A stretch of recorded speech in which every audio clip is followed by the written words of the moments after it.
Chapter 17. Anya. Things change between Court and I after we have sex on the roof. I wasn't planning on fucking him ever again. I don't equate sex with intimacy. In fact, it's the opposite. Sex, to me, is transactional. But lots of things have changed in my life since the fight, and that trip down to the lower platform was some kind of... I don't know. The word that comes to mind is catharsis, but that feels like a very strong word filled with drama and endings, so it doesn't quite fit. Because there's no drama here. It's actually the most peaceful place I've ever been. And this is definitely not an ending. Not even close. I feel like I was dropped into a brand new life, and all the things I relied on to survive no longer matter. So it's really not a catharsis. Maybe more of a cleansing. Some kind of break. A pause between the old and the new. I feel fresh again. Clean. Even though I'm literally covered in sweat and grime nearly all the time. But when Court van Breda held me in his arms and jumped into the ocean, and I saw that reef, something switched inside me. This whole new reality suddenly became real. Some of that was probably fear and the adrenaline from the jump and the shock of the water.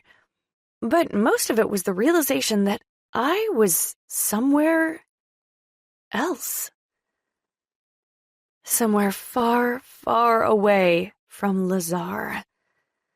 And even though I understand that it's not really that far away because we're stranded here like prisoners, and he is just a helicopter ride away, the odds of seeing him again have suddenly dwindled down to near zero. I don't belong to Lazar anymore. This is what hit me under the water that day. I might not be free, but I don't belong to Lazar. It's not enough. I get that. I don't have any real power in this world, and I don't control much. But I control myself. At all times. I can make certain decisions, I can avoid certain outcomes, and I can keep my mouth shut. This won't last. I have no idea how long we'll be here. I just know it won't be forever. One day, Udolf will come and pick me up. He will take me home, or whatever. Sell me, maybe. I don't know what he'll do with me. Court and I will not be together. I understand this.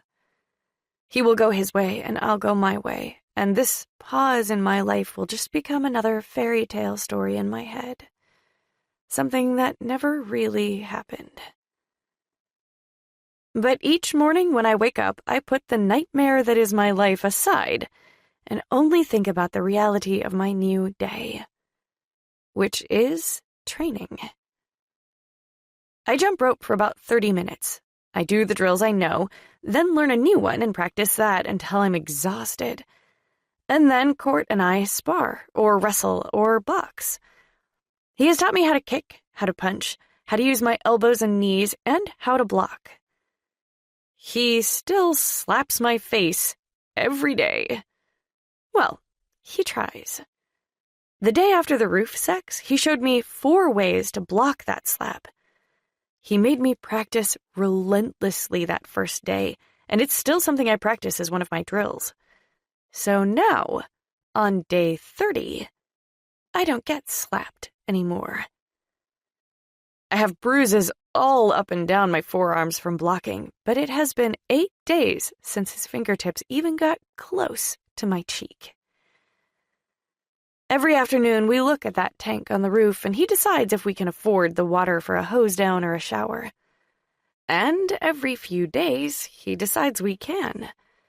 But on the other days, we just jump into the ocean and swim around the reef, washing off the sweat, but picking up salt from the sea. We eat dinner with our bowls propped up on the beam and watch the birds and the waves. And when it's dark, the lights far, far off in the distance. I think it's land. Like real land. A coastline. And there's a shipping lane, too. We're too far away to really make out the ships, but at night we track the running lights across the dark blue horizon. My skin burns, but then darkens to a golden brown as my hair becomes wild and tangled from the salty air and streaked nearly white from the sun. Then, when the day is finally over and we're lying on our mats, Court will point to the moon and flash his fingers. We are counting up, not down, and who knows where that count ends. Could be tomorrow, could be next year. And when I think about this, I find that I don't care if we stay here forever. I know that's not possible. We don't have enough water to last much longer. But if we could stay, I would stay. I like this pause. We haven't had sex again. We haven't kissed or held hands or even sent each other longing, meaningful looks. When Court looks at me, his look is hard and filled with expectations. He's training me. I am a student to him right now. And at first, I felt a little hurt and maybe even a little used. But now I see that I am earning his respect. When he smiles at me now, it's because I blocked a punch or a kick. It's because he didn't get the best of me. And that's new. Every man I've ever known has wanted the best of me. They want to take things from me. They want me to give myself to them. But not Court. He wants me to stop him. Everything we do is about me stopping him. Sometimes, in the afternoon, when it's raining hard enough for the water to blow in onto the training mats, we'll go inside and play a game. Or sometimes I will read a book and he'll just lie on the couch and stare at the ceiling.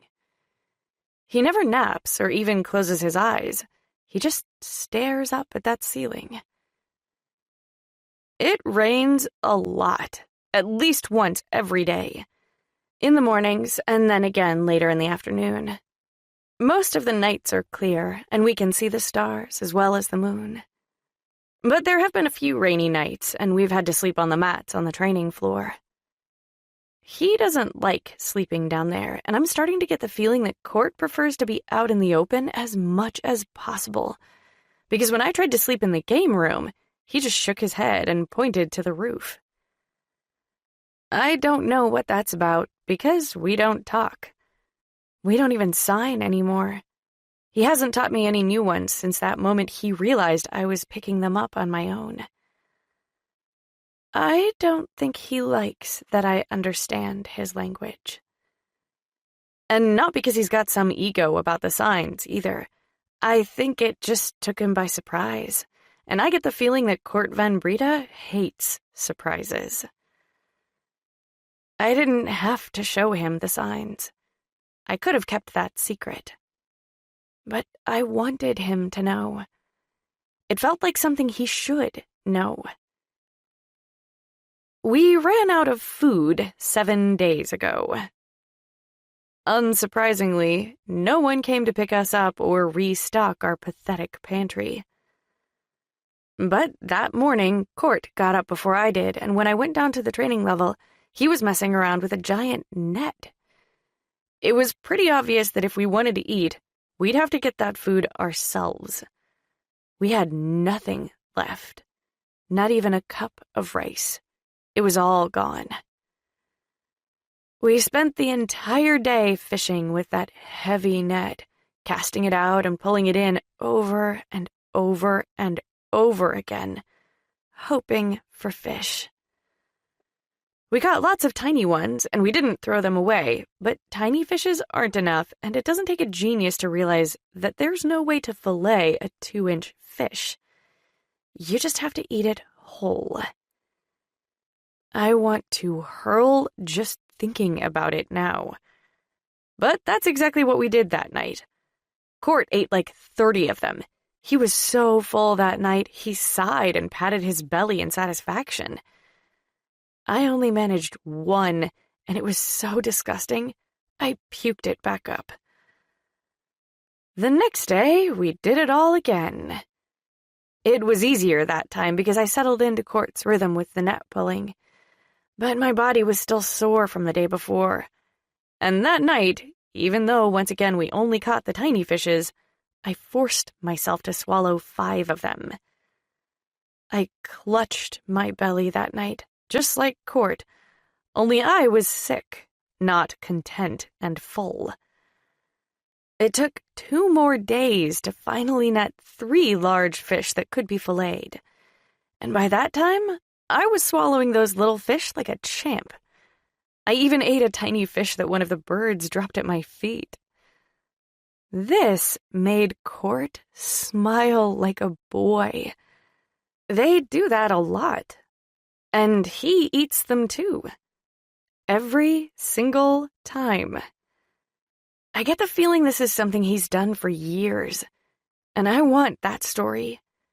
I want to know what's up with these fucking birds and how Court van Breda, the sick heart himself, managed to tame them like he's Tarzan. But, of course, I didn't get that story. I will probably never get that story. And tame isn't even the right word. Those stupid birds love him. Even the gulls. They don't feed him the way some of the albatrosses do, but they don't move when he gets near. They aren't afraid of him the way they are me. We cut the meat of those 3 fish into strips and dried them in the sun. And that's what we've been chewing on for the past 2 days. Today, we are foodless again. And I'm not looking forward to more fishing.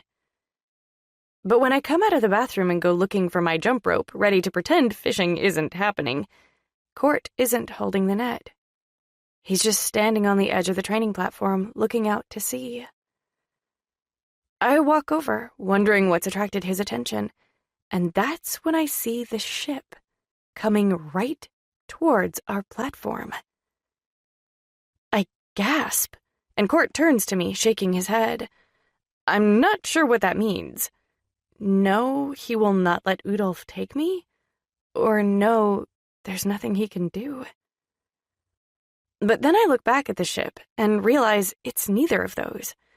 Because as the ship gets closer and angles the side of the hull up to the rig, I count 20 kids on deck wearing orange life jackets. And then I see Mart. He waves to us. No, come on, Anya. Mart is waving to Court, not me. I saw those two together on the Bull of Light. There's something between them. Something more than just trainer and doctor, if that's what Mart is. And it's more likely that Mart's skills were built out of necessity and involved a lot of on-the-job training. He's probably half the reason Court is still alive right now. Mart gives no fucks about me at all.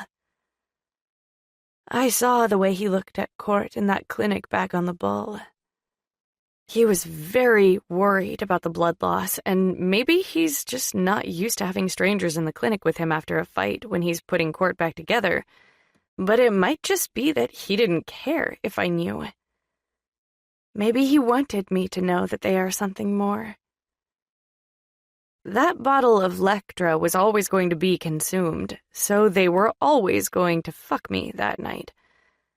But I get the feeling that Mart was sending subtle signals to me too, making sure I understood that that's all it was.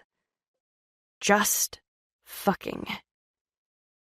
You're here today, gone tomorrow, girl. But I didn't go. I wasn't sent away. Court brought me out here to the rig with him. And now it's all starting to make sense. This is all a fantasy. Just a dream world. A temporary reprieve. And this place that has started to feel like home suddenly doesn't feel like anything anymore. Because this is his training camp. And I don't know why we just spent 30 days out here alone, but I get the feeling it's all just work. I am just work. Court absently props an arm on my shoulder as he watches the kids jump from the ship. One by one, they jump, splashing into the sea below. Most of them have life jackets, but a few don't. The older ones, I realize. And by older, I mean like 12. Maybe. There are a lot of little ones, though. One very small girl is screaming her head off in Raynor's arms as he positions her over the side of the ship, ready to let her fall. The ship is a platform supply vessel.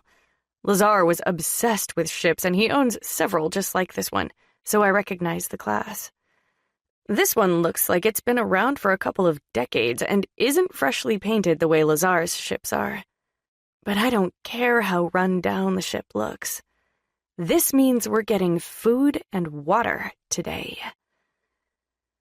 I'm already picturing a bath in the tub tonight when the tiny girl squeals again. The deck they're on isn't that far from the water. I don't know how long that fall is. 20 feet, maybe? But all the older kids, the ones with no jackets, are directly below her. Like they're gonna catch her or something. Court shakes his head as he watches, and then he signs to me for the first time since we had sex on the roof. She's afraid, but she's gotta get over it. Then he quickly adds, more to himself than me, if she can't make it through day 1, she's fucked. Day 1 of what? But I don't have time to think about that because Raynor drops the little girl and she screams. Like one of those super high-pitched toddler screams. But those damn kids below actually do catch her. And then I realize that some of the other jumpers are already clambering up the platform stairwell below us.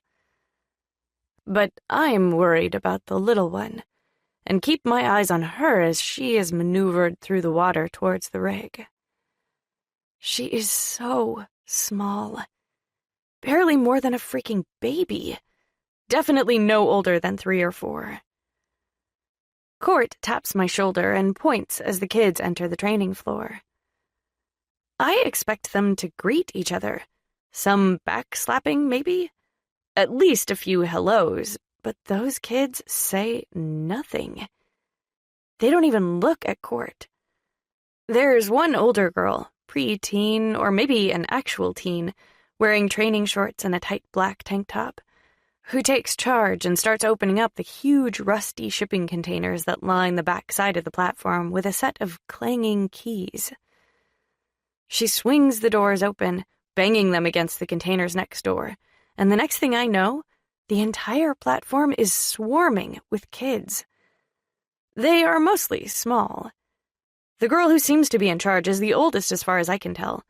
One boy might be around her age, but all the others have to be under the age of 10.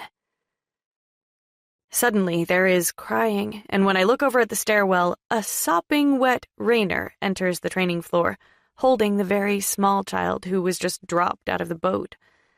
She wails between hitches in her breath, totally out of control. Raynor says nothing to her.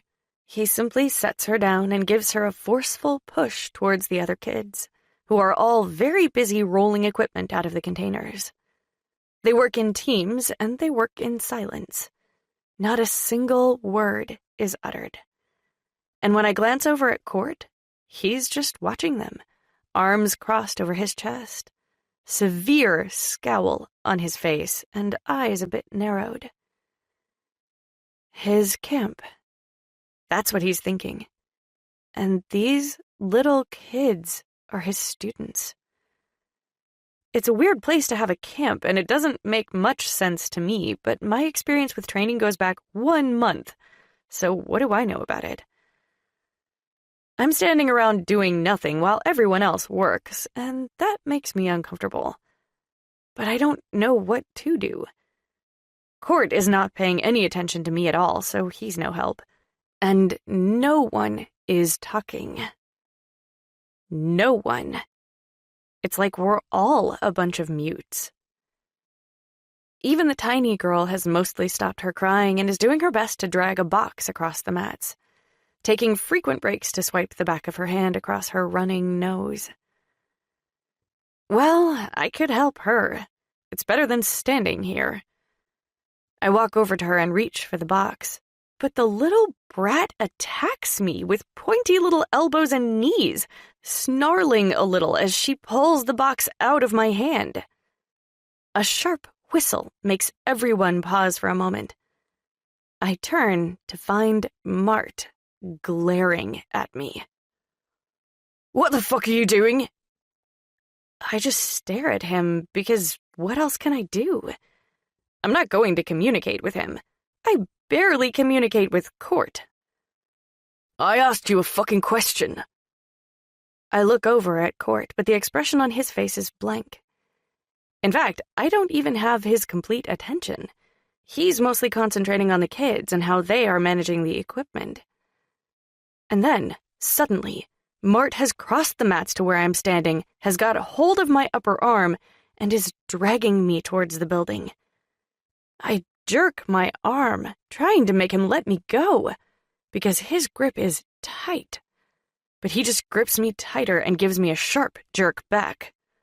"Don't fuck with me today, Anya. I have a million things to do, and none of them have anything to do with you. So right now, you're nothing but a waste of my time. Do you understand me?" Again, what part of "I don't talk" does he not get? He pulls the door open and tugs me into the hallway. Once inside, he lets go of my arm and gives me the same push that Rainer gave the little devil girl. I was just trying to help. Jesus, these people are all assholes. I can't believe she attacked me. I'm going to have bruises from those tiny elbows. Mart pushes me again. Only now he grabs my shoulders and pins me against the hallway wall, his finger pointed in my face. "I don't know what the hell you and Court have been doing out here for the past month, and I don't want to know. I don't fucking care. But whatever it was, it's over now. Do you understand me?" Mart here is either eternally optimistic or really fucking stupid, because I am never going to answer him. I'm not going to nod. I'm not going to flash him an okay sign or a thumbs up. I am literally a professional non-communicator. And if he thinks some angry words and finger-pointing can get me to break, he's out of his mind. What does he think? Lazar just said, "It's fine if you don't talk, Anya. I love it when slave girls defy me." No, that's not how it went. There were beatings over my silence. And much, much worse things that came after when that didn't work. So Mart here, he's getting nothing out of me. He scoffs. "You know what, Anya? I don't give a fuck about you. Those kids out there?" He nods his head toward the door. "That's who I give a fuck about, okay? In 6 months, half of them will be dead in the fights. You do not matter. They do. So I'm gonna give you a job, and you're gonna stay the hell out of my way. You're gonna stay out of Rainer's way. You're gonna stay away from all those kids, and don't even think about getting close to Court.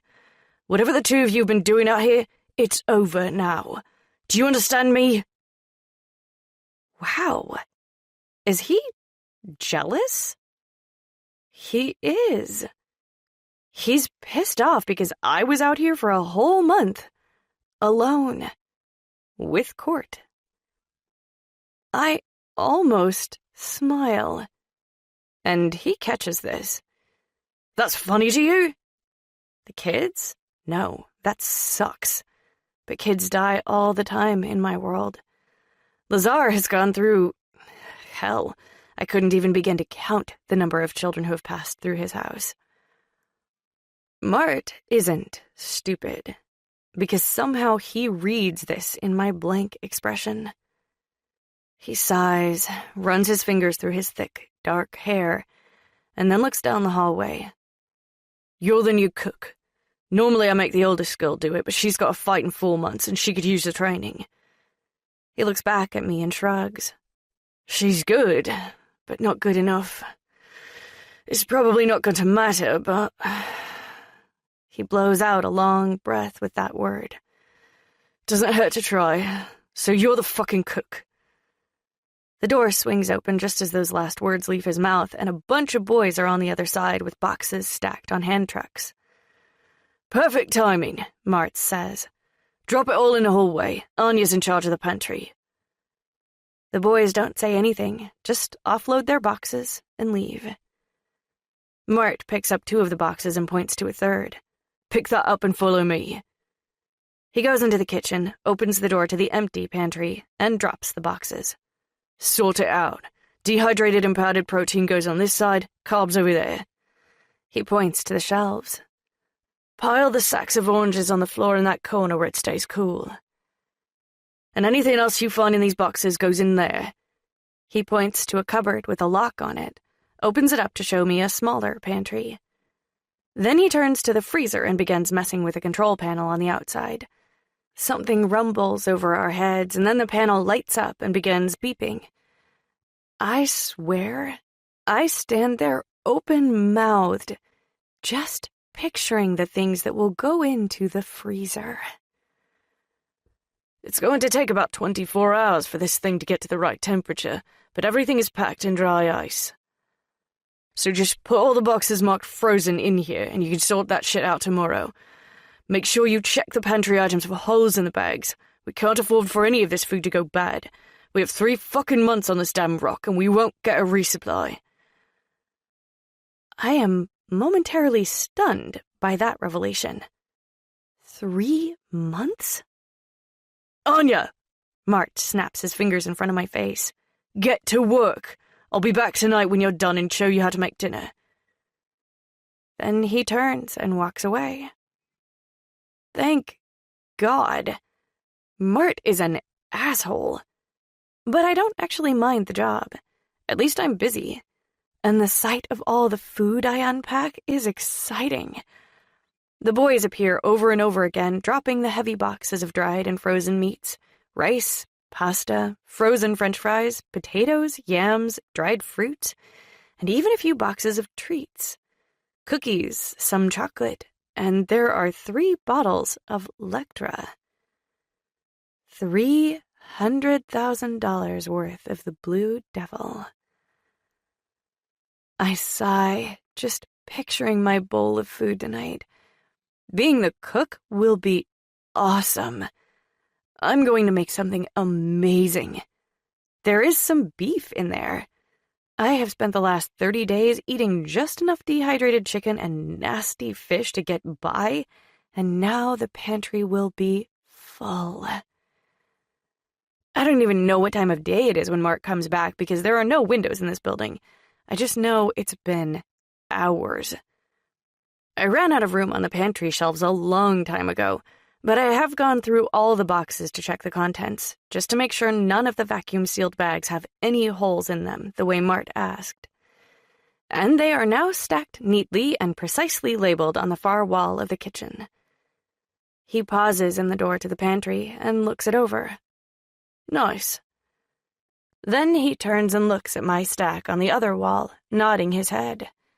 His eyes meet mine. Good job.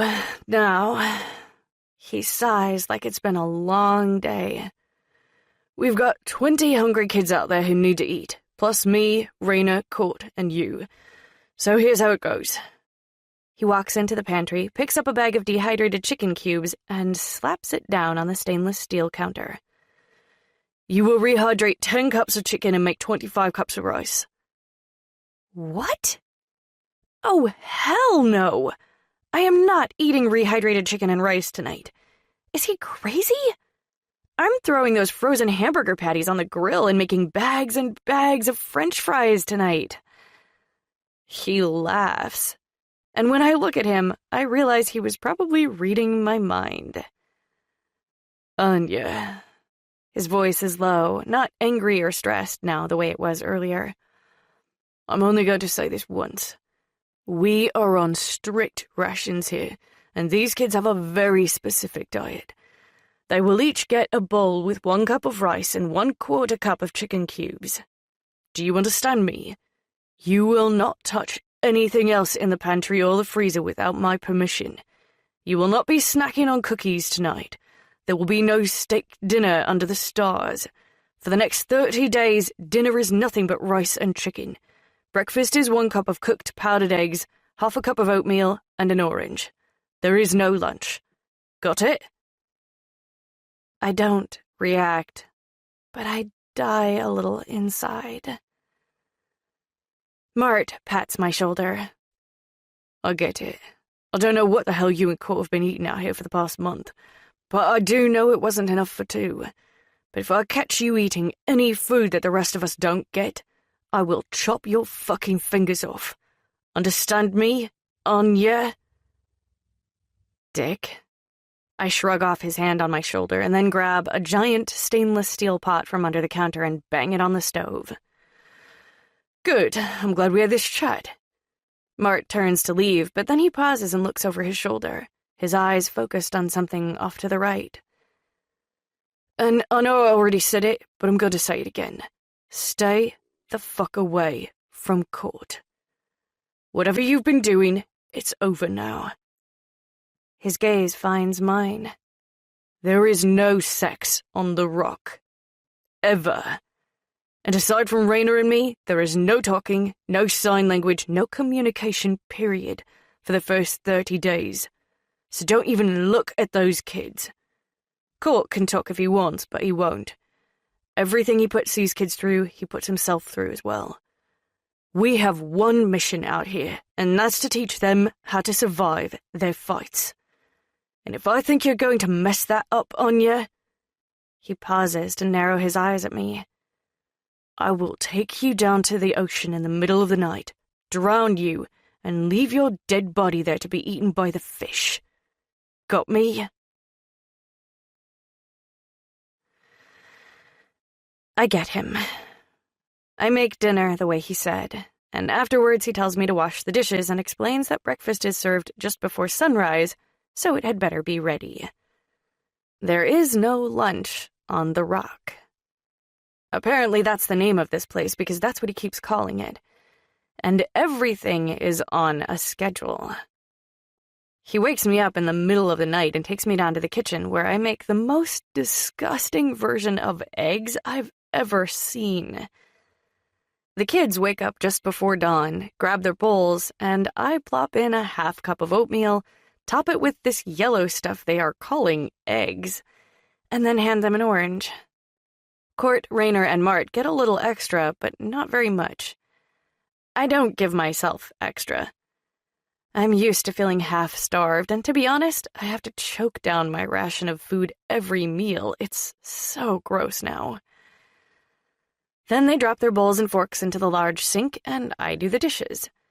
By the time I'm done with that, everyone is fully engrossed in their training. Groups of kids arranged by age fill the mats. Court takes the very little ones who look to be maybe 6 or under. That's the biggest group. 9 boys and 2 girls, including the tiny elbow demon. Raynor takes another group of 4 boys and 1 girl who look to be about 8 or 9. This includes Everett. Mart has the smallest group, the teenage girl who was in charge of the container keys the first day they arrived, another boy who looks to be about 12, and 2 boys who are maybe 10. No one pays any attention to me. But my name is still on one of the chalkboards. Every kid in camp has one, and that's where they find their schedule for the day. Mine still says the same thing it did before all these people arrived, so I continue the schedule. I jump rope for about 30 minutes, and I'm pretty good at it now. I can't do all the fancy stuff like court, but I can do some of it. Then, if there's space on the mat, I'll practice my drills.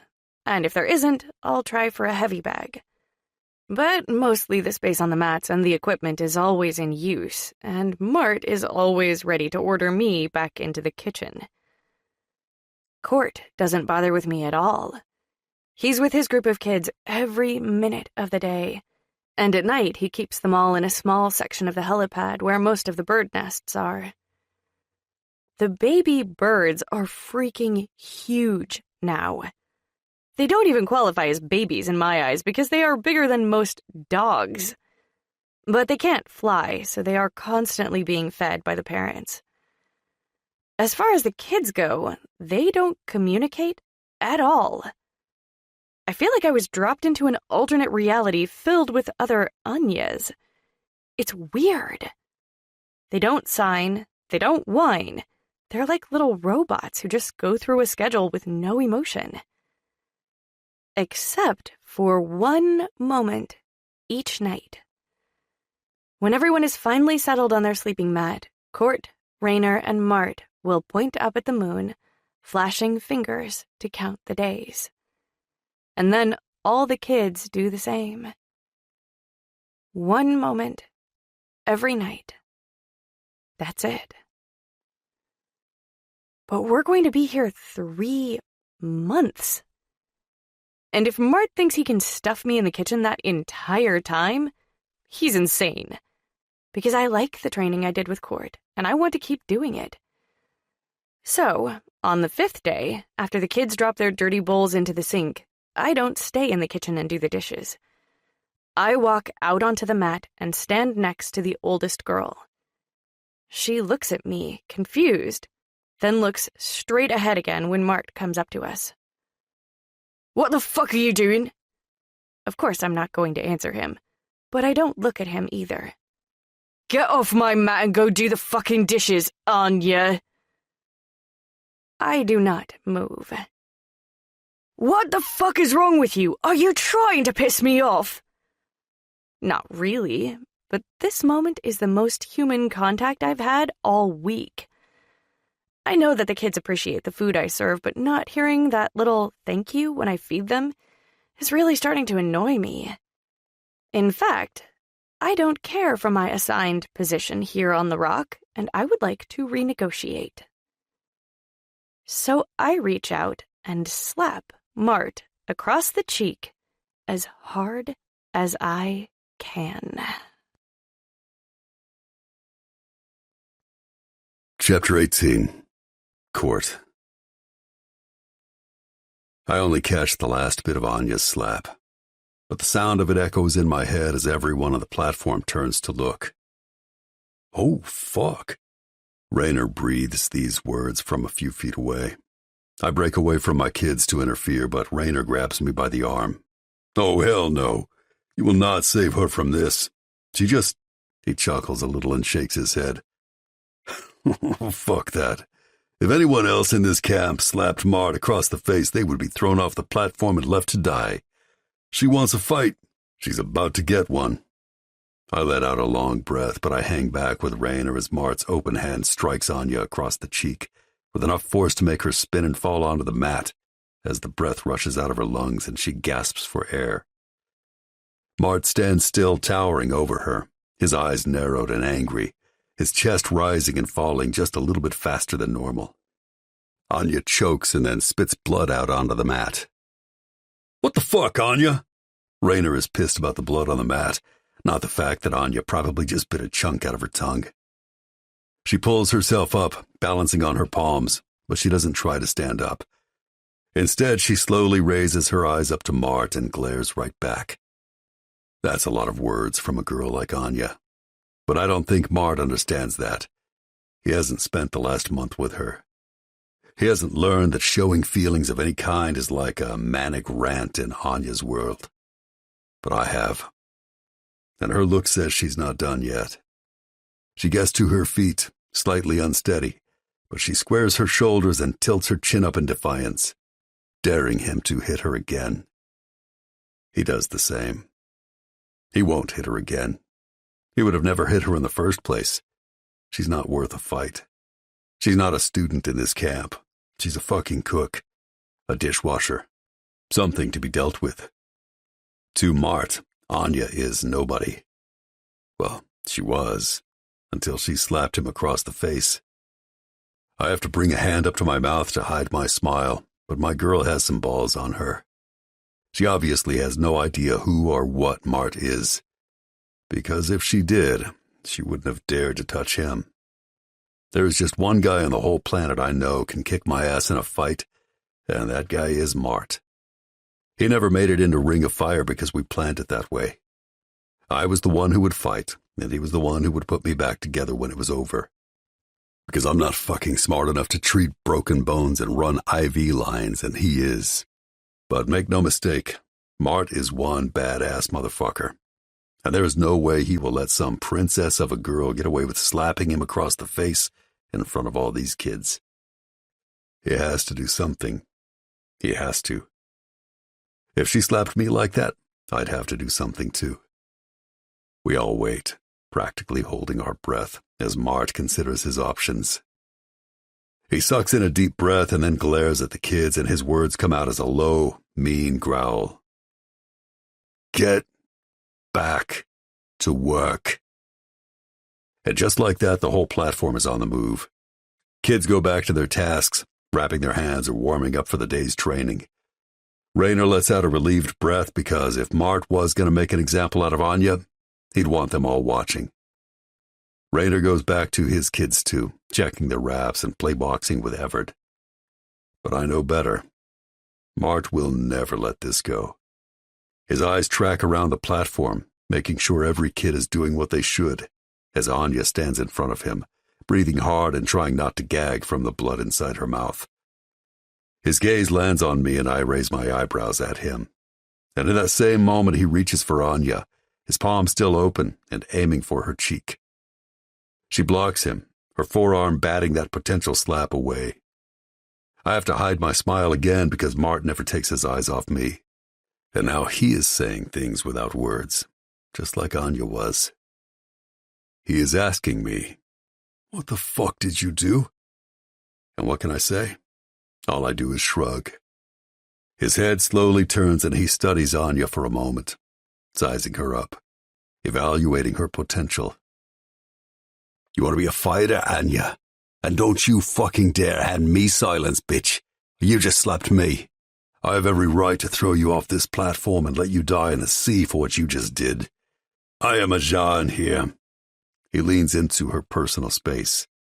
"Do you understand me?" I don't expect her to answer him with words, and she doesn't. But she nods her head and bows just a little bit. It's a slave bow, not a martial arts bow. But it implies absolute submission, so it works. Mart lets out a long breath and looks over at me. I haven't moved, even though all my kids are busy. Anya has been forgotten as far as they are concerned. None of them are over the age of 6, but every one of them, with the exception of 4-year-old Ainsley, has been out to the Rock at least twice already. They know what's coming. They know that in 6 months they will have their first fight, and more than half will lose. Which means more than half will be dead when it's over. They don't have time for Anya's defiance. I don't give Mart any indication of what he should do about this situation. He's right. He can deal with her any way he wants. She disrespected him, and he has every right to ban her from the camp. But when he looks back at her, he grabs her face and turns it, trying to see inside her mouth to find the source of the blood. Then he sighs and points his finger at her. "I'm pissed. If you wanted to train, all you had to do was ask with respect and we would have talked it over. Get your ass in the clinic. I'll have to stitch that fucking tongue. I should just cut it off while I'm in there. It's not like you need it." His insults continue as he follows Anya into the building, then taper off as the door swings closed behind them. I turn back to my kids, ready to check hands and find Ainsley, as usual, with a mess of wrappings around her knuckles. She's not going to make it. Knowing this is a curse, and every time I look into her eyes, I feel this heavy weight of guilt. This is why I baby her. This is why I kneel down, unwrap her hands, and then wrap them back up the proper way. But I smile the entire time for 2 reasons. 1, Anya blocked Mart's slap, and he wasn't expecting that. And 2, I have to wear this mask with Ainsley. I don't want her to know what's coming. I want her to spend these last few months with me thinking it's all going to turn out okay, even though it's not. By the time the kids are done jumping rope, Anya and Mart are walking back out to the mats. I pause and watch them as they make their way towards me. She's with you. Mart sighs out these words, like he's tired. Or maybe just tired of her. I can only imagine the conversation that took place in the clinic. Mart hates drama, and every time we get a new girl, he lets them know this. Mart is the complete opposite of Raynor. He is cold. He is calculating. He is serious. He is focused. He is intense. That's why Raynor has always been in charge of Everett. Though Mart has warmed up to Everett over the past year, ever since I fought for his freedom and won, Mart knows he's here for good, unlike Ainsley. Her clock is ticking so loud, Mart goes out of his way to ignore her completely. I'm not sure what he thinks about Anya, especially now. What? He asks. I shake my head and smile. He runs his fingers through his thick, dark hair and sighs. I don't know. I don't care what you do with her. 3 fucking months. I can deal with anything for 3 fucking months. He gives Anya one final glare, then turns to me. It was only 3 stitches, so if she starts getting lippy and whining about how she can't work hard today, send her back into the kitchen. I chuckle. Yeah, I would actually love to see a lippy Anya Bokori, because that sounds pretty fun to me. Mart points at Anya. And you will still clean those fucking dishes and make dinner.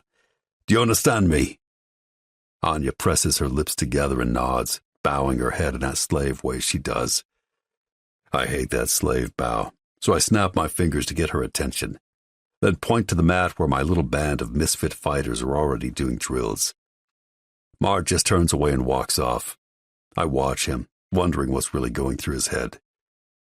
Does he hate Anya? Does he resent her? Is he pissed at me for bringing her out here and putting a little kink in our escape plans? I'm not sure. We haven't had time alone together since they all arrived, and our kids don't sleep in the same area on the roof. He hates the fucking birds and stays as far away from them as possible. I love them. Coming to the Rock is like going home for the holidays. These birds are my family. So anyway, I guess I'll have to make a point of finding Mart later to try to figure out what he's thinking. Because we don't need any tension. We've been living in a constant state of high alert our whole lives. This should be a fun time. A time to enjoy what we've built here and look forward to new things. I turn back to Anya and bow to her. She is immediately confused and bows back. I put my hand on her shoulder to stop her, and her eyes meet mine with 0 expectations. Sometimes she looks lifeless, like she's empty inside the way Lazar is, the way Udolf is, the way I would be too if I stayed in this world much longer. But then, other times, she's bright, and the light inside her is so apparent it makes me want to shield my eyes. She was like that in the game room. But the bright light has nothing to do with being happy. That light is about being alive.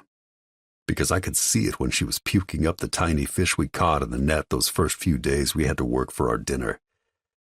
I could see it when I dragged her down to the lower level and left her there as punishment. I could see it when she helped me kill Pavo. Anya Bokori is still in there. I don't know her story, and the way this is going, I will probably never know her story. But I do know one thing. She's no quitter. And she's no slave either. That's her first lesson today. I put my palms flat together like I'm praying, then bow my head and raise my hands up until the front of my thumbs touch my eyebrows. If I was back at home, I would add a greeting. but this is a no-talking space, so I leave that out. I point to Anya, and she does it just like I did. And when her bow is over, her light is back. The both of us sigh at the same time. Then I take her jaw in my hand and motion for her to open her mouth. She does, looking down. Again, another instinctual slave gesture that she probably isn't even aware of. And I check her tongue. 3 tiny stitches across the side of her tongue where she bit it. Mart is a damn good stitcher, but inside the mouth everything scars. I think this is more of a re-injury than a new one. I have a vague recollection of her mouth bleeding back on fight night, which means it's gonna scar good and take extra long to heal as well. It's still seeping a little bit of blood, but she'll live. I walk over to Jafari, my tallest kid, which isn't saying much. He's 6. But he's lean, and he's quick, and he's already done this camp 3 times because I got him young, so he doesn't need to be told what to do. And when I snap my fingers at him, then point to Anya, he just nods and walks over to her, his long, skinny arms already reaching up to slap her. Anya appears confused for a moment, and then Jafari's little fist connects with the edge of her jaw and she snaps out of it, blocking his next attempt. I look over at Raynor and catch him laughing and shaking his head. But what else can I do? Jafari could kick Anya's ass if I let him loose. She should really be paired up with Ainsley if this were based on skill level. But Ainsley is with me, and anyway, she's too damn short. I leave Anya and Jafari to it, and then walk over to Ainsley, who is pouting and sitting on the floor, playing with her toes. I kick her with the tip of my foot, and she scrambles to her feet as I kneel down with palms up. She starts punching my hands in her predefined pattern of jab, jab, cross, over and over again. The day passes like that. Jafari puts Anya through her paces, and I pretend that I'm teaching my tiny one how to fight. I send Anya back into the kitchen a couple hours before quitting time so she can get dinner ready, and then I make my kids run up and down the stairwell until they are ready to drop from exhaustion. I like them tired at the end of the day, makes them sleep through the night, and that means I can steal a few moments to myself. That's the best thing about teaching the little ones.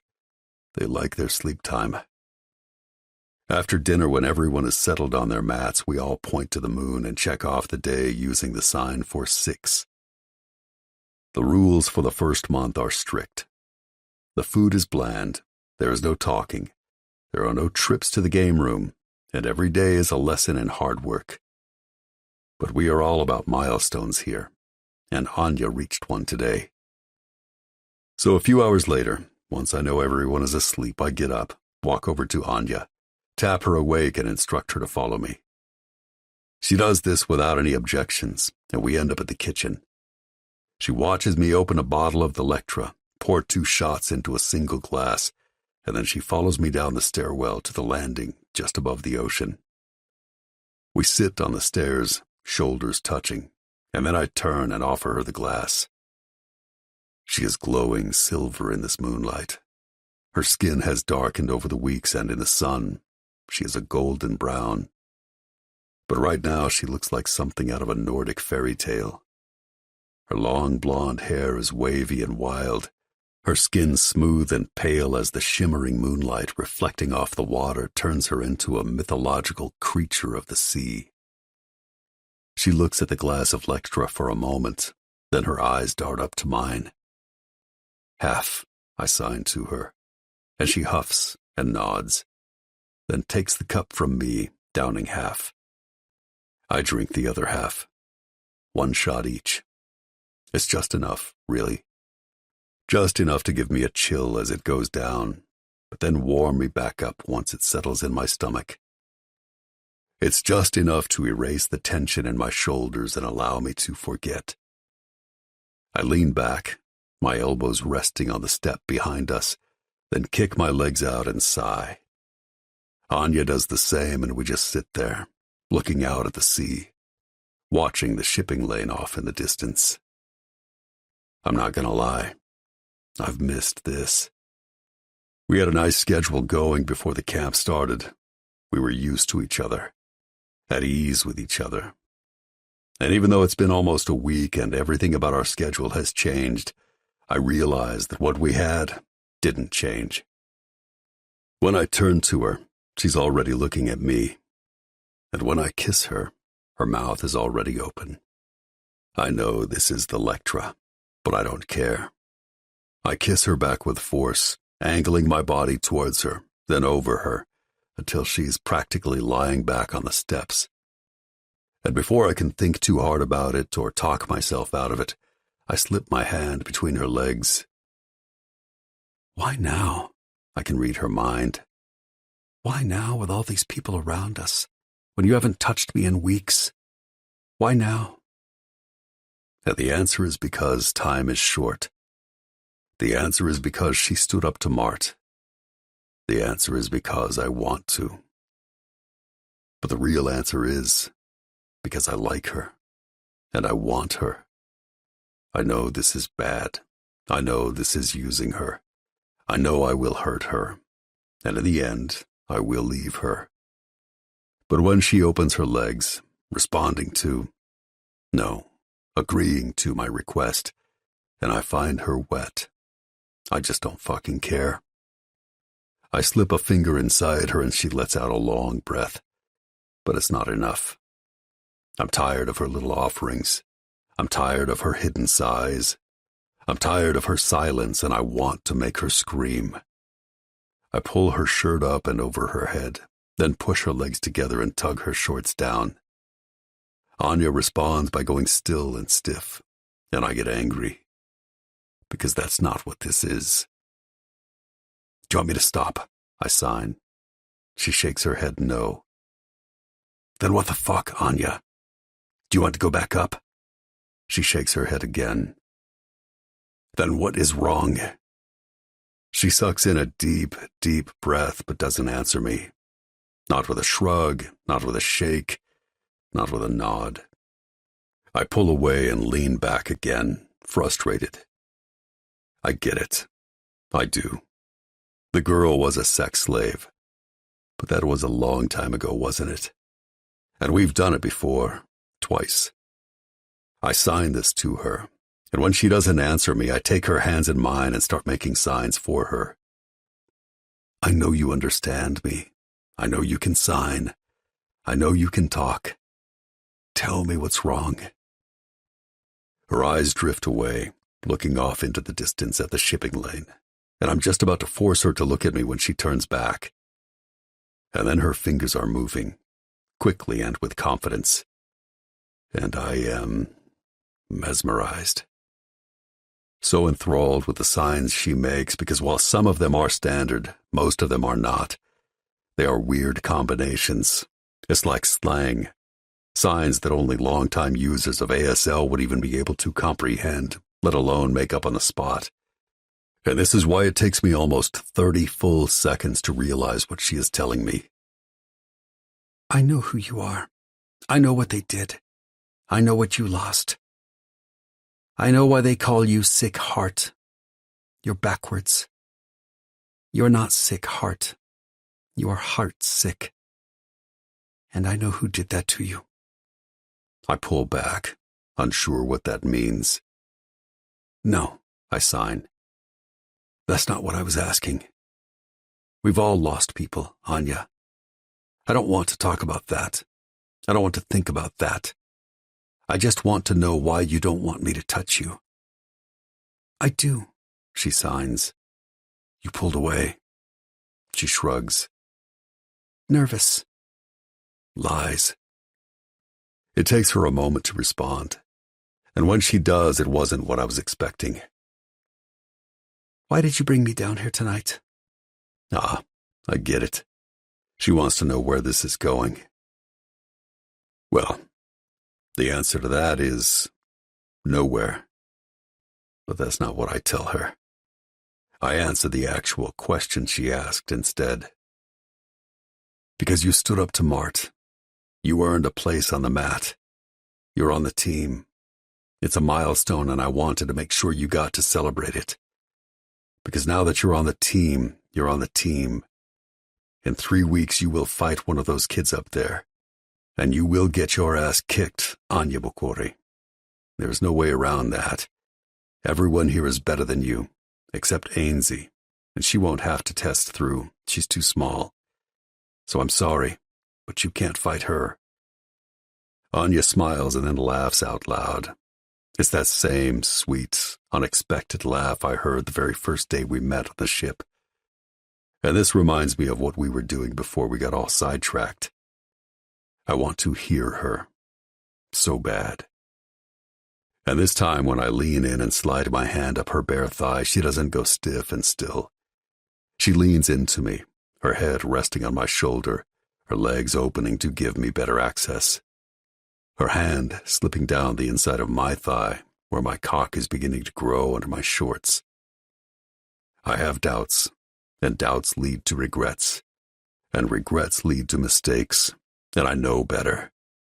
I have spent my entire life carefully picking my way around landmines, stepping gently, speaking carefully, fully understanding that this tenuous reality I have built is something so fragile, just breathing the wrong way could bring it all down. But I like this girl. I like her mystery and her innocence, even though I am fully aware that it was stolen from her the moment she was born. And I like her anger. Because that's what she is. Audiobook isn't some sweet, fair-haired, Viking-eyed child. She is unafraid. She is driven. She is dangerous. That's why she's still alive. She is a threat. Lazar knows it. Udolf knows it. And now I know it too. But she's here with me. Her hand on my cock this very moment, and I understand what she's doing. I understand her power, but I don't care. That is the kind of shit that comes later. This is the kind of shit that comes now. I reach down and place my hand over hers, helping her jerk me off. I look into her eyes and find them lit up silver, shining with a waxing moon above us, bright with the idea, or maybe even the anticipation, of sex, and searching me like she knows I hold some secret that could change her life. I search her like that too. I think she is the secret that can change my life.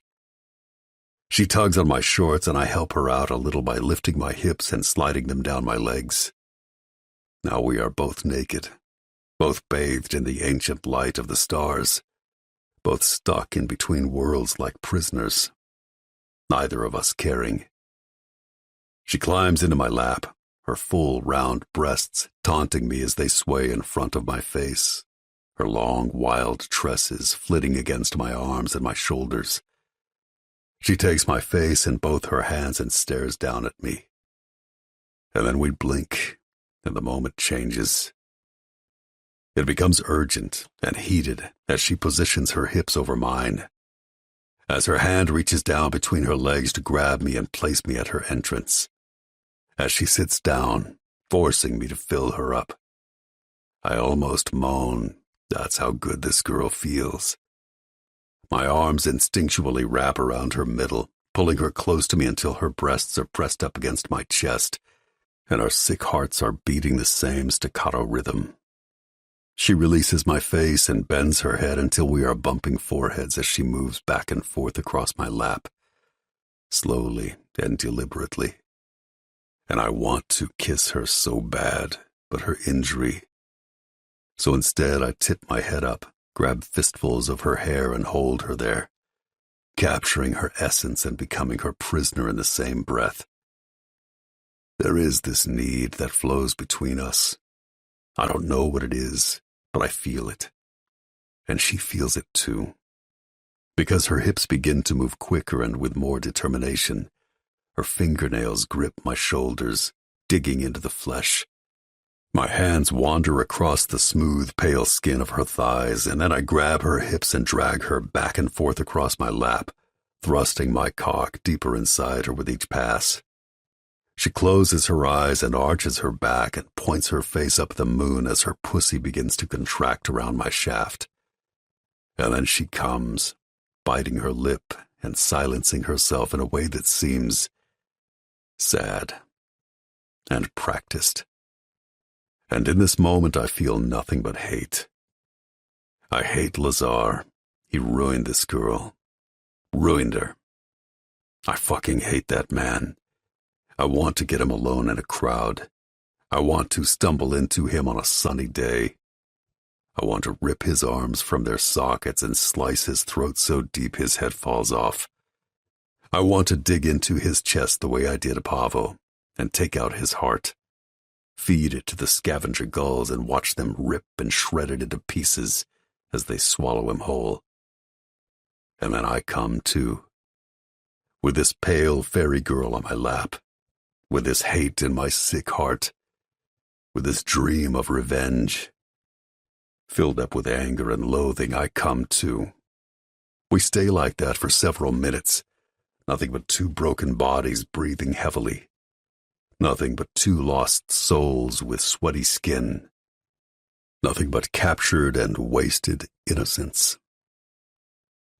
But eventually, the spell wears off and she gets up from my lap, looking for her clothes. And I pull my shorts up, turning to face the stairwell. Now that's when I see him, Mart, watching me, watching her, watching us. I can hear his sigh, even though he's way up on the top platform, and I can see his disapproval in the slight shake of his head. You're going to ruin everything. That's what his head shaking means. I'm going to ruin everything.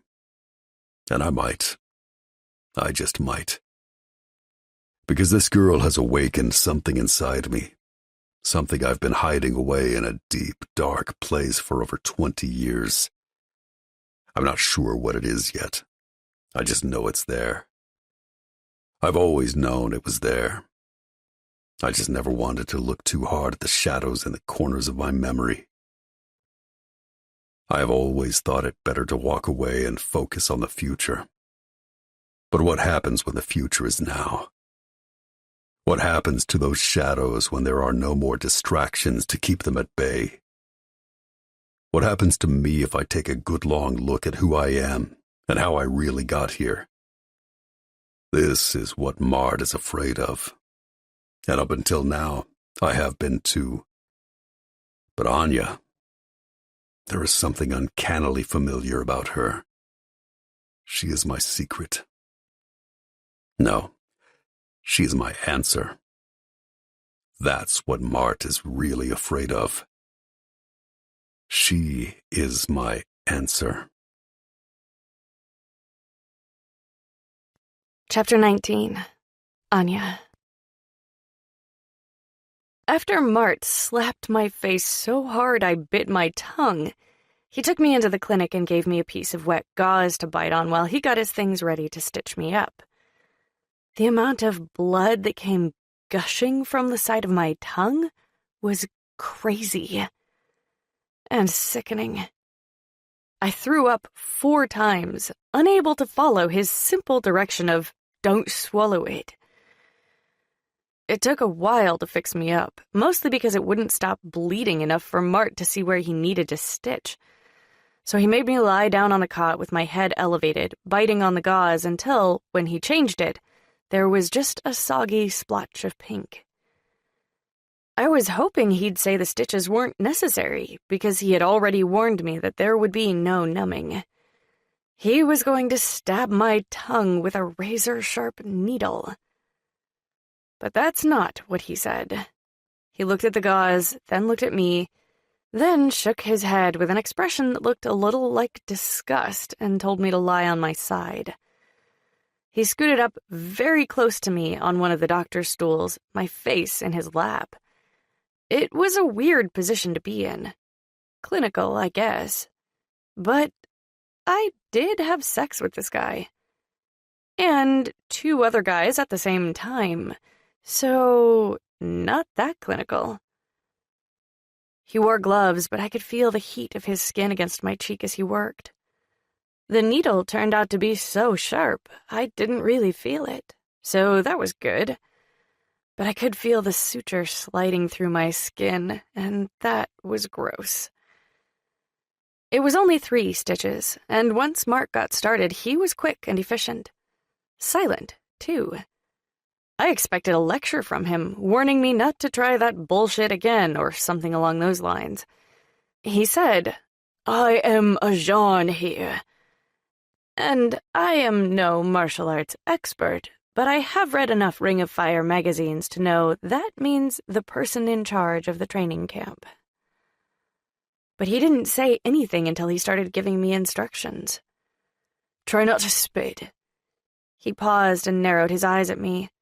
"This should stop the bleeding, but it's gonna swell. Good you're mute. Shouldn't affect you at all." He paused again, waiting for a reaction. I considered my options in that moment. Mart has power here. He's not Court, and from what I can tell, Court is the actual one in charge. But they came from somewhere. These kids don't live here. This is just, what, some kind of retreat, maybe? A breakout session, or something. It's temporary, that's my point. So Mart runs this place because Court, for whatever reason, is silent here. Sort of. The rules these people live by are murky and seem rather variable, if you ask me. But Court is the champion, right? They serve at his pleasure. Mart is a manager, like Lazar's top assistants. But I didn't have to listen to them. Not technically. But it was very easy for them to make my life miserable if I didn't. Mart is Court's top assistant. Raynor, too, but Raynor doesn't seem to care about power, and Mart does. I bowed my head a little in submission. I didn't want to work in the kitchen. I mean, I don't mind cooking or the other stuff that comes with it, because I have the illusion of being in control of something. But we only eat twice a day. What about the 8 hours in between? Mart seriously thought I should just sit in the kitchen and do nothing? That's dumb. I had to take a stand to get my point across. But now it was time to submit and beg. I lifted my eyes up, head still bowed, and begged. He recognized this move immediately and sighed, blowing out a long breath that indicated he was tired of me. But tired is okay. It was when they got bored of you that you had to worry. "Anya, we are not playing. We're here to save these kids. They will all have to fight the way we did when we were that age. And the Rock is the place where they truly advance. This is a proven technique. 30% of our kids will live to see the age of 10. 5% make it all the way to the ring. And as pathetic as that sounds, we are the #1 camp in the fucking world with this record. And now you're here, fucking up our good thing. And these kids will be the one to pay for that, not you." I lowered my eyes again, and this time my submission was real. He placed a finger under my chin and lifted my head back up. "If I let you train with us, you follow the rules." I was nodding before I could stop myself. "You do exactly what you're told." I nodded again. "And you still have to cook and clean the kitchen, do you understand me? Because someone has to do it, and in 4 months Irina will be fighting for her life. She needs this time. You don't. You have no idea what it's like to be a camp kid. And I get it, okay? Slave kids don't have it easy. But you have never felt the fear of walking into a ring knowing your opponent has been told to kill you in any way possible. No rules, no holds barred. Only one of you gets out alive. So you will cook and you will clean, and maybe, if Irina wins, you can tell yourself you had a part in that." And that was all he said. After that, he took me out to Court, and Court paired me up with a tall, skinny, dark-skinned boy who looked like he was maybe 8, but was probably the same age as the others in Court's group, which was maybe 6, and he was just tall for his age.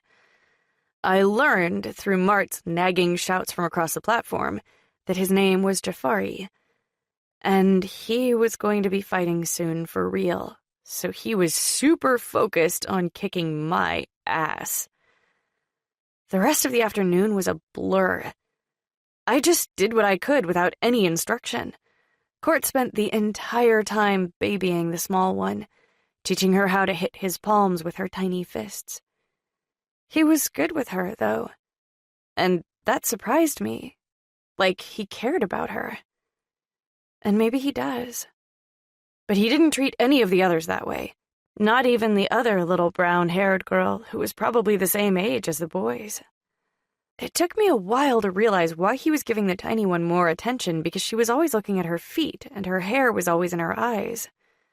But then, at dinner, when I was plopping rice into her bowl, she looked up at me and I actually gasped. Her eyes were silver gray. Court's eyes. She is his daughter. And that's when I noticed that the boy who came with him on the ship for the fight, the one they call Everard, he has those same eyes, too. These two, and maybe more of them, are Court van Breda's biological children. And he was being forced to train them for the fights, knowing full well that they were not going to make it. My entire reality flipped with this realization, and nothing would ever be the same again. I was still thinking about this. Maybe I was even asleep and dreaming about this, when Court came to me in the night and took me down the stairwell for a sip of Lectra. That's all it really was, just a sip. One shot. But it was enough, and I guess that was the point. It was just enough to warm me up and make me sweat in the hot, humid night. Just enough to relax my shoulders and let out a sigh. Just enough to lower my defenses and let Court van Breda be nice to me. And he was nice. But I couldn't let my guard down. I can't ever let my guard down. This was stupid. I had already let my guard down. I had already showed him my secret, and he just didn't realize it yet. And now, 3 weeks later, and with no more special nighttime moments from Court, I was starting to wonder if maybe letting go of the secret might be a good thing. Maybe Court and his band of fighters were the answer to my endless, unanswered prayers. It was a very dangerous thought to entertain. Faith was a precious thing, and trust? Well, trust was both priceless and expensive. Because if you trust the wrong person in my world, you don't get a second chance. What the fuck, Anya? Are you even trying? I snapped my eyes over to Mart. He's been lecturing us for the better part of the morning, carefully watching each group. Not correcting us, just studying us. I have no idea what this means. Meanwhile, Jafari's small, sharp, bare knuckles hit me right in the nose and blood rushes down my face. Mart lets out an exasperated breath and walks over to Court. I can't hear the whole conversation because Jafari and I are wrestling on the mat now. I'm trying to wiggle out of his hold. And even though I was a little embarrassed that a tall-for-his-age 6-year-old could kick my ass a couple weeks ago, I'm so over it now. This boy is mean. Like, he's out for blood every time I step onto the mat with him. So I'm mostly concentrating on trying not to breathe my own blood while I make attempts to eavesdrop. I hear Mart say, "Don't even try," and "She will test like the rest." And that's that. Jafari and I will be matched for the test tomorrow. This marks 1 month on the rock for the kids, but 2 months on the rock for me and Court. That's what all that moon pointing is about.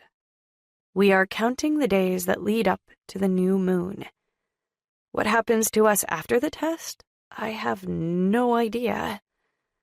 A belt ceremony? We don't wear those white uniforms you see on martial arts kids, so I'm pretty sure it's not a belt ceremony. But I'm also pretty sure there is a ceremony.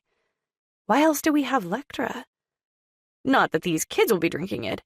I'm like 1,000% positive that's only for the men. But we have cookies, and chocolate, and beef in the freezer. This food is here for a reason, and I have not been allowed to serve any of it. So I'm pretty sure there's going to be a party, and I can't wait. I'm on my feet now, and this is Jafari's worst nightmare. Because while I might not be tall in the grown-up world, coming in at only 5'3.5", I'm a fucking giant compared to this 6-year-old. I lock my arms around his waist, pick him up, and slam him down. The breath rushes out of him with a grunt, and Court comes in to stop the fight, which means I won. I pump my fist in the air like an asshole and walk over to the sidelines where tiny Ainsley high-fives me with a crooked smile. She's my BFF now. This entire world, and my place in it, is pathetic, and sad, and insane. I get that. But this is Fight Club, okay? It's every man for himself and fuck the rules. And besides, kicking Jafari's ass means I am making him better. When he fights for his life in a few months, his opponent won't be 18 years old. He or she will be 6. And Jafari's gonna win that fight. He's gonna live because of me. Go clean yourself up, Mart barks. And don't be late with dinner. I'm fucking starved. No good job from him. No pats on the back, no encouragement of any kind. I've watched him with his own kids, and he definitely treats me differently. He only has 4. Irina, the oldest girl, who I have decided is probably 13, and Mako, Peng, and Paulo, who are right about that age as well. Paulo, probably a year or 2 older than the other 2. Mart's 4 kids are serious fighters. They practically kill each other every single day during training. And Mart is forever calling out encouraging things, especially to Irina, who I'm pretty sure is his favorite because while I've deduced that Paulo is the most accomplished, Irina is definitely the most ruthless. Mart hates me. I'm very sure of that. He hates the way Court looks at me, and the way Court pays special attention to me on the mat. And most of all, he hates that Court and I were out here alone for an entire month before Mart showed up. They have a thing going. I'm not sure how to explain it, but they definitely have a thing going. I haven't caught them doing anything, but we had sex together the night of the fight. And maybe I don't remember very much of it, but I remember enough to know that there were no inhibitions. Sex together was something these men did. At first, I thought Raynor was going to be the same way with me, but he's not. He's nice, always cracking jokes. But he's that way with everyone, so I'm nothing to him. He has 5 kids. Everard, who I am now 100% sure is Court's biological son, plus Rafi, Budi, Oscar, and Rasha, the middle girl in camp. They are all about 8 or 9. Also tough as nails and ready to kill or be killed when on the mat. I walk into the bathroom and splash cold water on my face to wash away the blood, then study the reflection looking back at me from the dirty mirror on the wall. Bexy would not even recognize me if she were here. My skin is bronze now. My normally blonde hair has nearly white streaks running through it. It's tangled and wild from lack of proper care. There have been no more baths or showers. Only Court, Mart, and Raynor are allowed to use the shower. They let us hose each other off every 4 days, and then the rest of the time we just jump into the ocean and swim around until our caked-on sweat floats away. But I like the way I look. It's a wild look, an abandoned look, a look that says I'm a savage. I think the savage life suits me. Court does pay attention to me on the mat, but after we're done training, he barely looks at me. At first, I was hurt. I mean, he took me down to the stairwell that first day of my real training and we had sex. So what the fuck, right? But then I looked at it all logically. Sex in our world means nothing. It's just a physical act and nothing more. I knew this. I was hopeful that it would be different with Court. But now I'm glad it's not. His cold shoulder forced me to concentrate on more important things. Like fighting. I like it. I really like it. And I'm getting better. So what if my sparring partner is 6? This makes me smile as I hold a rag over my nose with my head tipped back to stop the bleeding. When that's taken care of, I go into the kitchen and start making dinner, and spend the entire time fantasizing about what I might be allowed to cook tomorrow when we celebrate the end of our first test on the rock. Chapter 20. Court. The last night of the boring, disgusting, if I never eat this again, I won't miss it, rehydrated chicken and rice dinners is spent up on the top platform as usual. But we eat all together tonight, instead of in small groups.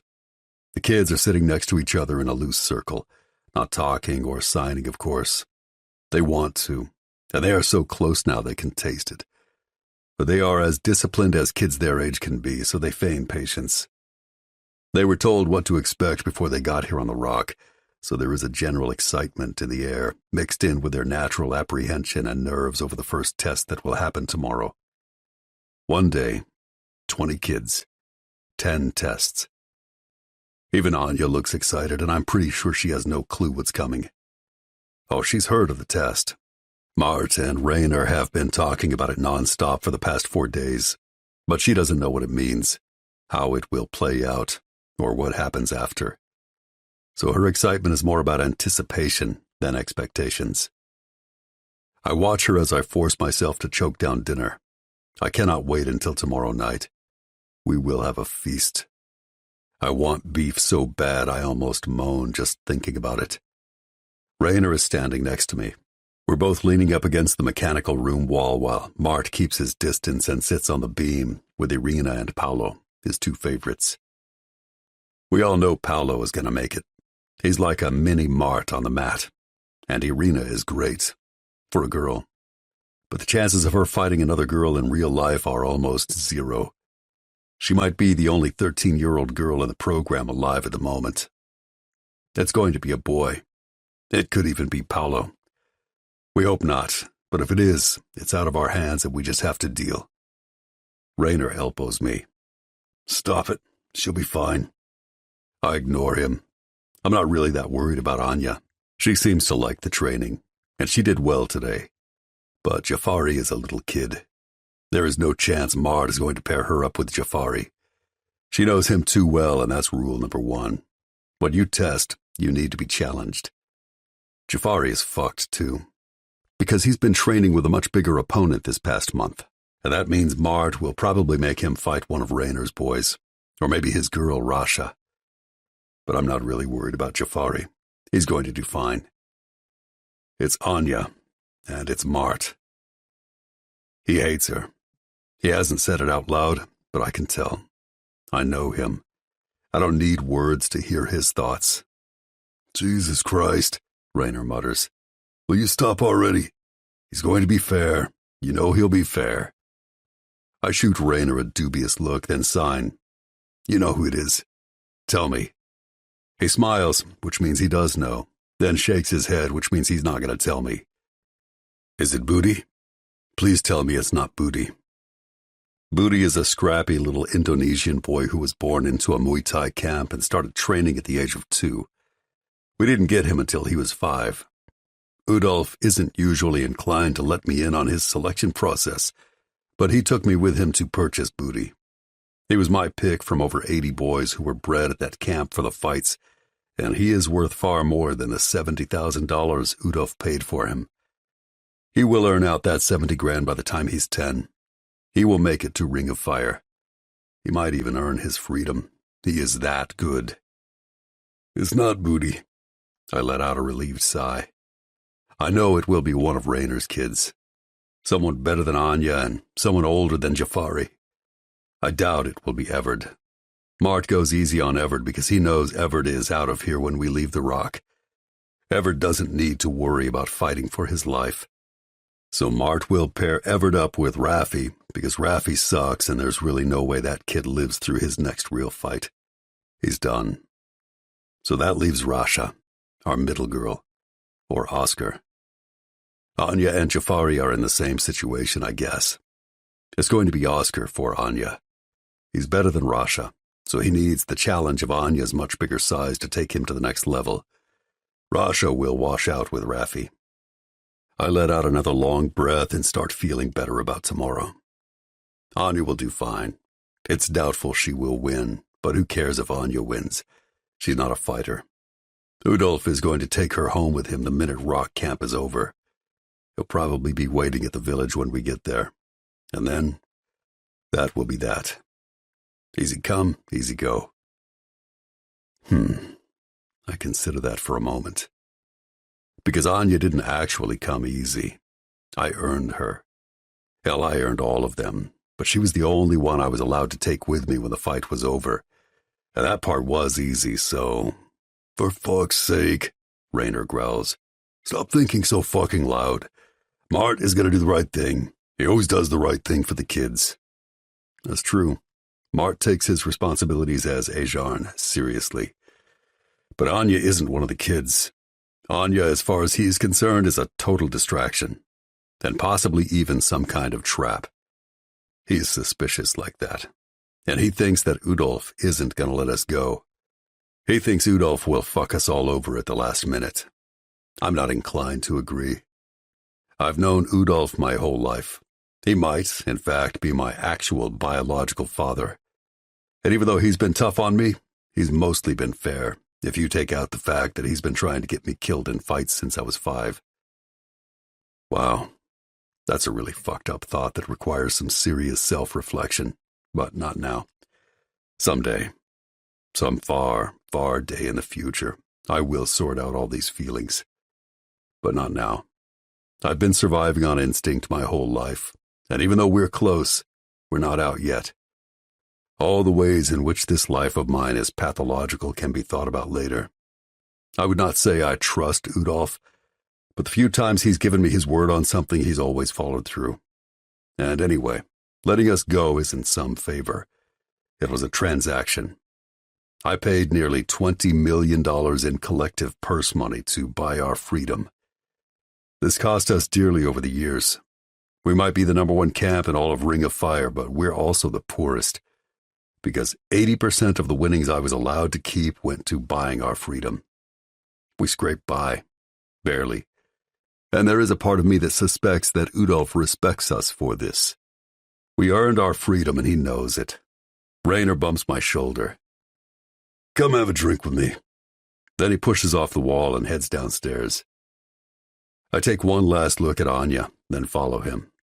We throw our dishes into the sink, and Raynor grabs the bottle of Lectra we've been nursing since they arrived a month ago. It's the same bottle I opened for Anya. Back out on the training platform, Raynor points. Up or down? I point down, not wanting to think about the damn kids anymore tonight. Or Anya either. Raynor nods. Sounds good to me. I follow him down the stairs, and we settle on the steps near the lowest platform. The ocean is a little testy tonight, the waves splashing against the rusted steel grate that separates us from the dark depths below. The air is thick with salt that settles on our skin and marks us as wild. This is a wild place, and I'm going to miss it. Raynor and I pass the bottle back and forth, taking small sips.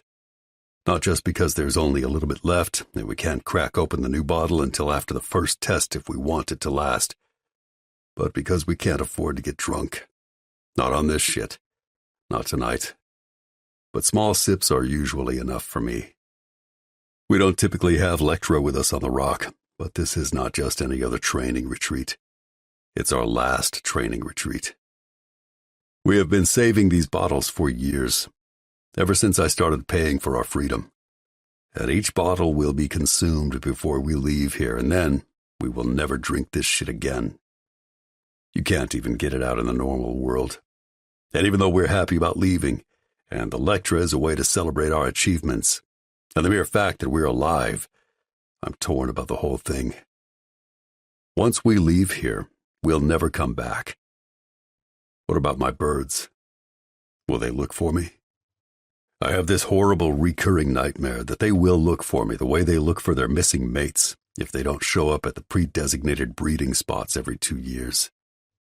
I don't want them to look for me. I just want them to move on. God, Court, what are you doing? You're being weird today. It's funny that he can hear my thoughts. Even when I'm silent, around Raynor and Mart, I am never silent. I sign. Will you miss it? This place. He blows out a breath. I don't know. Maybe some of it. But you can come back here if you want. We have the ship. I'm sure we'll be cruising by here all the time. The supply ship, he means. That's where a lot of our purse money went. We're going to run the platform ship and do supply runs for some of Udolph's other rigs. None of them are camps like this one. They are huge drilling operations. And we had to do some serious upgrades to the one ship I could afford to buy to get those contracts. I'm not going to lie. This part bothers me a little. Because are we really free if Udolph is still giving us a paycheck? Are we just trading in the devil we don't know for the one we do? But I can't picture it. I don't understand what a life out from under Udolph looks like. And I'm not trying to fool myself into thinking I love the man, because I don't. I've had a lot of feelings about him over the decades, but none of them were love. Mostly, I hate him. This hate is coupled with self-loathing when I take the time to explore it.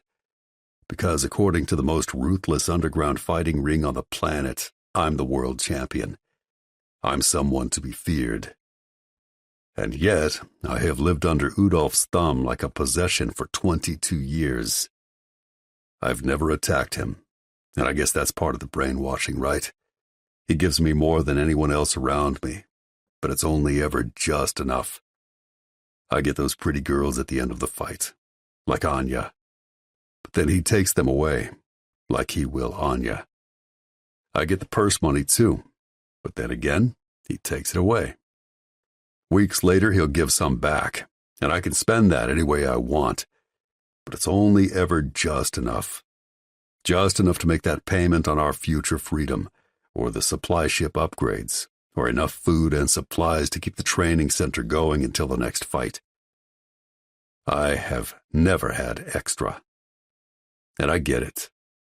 I'm fucking lucky. Because at the same time, it has been so long since I felt the hunger pangs of needing something that wasn't within reach that I've almost forgotten what it was like to be 5 years old in the world of men like Udolph. It's another tactic, that's all. These provisions. It's a way to keep me in line, keep me satisfied, keep me docile. And it has worked. It has 100% worked. Because I just made the final payment on our freedom, giving credence to the idea that freedom is something you can pay for. And it's not supposed to be that way. It's just not. I sigh. I've been thinking, Raynor says, pulling me out of my thoughts. I turn to him, suddenly aware that we've been sitting here in silence for a pretty long time. I've been thinking about... He looks at me, blows out a breath. You know what? Never mind. Say it, I sign. He doesn't look at me, but he does spit it out. I've been thinking I might stay behind. What? Yeah, with the kids. We won't take on any more, but maybe Udolf will let me train the ones we have, and no, I make this sign so clear. No. Raynor winces, then whispers, I don't think I can walk away from them, Court. I really don't think I can do it. He lets out a long, tired breath. I don't think I can live with myself. We saved the ones we could, but he's shaking his head no. We can, he pauses. I think we can do better than that. And what will you do? I throw my hands up. You can't take them all the way, not like Mart can. They'll all die in the end. Do you really want to hang out and watch that happen? Do I want to watch it happen? He signs his words as he talks. He's always done this for some reason. No, I don't want to watch it happen. But at least they will have someone they trust at the end. And I think... He pauses and lets the seconds tick off. How do I put this? He studies me for a moment. You, right? You get in that ring, and you beat the shit out of people, and let people beat the shit out of you, all to save us. This is the literal meaning of going down fighting. But what do I do? Don't be stupid. No, really. What do I do, Court? I keep them happy mostly, and that has always felt wrong to me, because I'm part of their dark, evil world, and I haven't gone down fighting since we were 12 years old. You have been fighting my battles for me ever since. I'm too big. I'm too slow. I don't have that killer instinct the way you and Mart do. So you're right. They are all going to die in the end. And it will probably be over in 3 years. But I'll take those 3 years of fighting hard to the 3 empty ones I'll be living on that supply ship wondering if I could have made a difference. Now, that's not a dig on you, Court, or Mart. You've put yourself on the line for me so many times now, I lost count. And Mart, too. You guys deserve this happy ending. But I haven't earned it yet. So I'm staying behind, and there's nothing you can say to talk me out of it. I've already explained this to Mart. He's worried about you, by the way. He thinks Anya was a bad idea. Raynor sucks in a breath and holds it, then lets it out very slowly. And Ainsley, too. I look away at the mention of Ainsley's name. I'll take care of her. I promise. I think maybe I can even talk Udolf into leaving her alone until she's older and out of danger. I feel sick. Raynor clamps a hand on my shoulder and gives it a squeeze. I just want you to be prepared for this. I mentioned it to Udolf after you left the fight ship. It's been bothering me for a long time. What did he say? He said we'd work something out when we got back from the rock. His green eyes stare into mine for a moment. Then he gives my shoulder another squeeze. I'm not ungrateful. I hope you don't think that's what this is. I just can't walk away from it, Court. That world. He looks over his shoulder, like it's coming up behind him. I'm never going to get over what I am, what I've done. I push him, making him look at me so I can sign. What are you talking about? Because, okay, maybe none of us are innocent, but if you're going to rank us according to guilt, Raynor would be down there somewhere with Everett. Present, accounted for, but a side note of the grand scheme of things. Look, I get it. You don't understand. You're never going to understand. And I'm okay with that. I'm just letting you know that I'm staying behind. That's all. And there's nothing you can say or do to change my mind about that. He gets up and points to the bottle of Lectra in my hand. You can finish it. I'm done. Then he turns his back on me and climbs back up the stairs. I stay down there for hours, just passing his words back and forth inside my head. They feel meaningful and deep. They make me sad and angry, and, if I'm being honest, they scare me a little. Because who am I? What kind of man am I if I walk away from these kids? And this, I think, is the issue. I'm not angry that Raynor is staying. I'm angry that I'm not. And I feel guilty for wanting out even though I've earned it. I have often wondered about destiny. Like, was I only put on this earth to do Udolf's bidding? To rail against this world, but never be able to escape it? And let's face it, just because I will be allowed to walk away from the fights doesn't mean I'm actually free. So I allow myself to picture a life of staying behind with Raynor and the camp. I allow myself to consider it. If I stop fighting, who will support the camp? It's a trap. I know it's a trap. And Raynor will figure this out very quickly if he does stay behind. Who will pay for everything? The kids, that's who. We have 3 boys and 1 girl just about ready to enter the top-level fights, and Raynor will have to send them into the ring, hoping they live, not just because he loves and cares about them, but because they will be supporting the camp from now on, and all the other winners coming up behind them. And this isn't freedom. It's not even close. He's gonna figure this out, but he needs to do it on his own. I can't just tell him. He needs to see it and live it, and then he needs to regret it. I get up and join my kids on the platform and sleep off Raynor's moonlight confession. But it takes me hours to finally fall asleep, and my dreams are filled with little boys in bathhouses, running, screaming, and the empty face of that girl. That one girl and what they did to her. No. What he did to her. The next day starts like all the rest until the first fight is called. My kids go first since they are the youngest. Ainsley sits next to me, her nose dripping and her breath rumbling inside her chest. She's sick, and that just feels like a very bad omen. She's been tired and cranky for a few days, but this breathing stuff is new this morning. Even Mart was eyeing her at breakfast, but he doesn't have time to worry about Ainsley. Not today. 20 fighters, 10 fights, 10 winners, 10 losers, and Ainsley. One by one, Mart calls up kids in pairs and they duke it out. Jafari ends up fighting Oscar from Raynor's group, and the whole time I'm wondering what Mart is up to.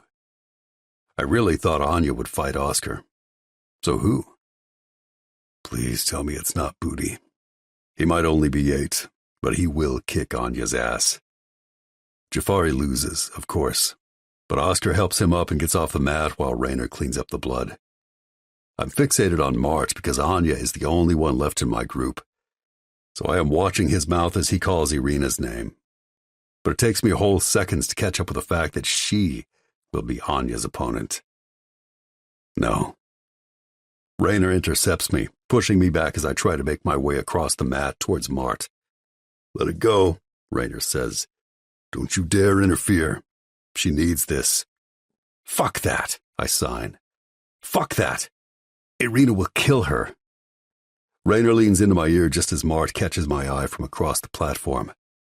Anya, seemingly oblivious to the fact that she is about to take the beating of a lifetime, is already in the middle of the mat, bouncing a little and shadow boxing like she's got a chance in hell of making it out the other side conscious. She needs this, Raynor repeats in a whisper. Yesterday, after she fought Jafari and won, she walked off the mat and high-fived a 4-year-old in celebration court. She needs this. I look at him, shaking my head. Not Irina. That's not fair and you know it. Irina could give me a run for my money. Hell, she could kick your ass easy. This isn't fair. Life isn't fair, Raynor whispers. Anya has 2 months, and I don't know what happens to her after that, but I do know this. It's going to be a very dark time for her. It might even be the end of her. She needs this court, and if you have any feelings for her at all, you will let her learn her lessons. And by this time it's too late, because Mart has already started the fight and Anya and Irina are circling each other on the mat. Irina toys with her like a cat playing with a mouse before the kill. She swipes at Anya, allowing her to block, building her confidence. And then that first kick across Anya's cheek is so powerful, Anya literally spins in place before falling over on her knees. Irina backs off, patient. No gloating from her. She isn't here to fight Anya. She is here to teach Anya a lesson. You are nothing. You do not matter. Your life has no value. We are all going to die, but you're going down sooner than later. Anya is stunned, but she's already up on one knee. I want to tell her to stay down, but I already know Mart doesn't care. He has instructed Irina to keep this fight going for as long as possible, and that's exactly what happens. There are no rounds in this ring. There's no resting. You fight until it's over. And this one goes on for nearly 9 minutes before Anya is unconscious on the mat, one eye swollen shut, the other one quickly following suit. Her lip is split in 2 places, and every time she exhales, a little bubble of blood forms around her left nostril. Mart and I meet in the middle of the mat at the same time. I am filled with rage, my breath's coming hard and fast, and I would knock him out right now. But a part of me knows I'm not sure if I could. And besides, I need him to stitch her back up. He waits for me to figure all this out, his dark eyes daring me to be stupid. And then I nod at him, and we pick her up by the arms and drag her inside of the clinic. Chapter 21. Anya. I am not fully aware of everything happening to me, but I know 2 things. 1. I got my ass kicked by a ninja girl who is nearly half my age. And 2, I have swallowed so much blood, I am now puking. Raynor's calm voice is in my ear, telling me to relax. I'm fine. Then Mart, snarling at me to stay still as he stabs my eyebrow with a needle and suture. Court is there too. At least, I think he is. Because someone is playing with my hair. I drift after that. Maybe they gave me drugs, or maybe I fell unconscious again.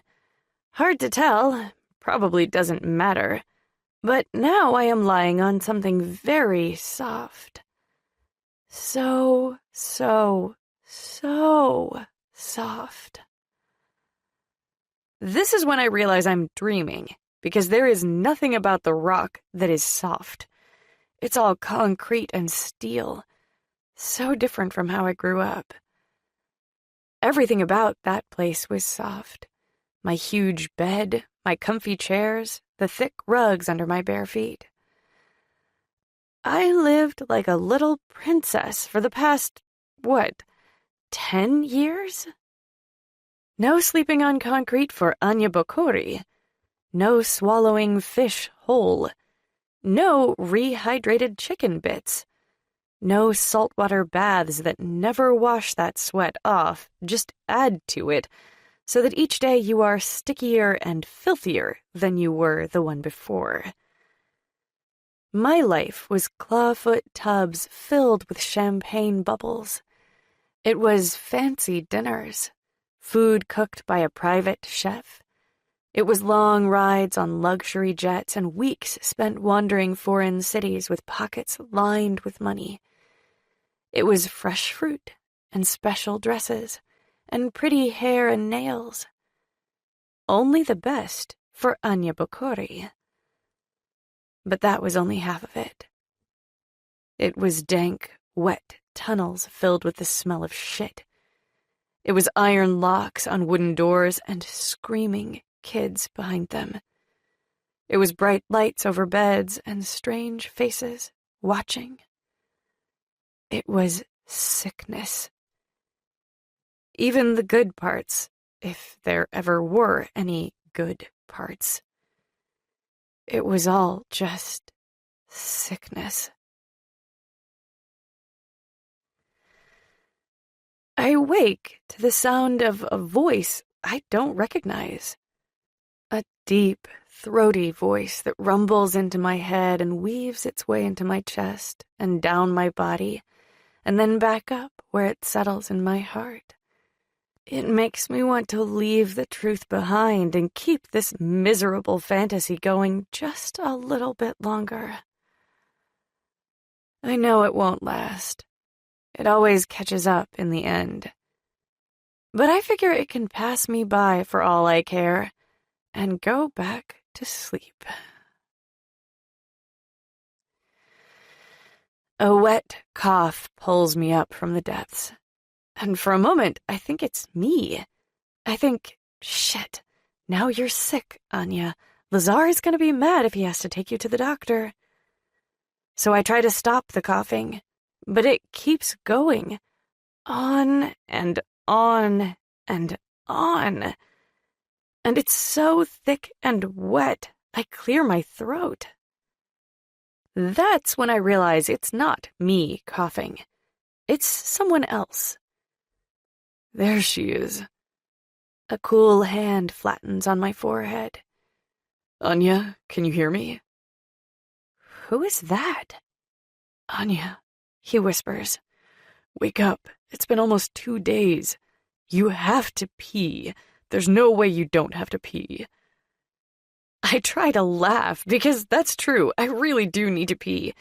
But the pain that shoots through my face is enough to make me choke. And at the same time, the coughing is still happening. Can you open your eyes? Come on, Anya. Enough is enough. You need to come out of this.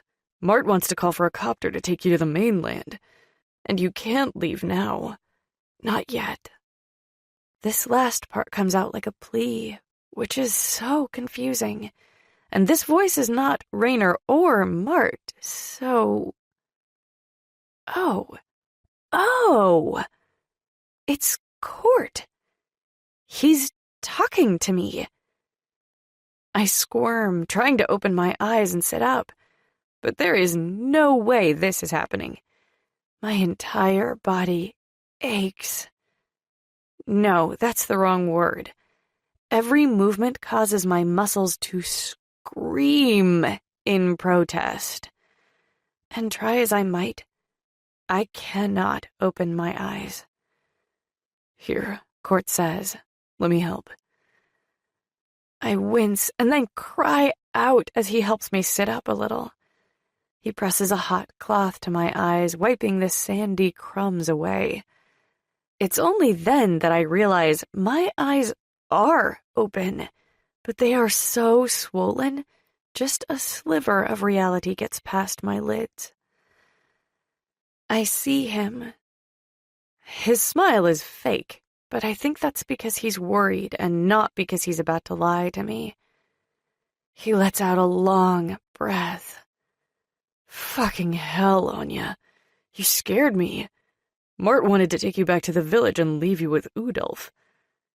He pauses, stares at me. Do you know who I am? I nod, then force a small smile. Yeah, good. He smiles back. I'm pissed at him, by the way. We fought over this.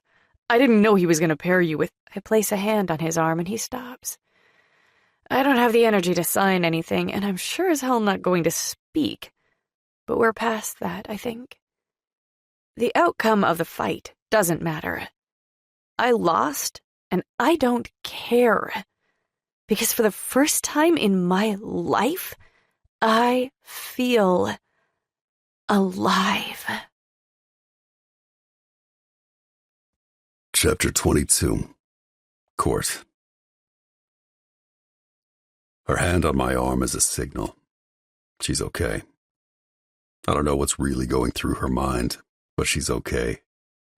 That's all she needs me to know. Anya's eyes migrate down to the limp body of Ainsley in my arms. I let out a long breath. She's sick. Again.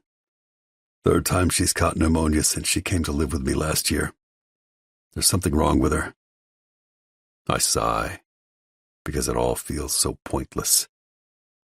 Anya tries to sit up, her distorted face registering a look of concern.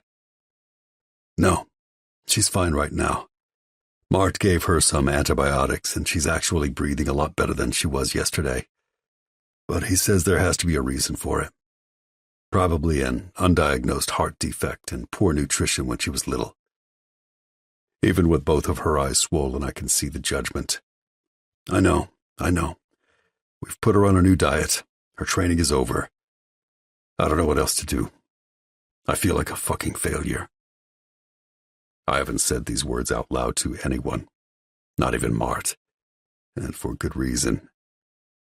Because the idea of leaving Ainsley behind is cracking my heart right down the middle.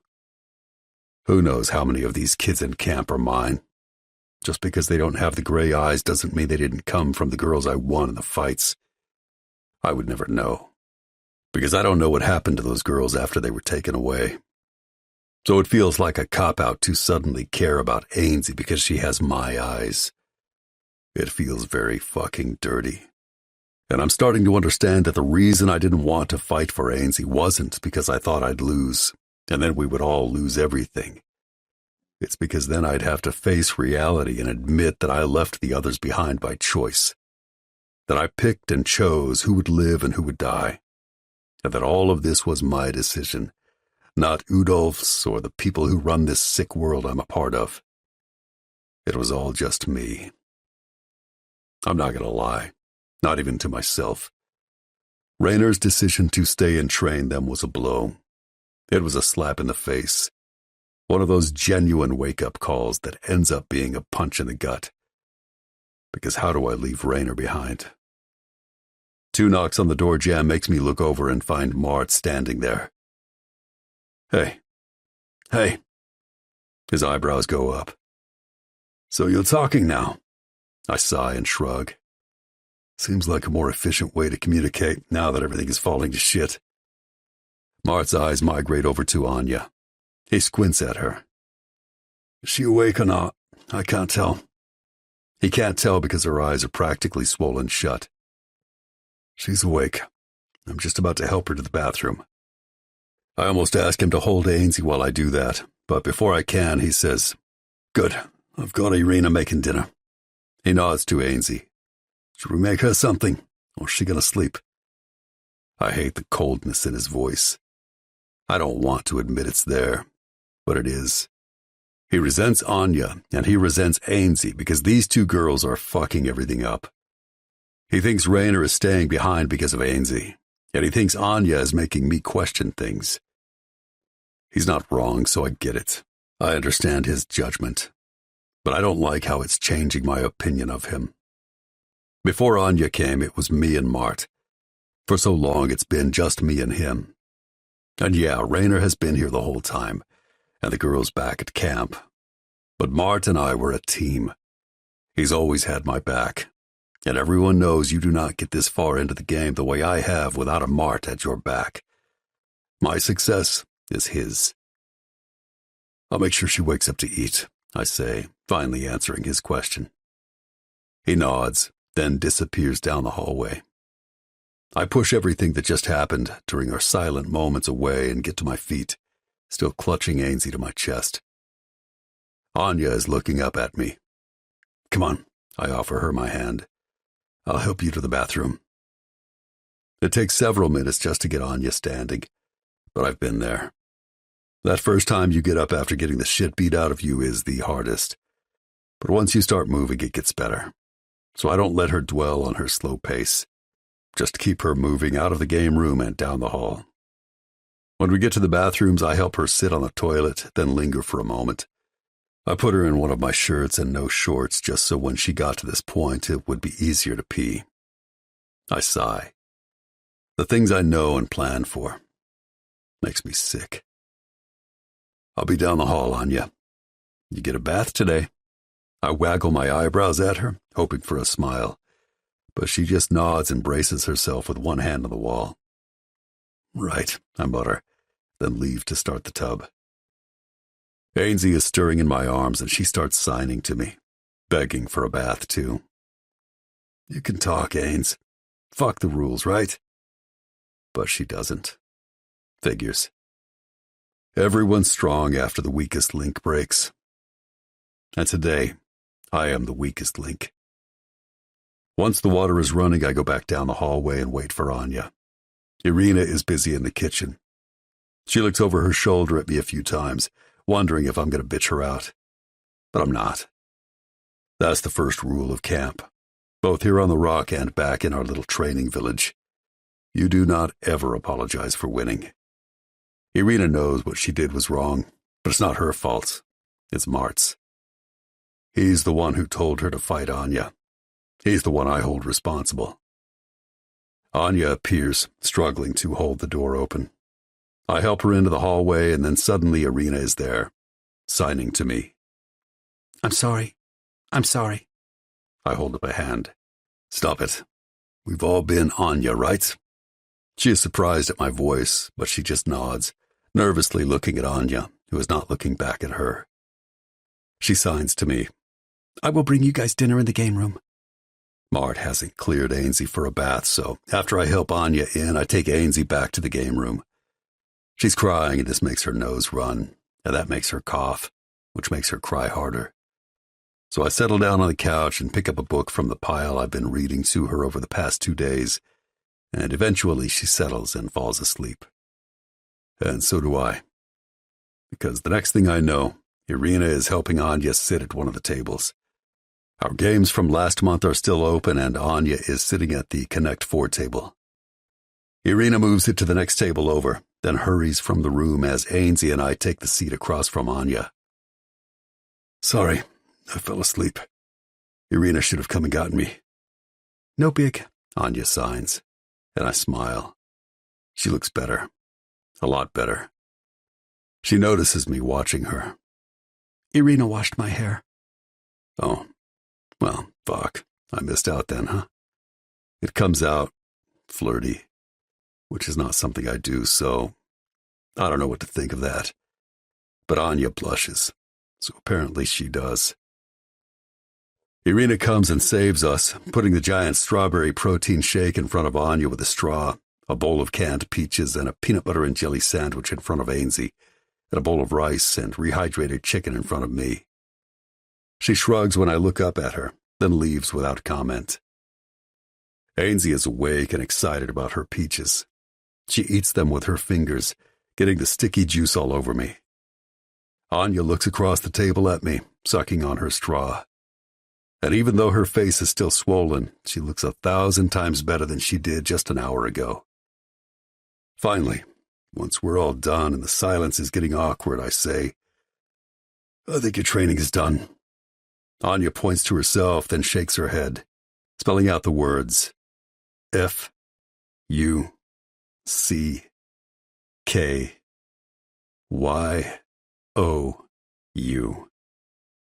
I laugh. I can't help it. You know what? I point at her. I'm going to get the story about you in sign language real soon. But first, why the fuck do you want to keep going?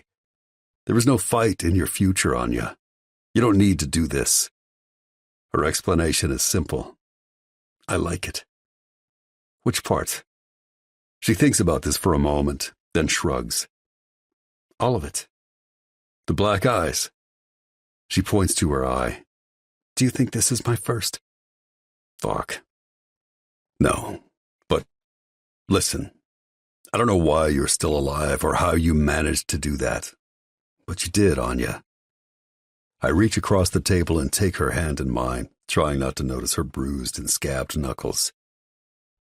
You did. You are. And you didn't use your fists to get here.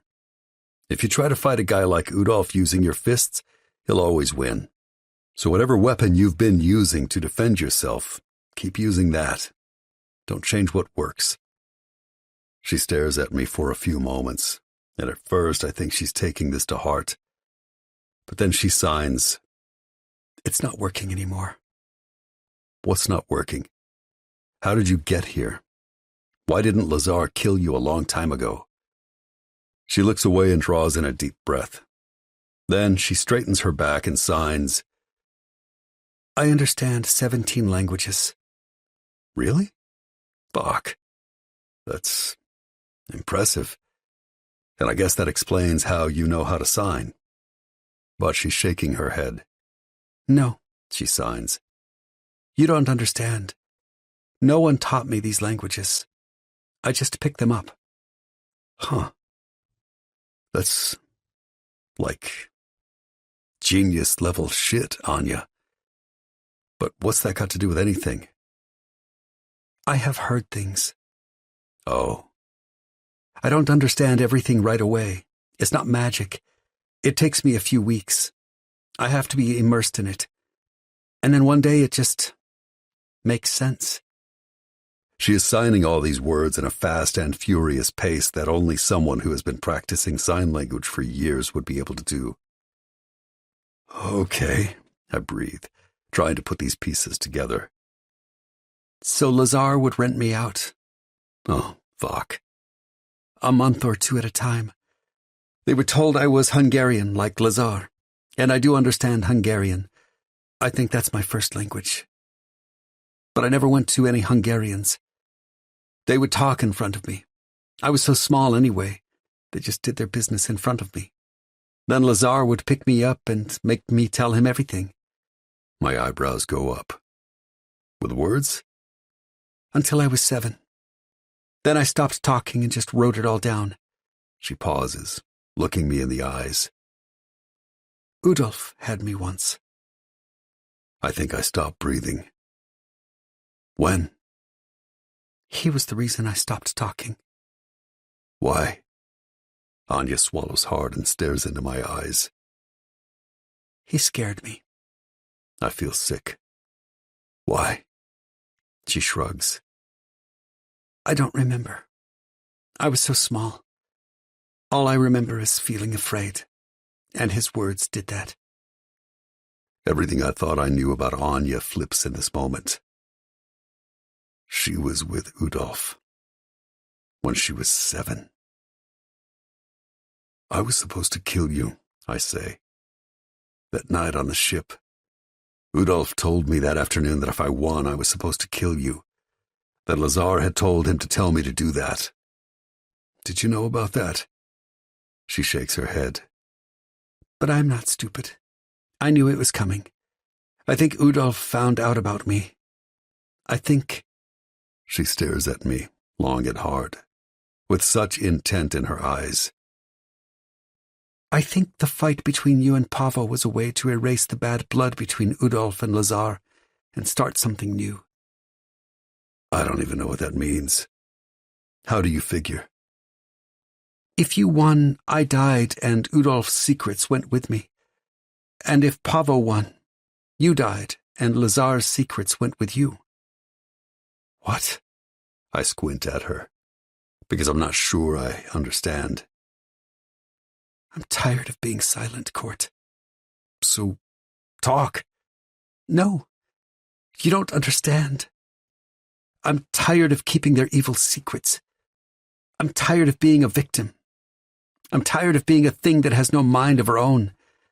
I'm tired of not fighting back. I want to train because I want to fight. She pushes her chair back, scraping it on the floor, and then picks up her shake and walks out. Stiff and limping, but alone, and without help. I run all her silent words back and forth in my mind.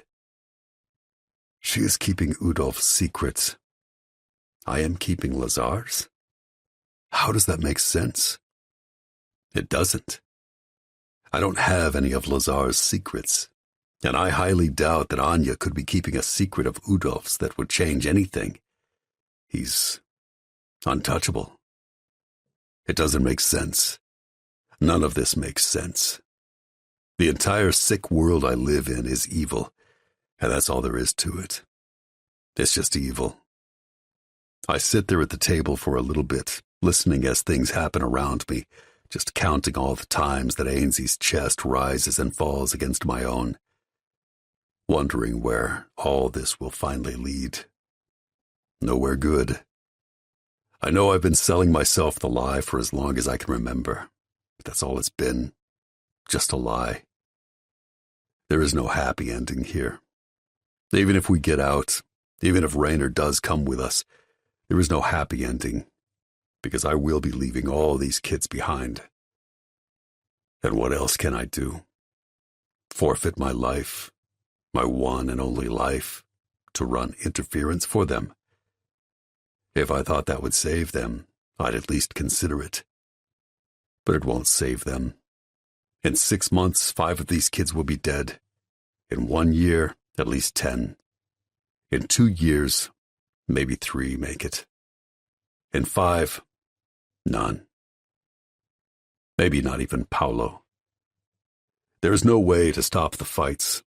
They can call this Court Van Breda's camp all they want in that rag of a magazine, but this isn't my camp. This is Udolph's camp. I'm just a fucking employee. No, that's not even right. I'm lower than an employee. I'm a slave. Eventually I get up, and when I take our dishes into the kitchen, I find Anya helping Irina clean up. Part of me is surprised that Anya can forgive and forget so easily. But then again, she made it pretty clear that she was raised in violence when she pointed to her swollen and bruised eye and asked me if I thought that was her first. Yeah, this whole world is sick.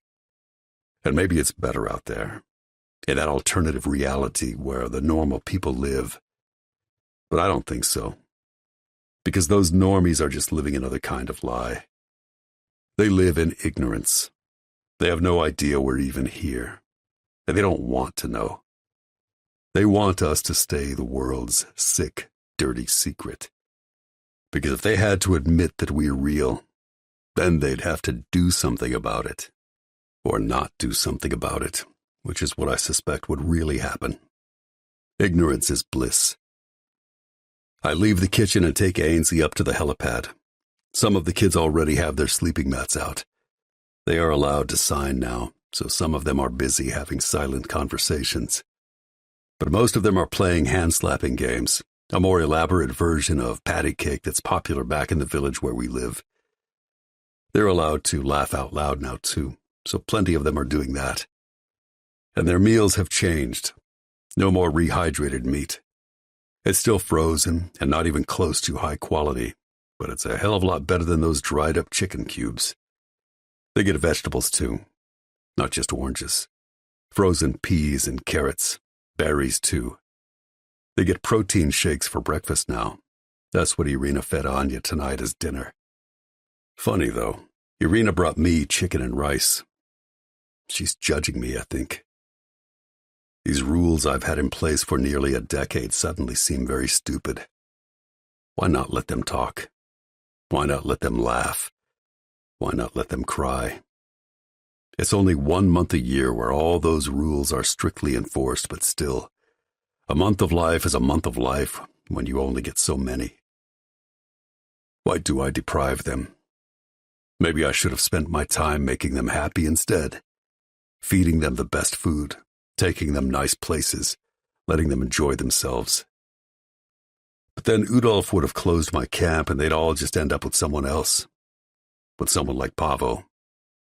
I sit down on the concrete and lean my bare back against the hot cinder brick wall of the old machine building, closing my eyes and enjoying the last rays of sunshine before the darkness comes.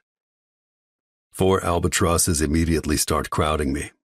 This is kind of an evening ritual with the older ones, the ones who have been around a while, the ones who think of me as family. Just thinking that word hurts a little. Ainsley wriggles around until she's facing forward, at first reaching for the birds, who tolerate her and don't bite. But she knows they aren't pets, and her attention soon turns to watching all the kids playing their games and talking with their hands. She doesn't get up and join them. She doesn't belong here. Why did I bring her in the first place? It's a stupid question. In 2 months I will abandon her to Udolph. And even though I keep telling myself I can live with that, I can't live with that. God, Court, you need to pull yourself together. There is no way to save her. I can't risk another fight. I can't wait 6 or 8 months to get it scheduled and train for it. I can't do it. Ainsley snuggles into my chest. She has no idea she is my daughter. No one has ever told her, and no one ever will. She just loves me for some reason. I hate that.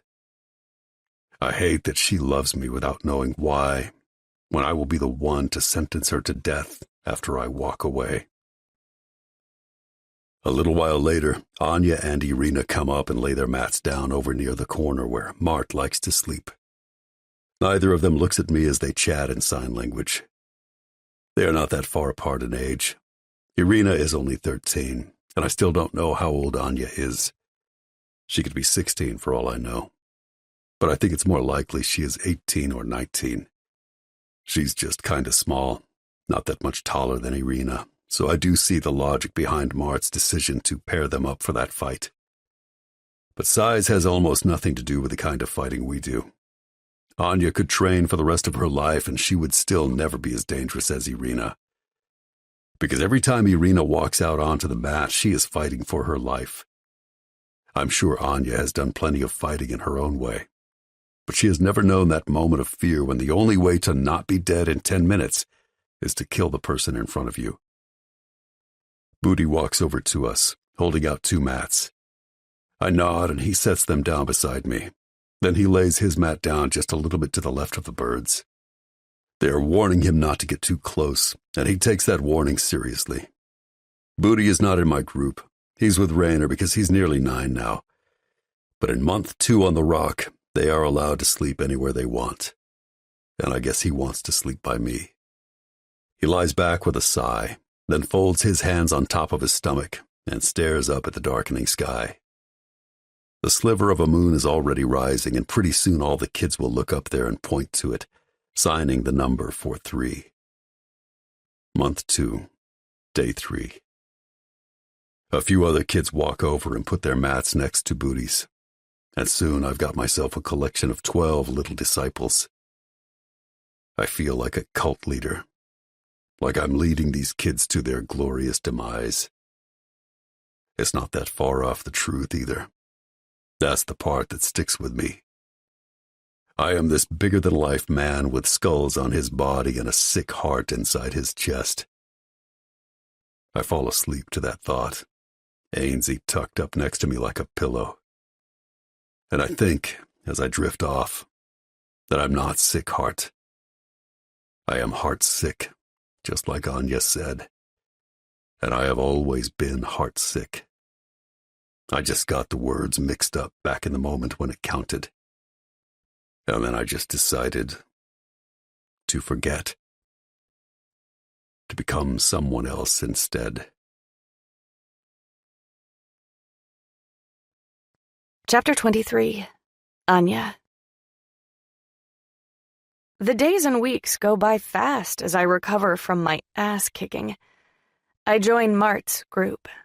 I don't exactly know why I end up in Mart's group. He didn't invite me in, but when Irina woke me up that first morning I went back to training, I just followed her down to the mats and started jumping rope with her. Then we did drills, and then we did heavy bag, and the next thing I knew, I was in Mart's group. Mart didn't even object, which was surprising seeing how he hates me and adding another person to his group threw off all the numbers. Now he had 5 kids, not 4. But it all worked out because Mart started training Paolo one-on-one. I learned through silent conversation that Paolo had a big fight coming up in a few months. But I guess the reality of Fight Club life never really sunk in until now.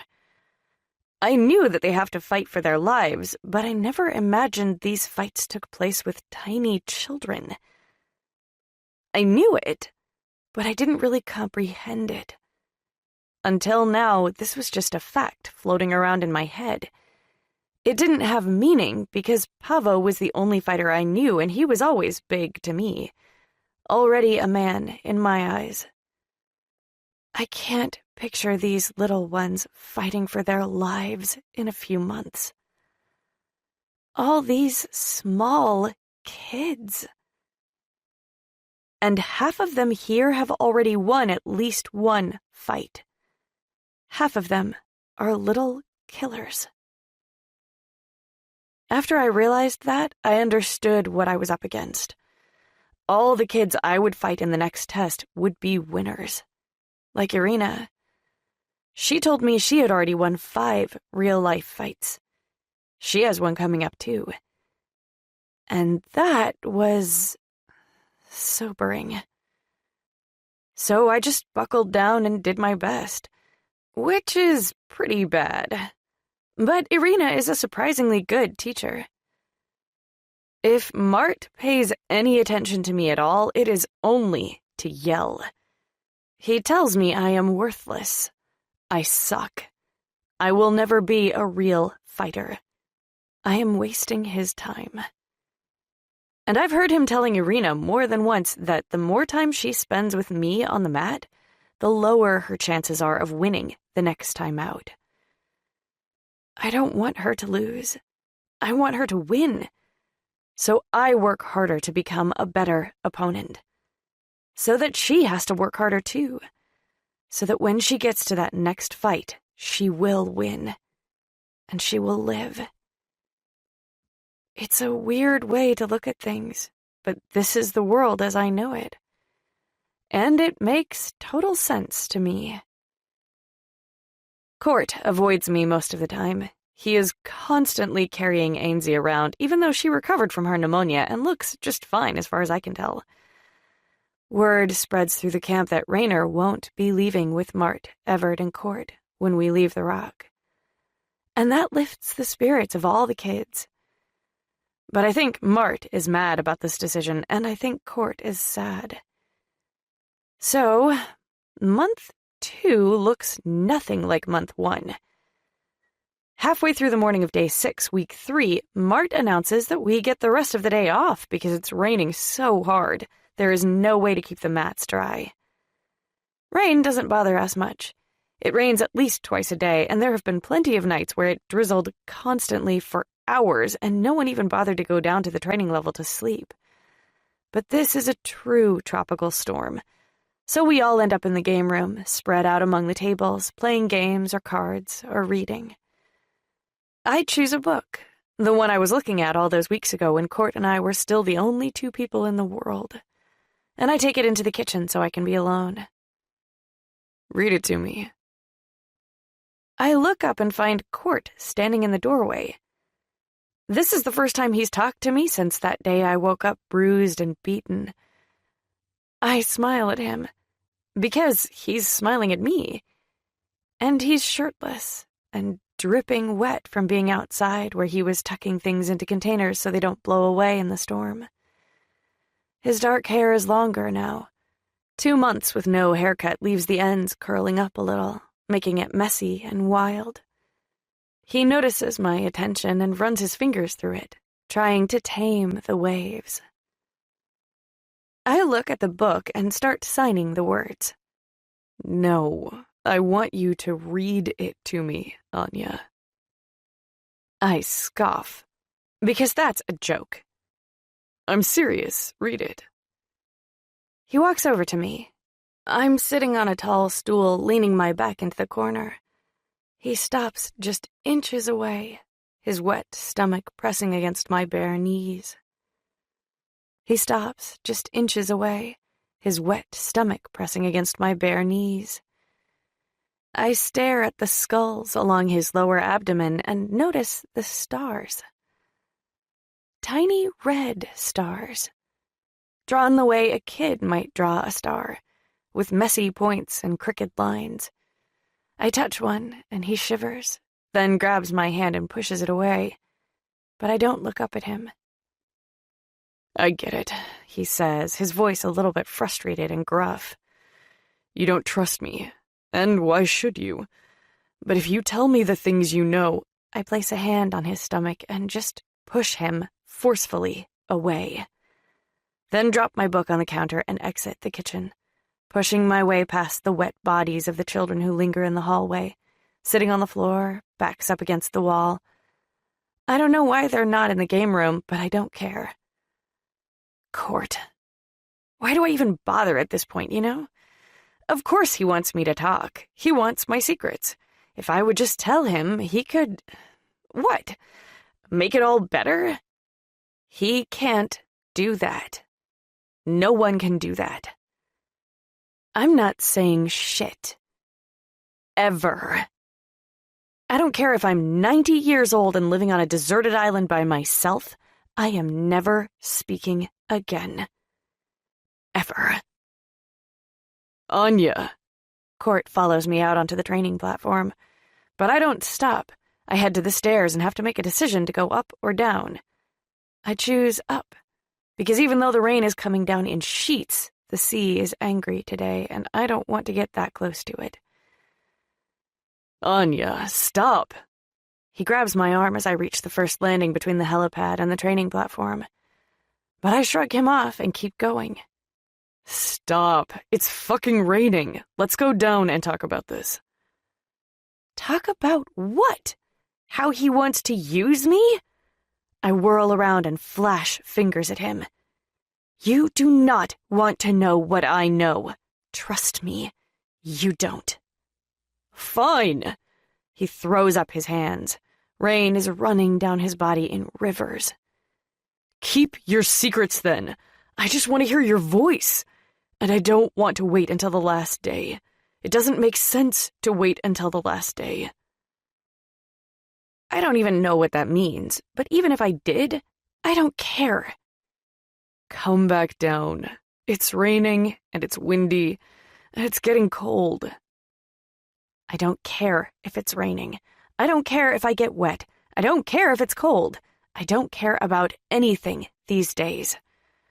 We live like savages. Our whole day revolves around fighting. Killing, really. Because that's all this leads to. Just killing.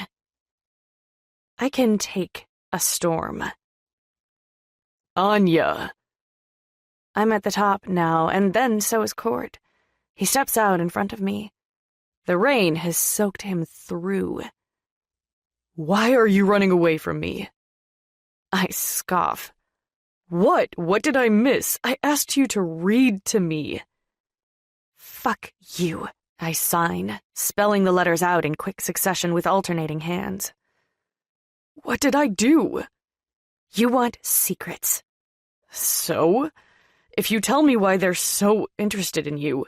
You'll what? Save me? You're not going to save me. We have one more month here, and then I'm gone. Udolf shows up. But maybe I can stop him. Maybe? I don't have time for maybes. Leave me alone. I turn away, but there's really nowhere to go up here except the old mechanical room, which is still home to several nests. The baby birds are massive now, almost full-grown, but they can't fly yet. They can, however, bite. Pretty hard. So I don't go in there. I walk over to the edge where Court and I used to eat our dinner that first month and take a seat on the steel beam, the rain coming down so hard now it stings my skin. The crazy tropical wind is whipping my wet hair around my face, making it stick to my cheeks. But he was wrong about one thing. It's not cold. The air is thick and hot, and so is the rain. This is the tropics. Cold is relative. And this is the kind of cold that feels comfortable. In fact, this whole storm feels comfortable. Because I'm used to the storm. I don't mind the storm.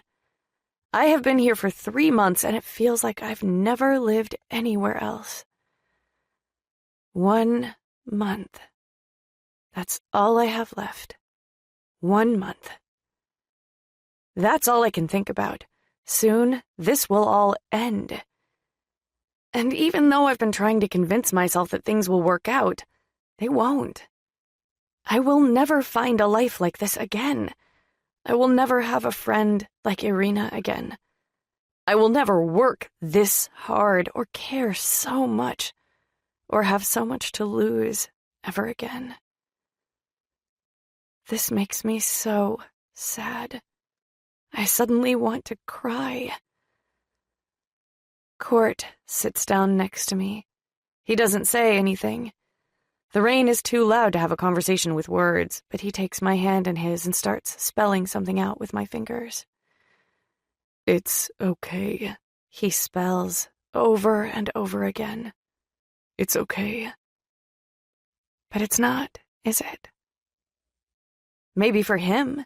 He's earned his freedom and he's leaving. So that's great. I hope he and Mart and Everett have a great life. We all know Raynor is staying behind with the kids. They are very happy about that. And that's also super great. For them. Because they get to go back to wherever their real home is, and things will mostly be the same. But not me. Nope. I have no clue where I'm going when this is over. Not even a little bit. I look up at Court and frown as I shake my head. He's staring down at me with concerned eyes, truly wondering why the fuck I'm losing my shit. I pull my hand out of his and start signing, I don't think I can do it anymore. Do what? Survive. Anya, no, I spell. No. I don't want to talk to you. Just leave me alone. And then I turn my back to him and pull my knees up so I can wrap my arms around myself. I wait, almost holding my breath, as the rain eases up and becomes a still consistent but softer drizzle. But Court doesn't get up to leave. Instead, he puts his arms around me and pulls me back so I'm leaning against his chest. Do you want to hear my story, then? I look over my shoulder, catching just a glimpse of his jawline. His chin is propped up on my bare shoulder, and the scratchiness of his neglected week old stubble suddenly makes me acutely aware of his body. Yes, no, you don't give a fuck. I think about my answer for a few moments, then finally sign, yes. He takes a deep breath and starts talking on the exhale. I don't remember most of the early stuff. I was about 4.5, maybe, when Udolf started noticing me. And ironically, it was because I refused to talk. I had already learned sign language. I don't remember how, so don't ask. Some kid, probably. Some kid I was raised with, or, I don't know, maybe a caretaker was deaf. Sounds about right. He scoffs that these sick fucks would assign a deaf person to care for the babies so they couldn't hear us cry. God, that's the truth. I don't remember much of my early days either. I remember Paris, of course. It was always nice in Paris. But other than that, all those men I was sent to, they all just run together. There were yachts, there were private jets, there were beaches and mountains and green lawns in front of country estates. But I wasn't a guest. I was a slave. And I was on a mission. Every single time. Anyway, Court pauses again, like he needs to build up his will. I was one of the house slaves at first. I picture that. Having been one myself, it's not that difficult. The boys had it much worse, in my opinion. Lazar didn't keep a lot of them, and when I was small, he didn't have any my age. But I would hear them in the middle of the night when Lazar had guests. I would hear them screaming. I turn my body, angling my bent knees between us, and look at Court. His face is almost expressionless, and that's something I can relate to as well. We learn how to turn it all off at a very young age. If you can't turn it off, you don't make it. I wanted to die back then. That's about the only thing I do remember. I had this overwhelming urge to just die. And because of this, I made a lot of trouble for Udolf. That's why he brought me out here. I pissed him off, and he dropped me off to die. I exhale in surprise. Court nods. Yep. I was about 5, and I was done living. There was no point, until... His voice lifts a little. Until I came out here and met these birds. Well, he turns and scans the birds all huddled against the exterior wall of the mechanical room. That bird, actually. See him? He's got a brownish beak. Their beaks get darker as they age. He's over 30 years old. I look at Court and make a face of, fuck you. He laughs. I swear, these albatrosses practically live forever, and that guy over there, he was here with me that first time I was left on the rock. He fed me fish. Holy shit. Court is Tarzan. That's how I stayed alive. Udolf didn't come back for months. In fact, I think he forgot about me. He only came to drop off another little boy my age. I was naked and savage and skinny, but I was still alive. My friend over there, he fed me. I had a lot of water.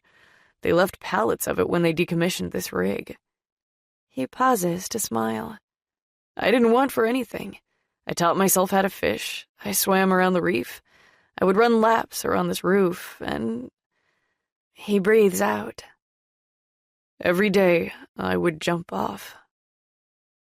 He's looking down at the sea when he says this, but then he looks at me.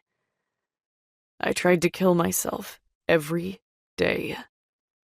I wasn't unhappy, but I knew. He shakes his head. This wasn't right. There was something very wrong with my life. And if I didn't die really fucking soon, I was gonna figure out what all that wrongness was. So I jumped. Every day. But guess what? He chuckles. This rig isn't high enough to kill yourself by jumping. But I did try. I haven't jumped in more than 2 decades now, but you want to know something weird? I nod my head. That night of our fight, that night on the Bull of Light, I had this overwhelming urge to grab your hand and run. Just run with you until we ran out of room and had to jump. And the only reason I didn't was because I had won. I had finally reached my goal. We were free. And I was pretty sure that jumping off that ship was a death sentence. We would have gotten caught up in the wake or sucked under. And I realized that I didn't have it in me.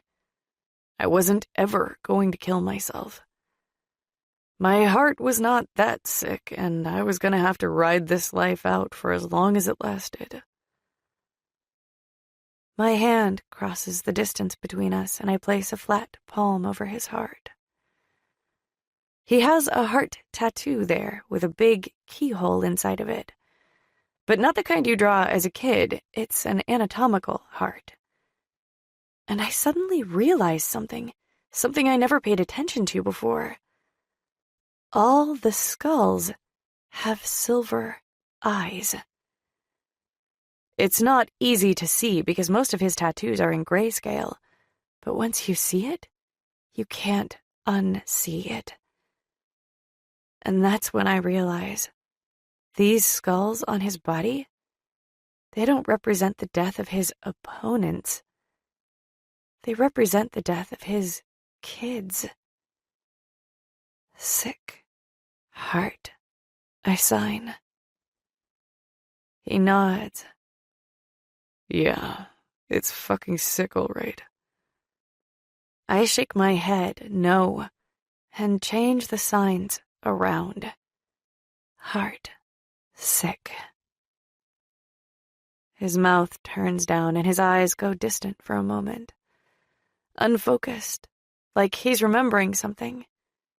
Then he looks at me again. There was someone else. I can't remember her, not her face, but I know she was there.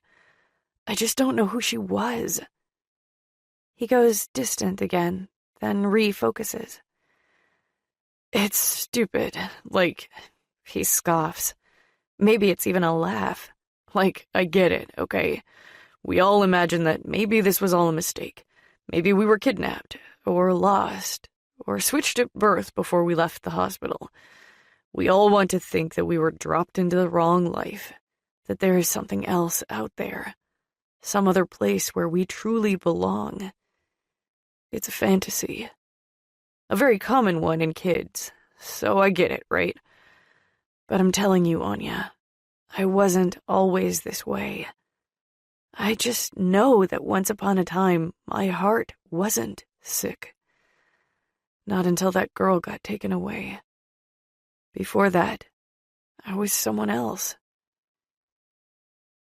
I think I stop breathing in these moments. He knows. He remembers. He just doesn't understand that he knows and remembers. He is heartsick because of what happened to him. And this is when I truly realize that his secret is my secret, too. Court throws his hands up. The rain has stopped and the sun is peeking through the dark gray clouds. Thin columns of light shoot down towards the water surrounding us, like we're being cradled in the hand of God. But I haven't been him for a very long time. Chapter 24. Court. The storm quiets as Anya and I sit in the leftover drizzle. My chest feels tight, like I can't breathe, and I know this is because I said all those words out loud. It's been a long time since I thought deeply about life before Udolf, and I don't even understand why I felt the need to bring it back up tonight. Maybe because she understands me. But even so, that doesn't make her special. We all come from the same dark place. We all live the same pointless lives. We all know that at any moment death is just right around the corner.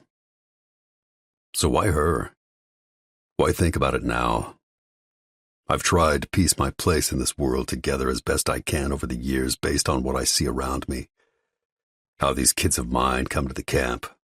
How Mart and Raynor came to be. And Everett. Even Ainsley.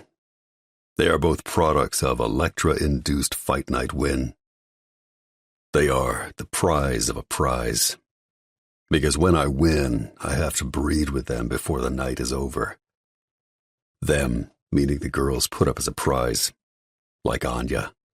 Udolf wants my bloodline, and it's not like I'll be settling down and raising a little family for the Ring of Fire breeding program. He takes it from me. He takes everything from me. I don't know how many of those girls have gotten pregnant during the post-fight, Electra-induced sex party. At least 2, obviously.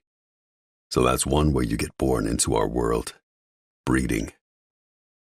You can be kidnapped by traffickers. You can be sold by your parents. You can come from foster care or an emergency relief tent in some third-world country. So that fantasy of mine, that I was someone else, that I am someone else, is not really wrong. I got here somehow. And even though I've been doing my best to not think about who I really am and where I really came from, it's always been there, in the back of my mind. I am Udolf's son, and he threw me away, probably to save himself somehow, just like I will throw Ainsley away to save myself. Anya gets to her feet and leans out over the edge of the helipad. I grab her leg out of instinct. This makes her look down at me and sign. Just looking. 17 languages. That's pretty fucking crazy. No wonder Lazar kept her. I'm sure the people he sent her to assumed she could read and write. She's so pretty. These sick fucks like to keep the pretty ones as pets. Treat them like daughters, which is a whole other level of sick evil. The daughters don't go to school, of course. They hire tutors for them, but they don't really teach them anything of consequence. They learn a little math. They learn a little reading. They might paint or practice an instrument, but they do not teach the daughters foreign languages. It's not like most people are even capable of learning 17 languages. So she's a genius. And that's the real reason Lazar kept her all these years. She's too smart to let go. Too smart to even kill. So why did he put her up as sacrifice for this fight? Anya said, "If you won, I died and Udolf's secrets went with me. And if Pavo won, you died and Lazar's secrets went with you." This is what doesn't make sense to me. What secrets? And why get rid of her now? Anya sighs. Then she starts backing up, her eyes trained on the horizon. "What are you doing?" She smiles but doesn't look at me. I get to my feet. "Anya, what are you doing?" She points to the sea, then looks me in the eyes. And at that moment, I know exactly what she's going to do. Wait! I step in front of her. "Why?" She doesn't answer me, just puts her hand out, palm up. I look over at the edge. The steel beam is in the way, but it's a short leap over, nothing insurmountable. I've jumped off this platform enough times to know that, at least. Then I look back at Anya, take her hand, and the next thing I know, we're running. And then, we're flying, falling, plunging, deep and quick, and then slow as the ocean suffocates us. I push pause on life and just open my eyes. And she is all I see. One beautiful blonde girl, her perfect skin marred now with the scars of her fights, her eyes open as well. And even though this water is not the kind you find near the shore, it's not the kind that glows turquoise in the sun. It's mostly dark green, cloudy, and more like a lake today. Even so, the blue of her eyes is so striking, I forget that I need to breathe. Her hair floats around her face like she is a creature of this sea. A dark, dangerous creature of this sea that makes you want to give up everything and take your chances trying to tame her. My sick heart changes in this moment. It doesn't quite mend, but the hole that once held the missing piece might shrink a little. Then we are rising again, our bodies naturally buoyant, seeking the air we need to live. And when we crash through the surface together, I realize we're still holding hands. She laughs. A real laugh. Even better than that first one I heard back on the ship before fight night. She drops my hand and I almost reach for her again, missing her grip immediately, desperately wanting to hold on to her. She wipes her eyes, still smiling, still laughing, spinning around as we tread the choppy water of a tantrum-throwing sea. Then she turns back to me, her face suddenly serious, and she says, "Don't ask me again. Don't ever ask me again." I'm so stunned by her words, and so enthralled with her sweetness of her voice. I don't say anything back. I just float in front of her, afraid I'll spook her, and the magic of this moment will disappear. "This is what I sound like." She stares into my eyes, so serious. "But it's the last time I'm going to talk to you. Don't ever ask me again." Then she turns in the water and casually swims towards the underbelly of the rig, rising and falling on the large rolling waves like she really is a creature of the sea, heading for the rusty ladder and leaving me behind. I shake myself out of the stupor she put me in, then swim after her, overtaking her easily and then finally cutting off her retreat. No. She says a lot of things back to me in the language of her silence. She speaks to me in a language I'm fully fluent in by now. Yeah, that's fine, because all I want is her attention. I grab her face, both of my palms flat against her cheeks, and then I lean in and kiss her. Our lips touch, and she tastes like an unsettled ocean of regret. Our lower bodies drift closer, our feet making small currents, treading water to keep us afloat. She opens her mouth first, and this causes a rush of satisfaction inside me. Our tongues tangle together, doing a little dance only they understand. It's not a light kiss, but it's not a heavy one either. Her lips are soft and mold against mine in just the right way.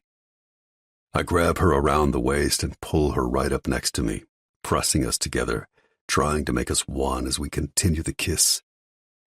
She reaches up and threads her fingers into my wet hair, and then she pulls back and shakes her head no. "Why?" I whisper.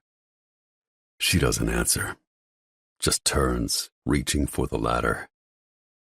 "Hold on. Hold the fuck on. This is not how this night ends." She turns in the water, eyes flashing. "Why? Because you didn't get sex?" "What? No. What the hell, Anya? That's not fair and you know it.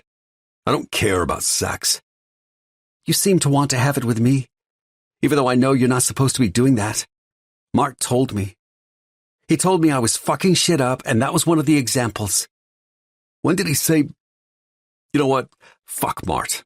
This has nothing to do with Mart. This is about me and you. And the fact that after 3 months of complete silence, you just spoke to me. And that's it? Don't ask me again? That's all you have to say?" She shrugs her shoulders, her face blank, emotionless. It's an expression I recognize. We all get it at times when we shut down. That's what she's doing. Shutting down so she can get past this conversation and not have to deal with something messy. "That's really all there is to say." I stare at her for a moment. "What are you doing?" She points her finger towards the sky. "Trying to go up there." "That's where you're going?" "No, I want to know what you're doing. Why are you suddenly angry? Because I got you to speak?" "I chose to speak, and now I'm choosing not to do it anymore." "So you're what? Failing at that on purpose? Because you're still talking, Anya. And fuck that anyway. No, I have questions for you." "No one gives a fuck about your questions, sickheart." I narrow my eyes at her. "Don't do that." "Don't do what?" "Call me that name." "Isn't that your name?" "What the fuck is your problem? I didn't do anything. I didn't force you to talk to me. You chose to do that. So if you're mad at yourself—" "I'm not mad. And trust me, Court." She sneers my name a little, and I'm truly baffled at the complete 180 of her mood. "I learned to take responsibility for my own actions a very long time ago. I've no use for blame." She turns, once again reaching for the ladder. But I place my hand softly on her shoulder. "Anya, I'm not here to piss you off. I don't hang around with you hoping for a fuck. And if you're mad about talking to me, then—" I blow out a breath of resignation. "Then fine, don't talk. But don't go up yet either." "Why?" She doesn't look at me when she says this. Just stares straight ahead at the rusted-out ladder. "Because," I sigh. "Because you're the first person in a very long time who's made me want to talk." She scoffs. "No," I say, reading her mind, because I can hear her thoughts like they are my thoughts. And they are, I think, because we are the same somehow. This has nothing to do with you talking to me, Anya. Whatever secrets you're holding for Lazar, I don't want them. I don't need them. That's not why—" "Because you're out of here, right?" She peeks over her shoulder at me. "That's why you don't need them. You're out of here." I let out a long exhale.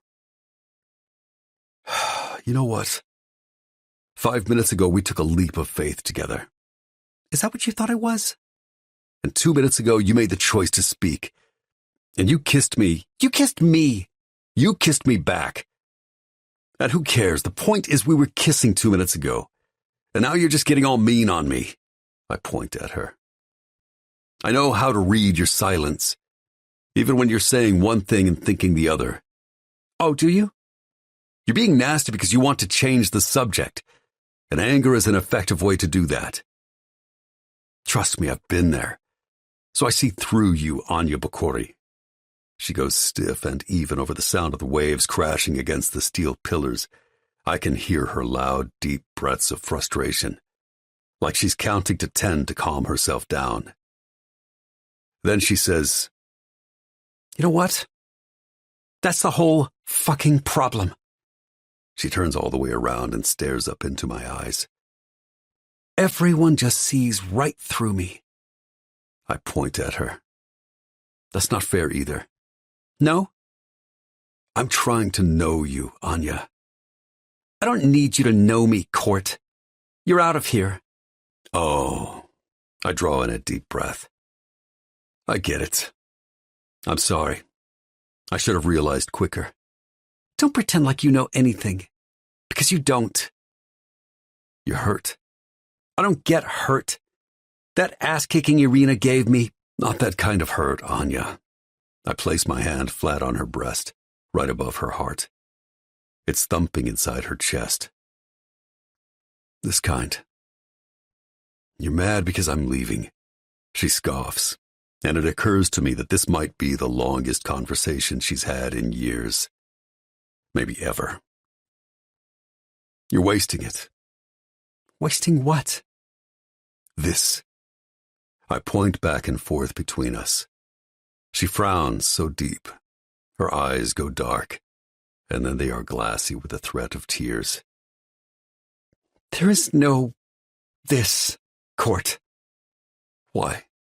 Because I'm leaving? What if I wasn't? You are. But what if I wasn't? You are.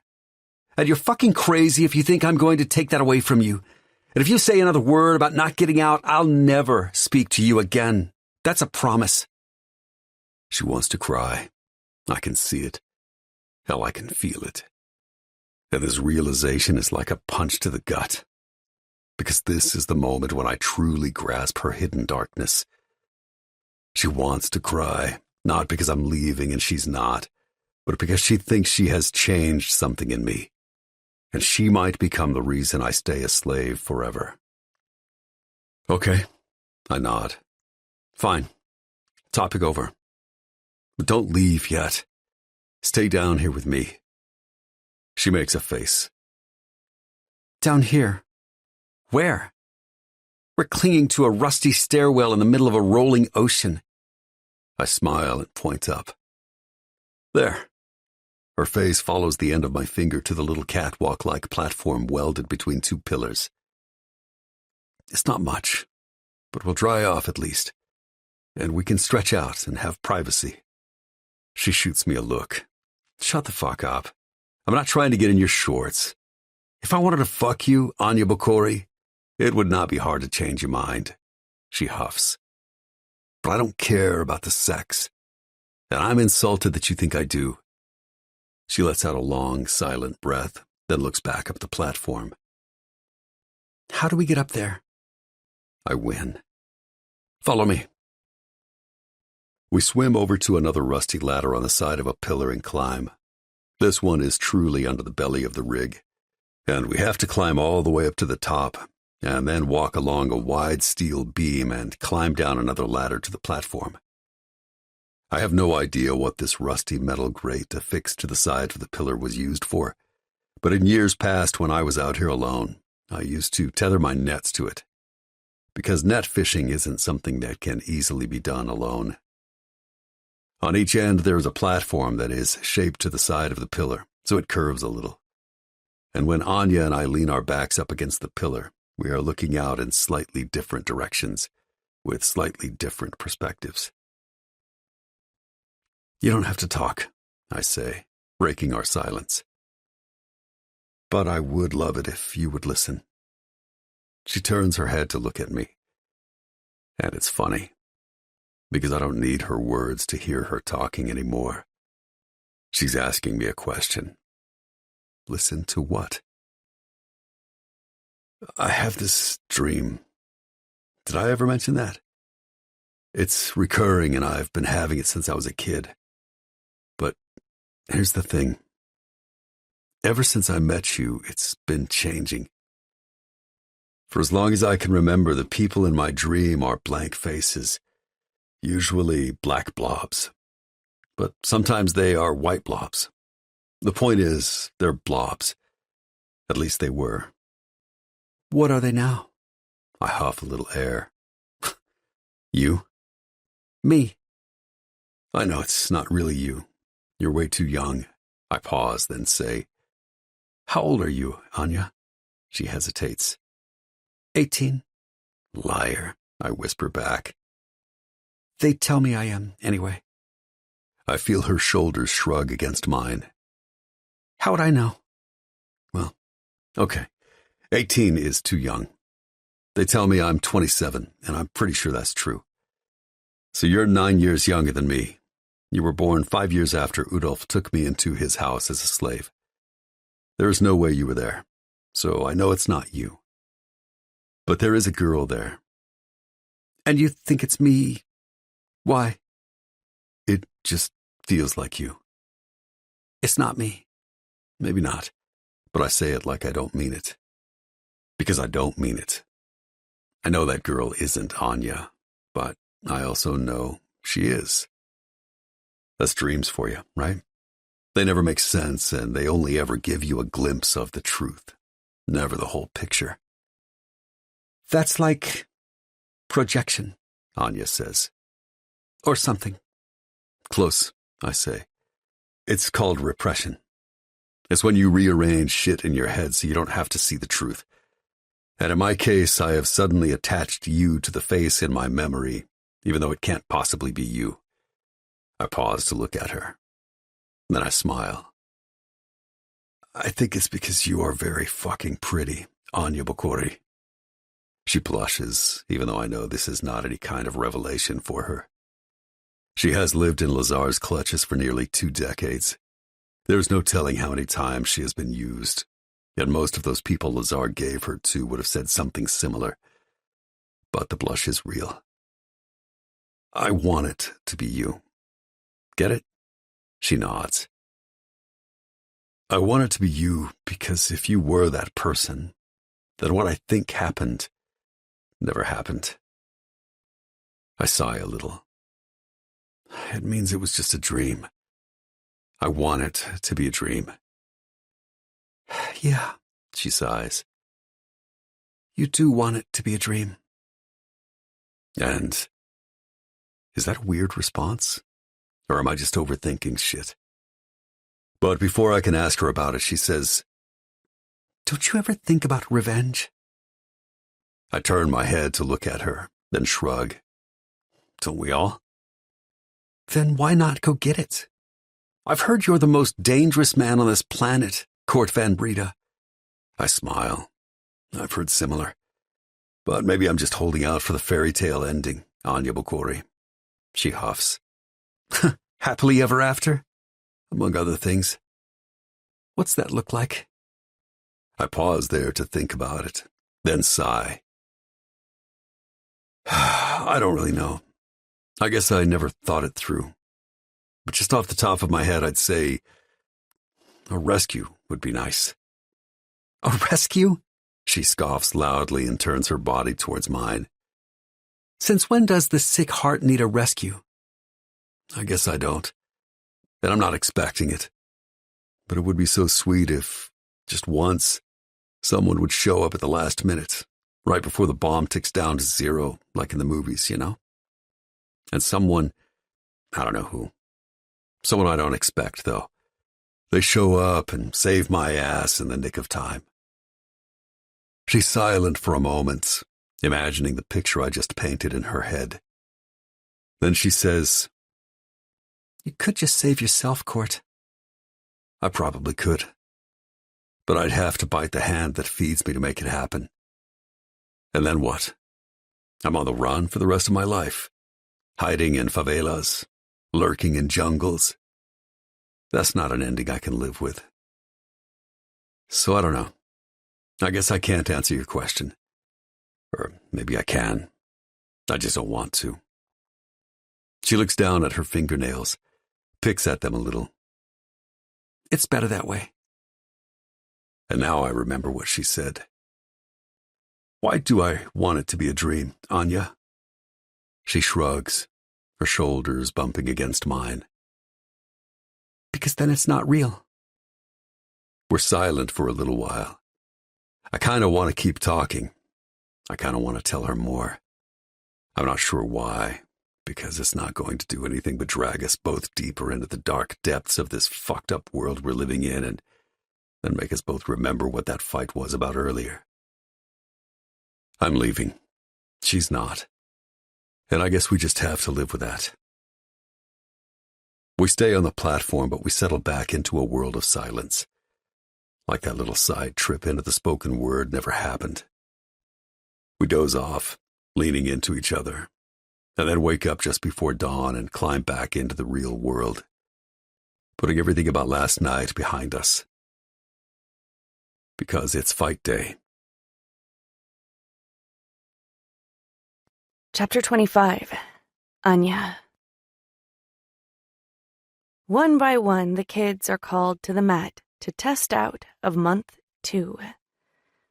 I'm only half paying attention to who is winning or losing because I'm still busy thinking about last night with Court. Did I really speak to him? I did. After all these years of silence, last night I spoke words.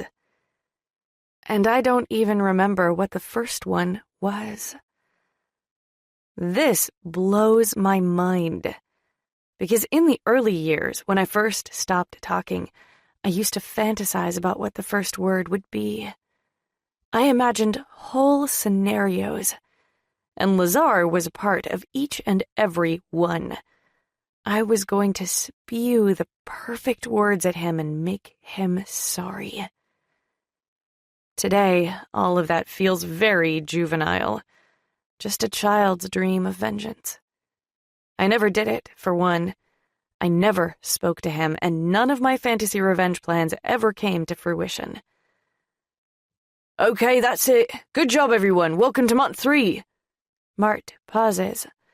You have 1 day off, and you're... Whoa. What the actual fuck is happening here?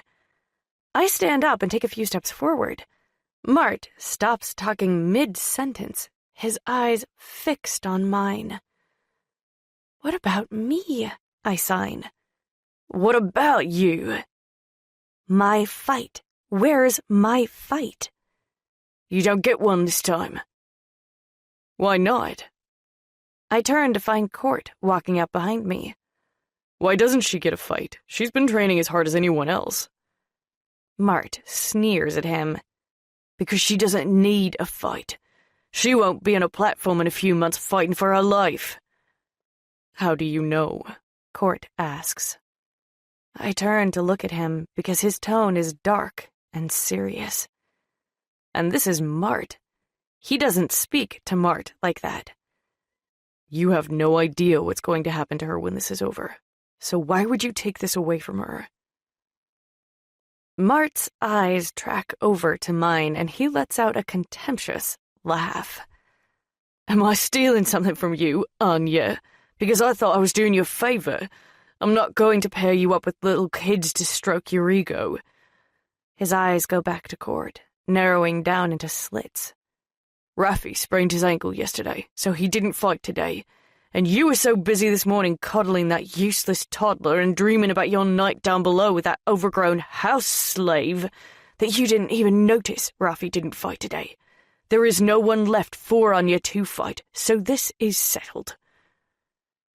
He pauses, and I swear the entire ocean goes still, waiting to see how Court will react to Mart's words. Because it is very clear that Mart is pissed. And it's also very clear that the reason he's pissed is due to Ainsley and me. What the fuck? Court's voice is low. What the fuck? Mart repeats. That's what I should be asking you. What the fuck are you doing? Then his gaze lands on Raynor. You're already fucking shit up, Raynor. Telling him you're staying behind? And whatever, if that's how you want to waste your one life, who am I to tell you no? But you've been going around telling these damn kids that you're staying behind to take care of them. So what? Raynor asks. Why do you care? In 1 month, you're washing your hands of the entire thing. Because this isn't over yet, and you two dumb fucks don't seem to get it. And that's fucking funny coming from you, Raynor, since I'm the only one who seems to be taking this camp seriously. You're trying to make these kids into your best friends. And you, he points to Court. You're trying to play daddy to a little girl who won't— That's enough, Court snaps. We can talk about all that shit later when we're alone. Right now, we're talking about Anya's test. She did the work, she gets a fight. Mart and Court lock eyes as several long, awkward seconds tick off. There's no one left for her to fight, unless you want to force Raffi onto the mat. Mart looks at me. But then again, maybe that's what you need. An opponent who can't even stand. Mart snickers. Nah, he'll still kick your ass. I step forward again. Because I get it. Mart hates me. He hates the fact that Court brought me here. He hates the fact that Court likes me because that reminds him that he's replaceable. I point to myself, and then I sign, how about you? How about me what? Fight me. Mart laughs. All the kids gasp. Court says, fuck that, you're not. But before he can get all the words out, putting an end to my challenge, Mart says, fuck yeah, let's go. And he whips his shirt off over his head and begins circling me on the mat. Court steps between us, arms wide to form a barrier. Stop it. She's not fighting you. You would kill her. Mart stops, circling, and straightens up out of his fighter's stance. What the fuck is wrong with you? That is not a rhetorical question. What the fuck is wrong with you? I've fought plenty of our kids and not a single one ever died. She's not one of our kids, Court begins. But Mart cuts him off. That was my fucking point. She's not one of us. She doesn't need a test. She won't be fighting for her life in a few months. She will go live in one of Udolph's mansions or harems or wherever the fuck Udolph keeps his women. And she will be fed and fucked, and that's enough! Court yells it, and every single kid ducks their head a little, cowering from the anger and rage in his voice. That's enough. Mart walks towards him and pokes Court in the chest. Fuck you. I don't take orders from you, sickheart. I'm not your underling. I am your equal. And you and I both know who the better fighter is. So don't you fucking tell me that's enough. I'll let you know when I've had enough. Court pushes him. Hard. Forcing Mart to take a step back.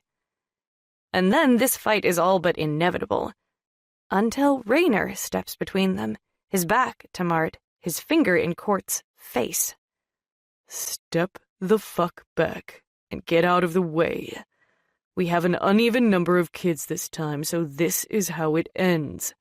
If Anya wants a test, she fights Mart. This is how it's done. With kids who know what the fuck they're doing, Court points to me. She has no idea what she's doing. He's playing with her. Then I guess she should say no, Raynor says. He turns to me. You have 3 seconds to make a decision. Do you want a test, or don't you? I nod yes before I can think about it. Because fuck this Mart guy. He's been on my case for 2 months now. Like whatever his problem is, it's all my fault. And I'm sick of it. There you go. Get off the mat, Court. We're all hungry and ready to celebrate the end of Phase 2. Raynor pushes Court backwards until he stumbles off the mat and is standing behind his row of kids. And then it's just me and Mart. with nothing but a few feet between us. He hunkers down into his fighting stance again and turns into someone else right before my eyes. Some ruthless killer version of himself. He turns into Court the way he was that night on the helipad with Pavo. He turns into an animal, and I turn into his prey. I put my fists up, mimicking his fighter stance, but without the 2.5 decades of practiced good form. We circle each other for a few seconds, then before I even understand what's happening, he's smacked me in the face. I grit my teeth, tasting blood. My tongue has mostly healed from the last time he did that, but it's like he knew he could split it back open with one well-placed slap. And this pisses me off. Not that he cut my tongue back open, the fact that he slapped me. Like I'm just a stupid girl, not worthy of a real punch. And I don't know what happens to me, but something does happen to me, because I see red, and my vision narrows down into a tunnel focusing only on my opponent. My whole body goes hot. My feet dance the way they've been conditioned to, bouncing on the mat like I really am a fighter. And then, before I can think about it, before Mart can read my mind and counter what I'm about to do, I fake a punch, and he ducks left. But I've already lowered my head. I ram his chest like a bull, pushing him backwards, making him stumble. And then, like a fucking miracle from God, he's on the mat, on his back, right in front of me. I drop to my knees as he laughs, and I punch him in the mouth. I'm just about to smile and enjoy this one moment, this one time that I took Mart by surprise, when his fist crashes into my jaw and my whole world stutters. And then it all goes black. I struggle to swim up from the darkness. People are saying my name over and over. Anya! Anya! Lots of people. I recognize Raynor, Court, and yes, even Mart. Then Irina, even Everard. Hell, maybe all of them. Anya! That's Court. Open your eyes. He pulls one lid open with a finger. Look at me. Can you look at me? I nod, which makes my head swim. Then I look over at Mart and smile. What the fuck are you smiling about? I knocked you out, you dumbass. Then I laugh and throw him my middle finger. And this, I think, is a moment worthy of words. Fuck you. You fucking prick. You want to slap me? Like a goddamn girl? You think I'm just a goddamn girl? Someone to be tucked away in a harem house? Fuck you! You have no idea who I am, or what I've lived through, or what I'm capable of. Every kid is laughing. So loud, Mart can't hear the rest of my curses. But I keep going.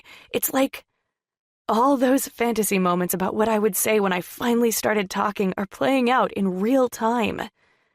You're just a fucking bully, I continue as Court pulls me to my feet.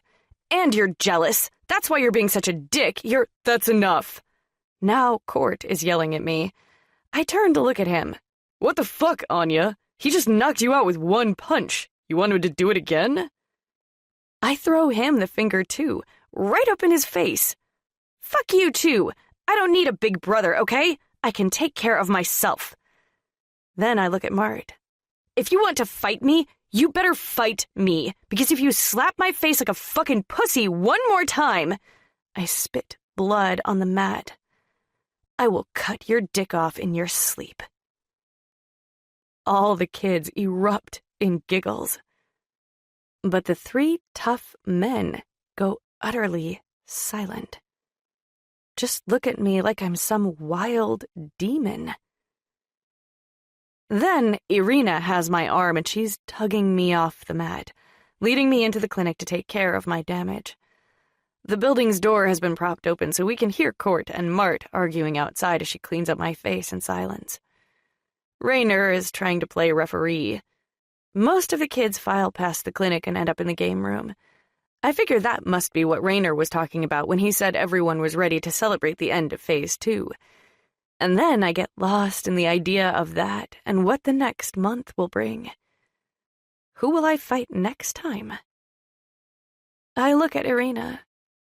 She has a cut above her eye from her fight with Paulo just a little while ago, but their fight was mostly grappling on the mat. She smiles at me, giggles a little, then signs. I fucking love you. Why? I sign back. Not even sure why I'm signing instead of talking.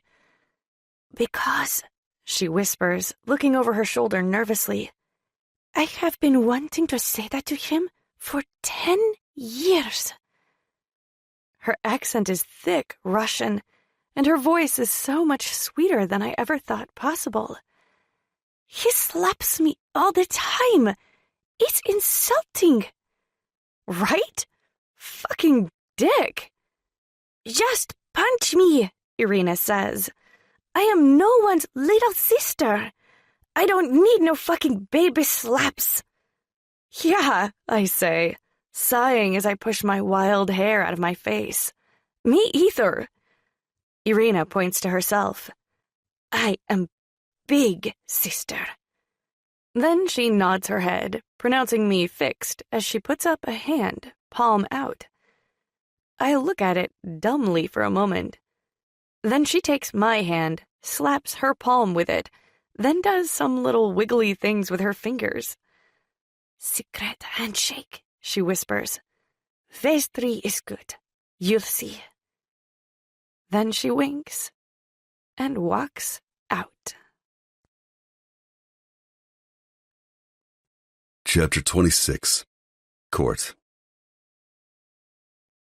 The night of Test 2 out on the rock is one of celebration. The first month is all about discipline. They can't talk, they can't laugh, they can't communicate in any way. They are their own worst enemy and they must learn to deal with that. They must learn to contain the fear. They must ignore the beasts lurking in the background and never take their eye off the savage in front of them. Because here's the hard lesson I want them to learn the easy way. No one is coming to save them. I learned it early, but as Anya can attest, I never completely bought into it. I need them to buy into it. It's one thing to have hope and be me, a man on the edge of the end, and the end is going to be sweet, not dark. And it's quite another to be them. Just getting started. Udolf could walk into my camp at any moment and take any kid he wants for any reason whatsoever. He's done it 7 times in the past 12 years, and one of them was 16. 16, and she just disappeared one day with Udolf, and that was that. So they can make it all the way to me, all the way to the rim of that ring of fire, and still they will never be safe. I cannot save them. They must learn to save themselves. It's a shitty lesson, and it's even shittier that they have to learn it so young. But what is the alternative? They break down crying. They stop fighting. They give in. That is death. Even if they're still alive, if they break, they die. It might take a few months, but they are already dead when they break. They must defy this life. Every possible chance they can, they must fight. And they must be smart about it. Like Anya. She is a fucking genius. And I'm not talking about all those languages either. That silence. Yeah, it's brilliant. Because she gets one chance with every single person who knows she doesn't talk to stun them into their own silence. Even if it's just for a moment, she has that one moment. It's guaranteed to work. She did it to me last night, and she did it to Mart today. You want to slap me? Like a goddamn girl? You think I'm just a goddamn girl? No, Audiobook. I do not think you are just a goddamned girl. I think you are some kind of mental ninja. That's what I think you are. Month 2 is all about learning who has your back. The kids never realize this until they are well into month 3 because all they are thinking about is death and how to avoid it. If they failed their first test, they are stressing about the next one. If they passed their first test, they have just raised Mart's expectations. And that means he will do his best to make sure they fail the next one. That's why Irina was paired up with Paolo this time. He kicked her ass. She looks a lot like Anya did last month at the end of her test. One eye swollen shut, her lips split, and she admitted to Rainer that her left ear is still ringing. Anyway, the night of the second test is a party. A real party. They get free run of the game room and candy, and then, just before bed, we show them their new sleeping quarters on the lowest level. The entire perimeter of the platform is surrounded by shipping containers, and up until now, they've only been allowed to open the one that holds their clothes. But tonight, we open all of them, and inside each one is a bed. A real bed. It's not big, just big enough for a small child, and the waterproof mattress isn't even as thick as the mats they train on. But it's a bed. They get a solar lantern, they get a set of sheets, and they get a pillow. If you've never slept on a thin rice mat outside on a helipad of concrete for 2 months straight, you might not be able to imagine just how magical a pillow can feel. But these kids get it. And even though they're still not allowed to talk, they don't care. They're so used to it they don't even miss it by now. It's just life. Maybe that's sad. I've had rebellious kids tell me that in the past. 3 of them, to be specific. About 4 years apart, so they didn't sit down and have some existential discussion about the pros and cons of deprivation. That was just who they were on the inside. All 3 of them died early. They didn't make it to 10. 10-year-olds in my world are some of the wisest of creatures. And here's the thing. Those kids were right. It is pretty fucking sad when you wear deprivation like a badge. But what's the other option? I watch the kids getting settled in their container rooms, waiting to see which of them will like the idea of solitude and which of them will go looking for roommates. Most of them have been out here before, so they know they're allowed to share a room if they move their own furniture. And more than half of them do that. They get busy segregating themselves into groups, forming up teams. And the funny thing is, it never ends up the way you think. The girls don't gravitate towards each other. Irina isn't sharing shit with anyone. She's always been comfortable being a loner. And Zoya, the little 6-year-old in my group, is a lot like her. Her first act of independence was to color a sign that says, "Keep out," in big, bold letters. And right now she's dropping a pile of books and stuffed animals she stole from the game room onto her bed. Rainer's going to be pissed about that. They're only allowed to take 1 book at a time, and no toys or games ever leave that room. Zoya is giving out no fucks. She's not hiding her booty, even though she knows the rules. She's displaying those books proudly, like they are her trophies. I predict she will go far. 9-year-old Rasha, on the other hand, is waiting on the edge of Paolo's container, her eyes begging for him to let her in. They are real-life brother and sister. I can tell he's pissed about it, but after about 20 minutes he starts flashing angry hands and fingers at her, and she bounces up and down in delight, clapping, then proceeds to drag her bed out of her container, all the way across the platform and into his. Rasha is not going to make it. She's not a terrible fighter, obviously. She's 9 and still alive. But she's not ruthless. She is never going to be ruthless. She kills her opponents with tears in her eyes every single time, and then she is depressed for weeks afterward. It sucks. It really does. It sucks that her compassion will get her killed. It shouldn't be this way. But it is. And that's all there is to it. Mako and Pang room together. They've always roomed together. They are a lot like Mart and me. Or, well, how we used to be when we were that age. We would stay up late and choose our names for the Ring of Fire. I wasn't called Sick Heart back then. That was Udolf's name for me, and it came much later, when I got into the Ring of Fire. I called myself the Stray. Just thinking back on those days makes me smile. And Mart called himself the Badger, because even though he was super skinny, he just kept going in for the kill. He never quit. He would have gone all the way on his own. He never needed me. I needed him. We made so many plans. We used to make up diagrams of our training camps. How many huts we would have, how many training rings, how many kids we'd train, and then we'd fantasize about what we'd do afterward once we won our freedom. Buy a private island, private jet, private everything. Condos all over the world, women everywhere hanging all over us. We made a pact, too, to never let those girls come between us. I'd forgotten about that. Maybe because Raynor came along soon after and he brought Cynthia, Sissy, and Ling with him. And we messed around with them when we got older. But girls, man, we didn't have time for girls. And the girls didn't have time for us.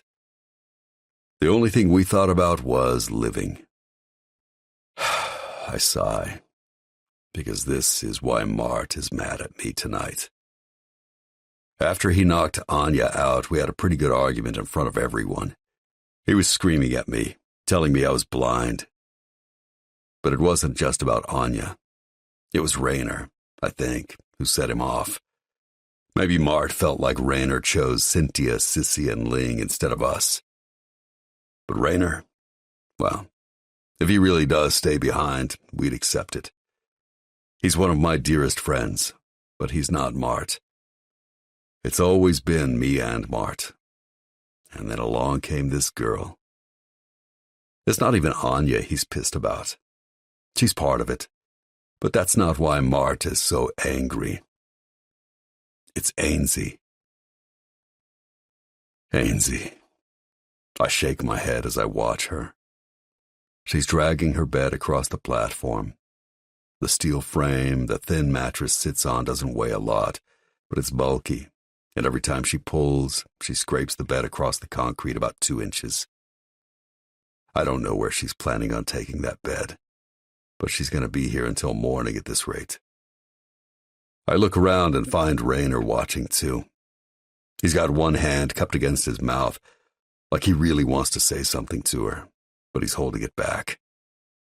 Then my eyes track over to Mart, who is also watching Ainsley from another end of the platform. He looks like he wants to say something too, but it's vastly different than what Raynor is thinking. He blames Ainsley for Raynor leaving, for me being distracted, for Anya being here. And none of that really makes sense. I think he knows that. But we're so close and we have so much to lose. I sigh.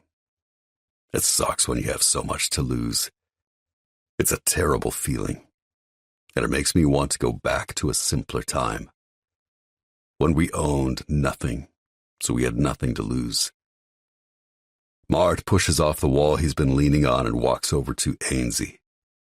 I catch Raynor's look from across the platform, but I shake my head at him. Leave it alone. Let's see what he does. Mart bends down, kneeling so he can look Ainsley in the eyes. I can see his lips moving, but he's talking too low for me to hear anything. Then he looks over at me, stands up, shakes his head, and starts walking my way. Do you know where she's taking that bed? No, I say. Upstairs, he points to the ceiling. So she can sleep next to you out on the helipad. I picture Ainsley trying to get that bed up the stairs and let out a soft chuckle. It's not funny, Mart snaps. None of this is funny. It's bad enough you've got yourself all distracted by Anya, but this kid, Court. He points to Ainsley as the sound of another 2-inch scrape fills the air. She's gonna get you killed. You're being fucking dramatic. No, he shakes his head. You're not gonna leave, are you? What the fuck are you talking about? Of course I'm leaving. We've spent the last 2 decades working for this. I'm not giving it up. I don't believe you. Nothing about this last camp is right. It's all wrong. I stare at him for a moment, acknowledge his fear, because that's what it is, and then say, "You know you always come first." Is that right? He scoffs. Then he looks me dead in the eyes and says, You should reconsider that. "Reconsider what?" Putting me first. "And why's that, Mart?" He hesitates, like he's not sure he should say anything more.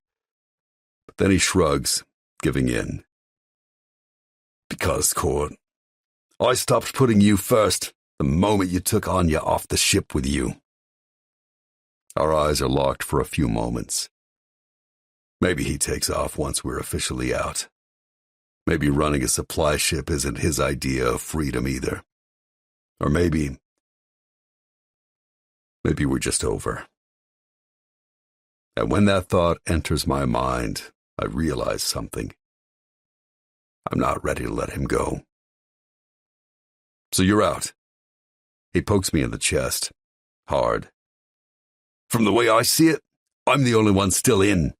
So maybe you should be asking yourself that question. You just said you stopped putting me first when I put Anya on that helicopter. Yeah, because how fucking stupid do you think I am? You and her spend an entire month out here alone, and you expect me to believe things didn't change. If you want to know if I fucked her, just ask me if I fucked her. He smiles and some of the tension releases from his shoulders. They drop a little. "Since when," he says in a low voice, "have I ever cared about who you fucked, Court?" I shrug. That's why I'm confused. Why are you acting this way?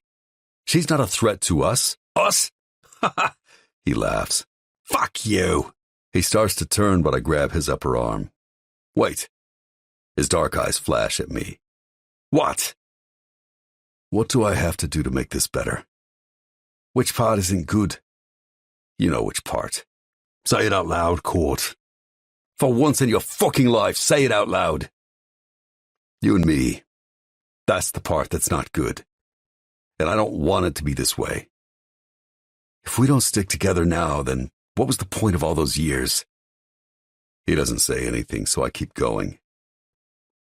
If we go our separate ways, Mart, then all those years turn into a business transaction. And that's not what it was. Wasn't it? He cocks an eyebrow. When we decided that I would stop competing and be your medic and trainer, wasn't that a business transaction? Not to me it wasn't. Well, you never were the clearest thinker. So this is how it ends. I never said it was over. That was you. He pokes me in the chest. Stop using your sick fucking heart like a brain. It's not rational. It makes bad decisions. We both know this. And it's controlling you right now. Why do you say that? Because I care about my fucking kids? Because I don't want to see Anya taken away to Udolph's fucking harem? Your kids. He scoffs. Which of them are yours, Court? And which of them are mine? They're ours. No, not all of them. Ainsley and Everett only belong to you, right? And you're coddling that girl like you're a fucking father or something. I am. I'm sorry you don't like that. Don't like it. His eyebrows shoot up. I give no fucks about your individual relationships with any of these kids. I love them all the same. Ainsley is no different than Irina. Do you think I want to leave Irina behind? Do you think I like watching these boys and girls work their asses off in a constant state of fear for over a decade? Only to watch them be killed in a ritualistic fistfight to appease the rich and sick of this disgusting, evil world. Fuck you, Court. Just fuck you. I do this because they make me. I'm not doing this for fun either. No, of course not. But you seem to think that you're better than me because you have that sick heart inside your chest and I don't. He points his finger at my face. And that doesn't make you better, Court. It just makes you softer. We both know I would have done better than you in the ring, but you're not smart enough to put me back together after the fights. So I gave it up to keep you alive. But I want to make something very clear right now. His eyes are seething with anger. I would have gotten them all out. I would have fought for all of them. And the reason you have to leave Ainsley behind, the reason you have to leave Cynthia and Ling and Sissy behind, even though they stood next to you all these years, is because you're too weak to accept the ultimate Ring of Fire challenge and pay the real price of freedom. The real price. And what the hell would that be? Mart huffs. If you don't know, I can't help you. And if you want me to stick around after this shit show is up, then stay the fuck away from Anya. She's going to ruin everything. And I did not spend the last 20 years working my ass off and making all these sacrifices just so your sick heart can bleed all over me in the end. He stares at me with blazing eyes for a few moments, his chest rising and falling too fast, his hands balled up into fists, his anger so thick it seeps out of his pores. And then he turns and walks off towards the other side of the platform. I let out a long sigh and then turn towards the stairs. Ainsley almost has that bed near the stairs, but I don't stop to ask her how she thinks she's going to get it all the way up to the top platform. I just pass right on by, ignoring that ache in my chest, playing Mart's words over and over in my head. When I get to the training platform, I pause, because I was going to celebrate with Anya tonight. I was going to grab the half-empty bottle of Lectra, take her up to the roof, get her drunk, and then maybe fuck her under the moonlight. But not anymore, thanks to Mart. Stay away from her.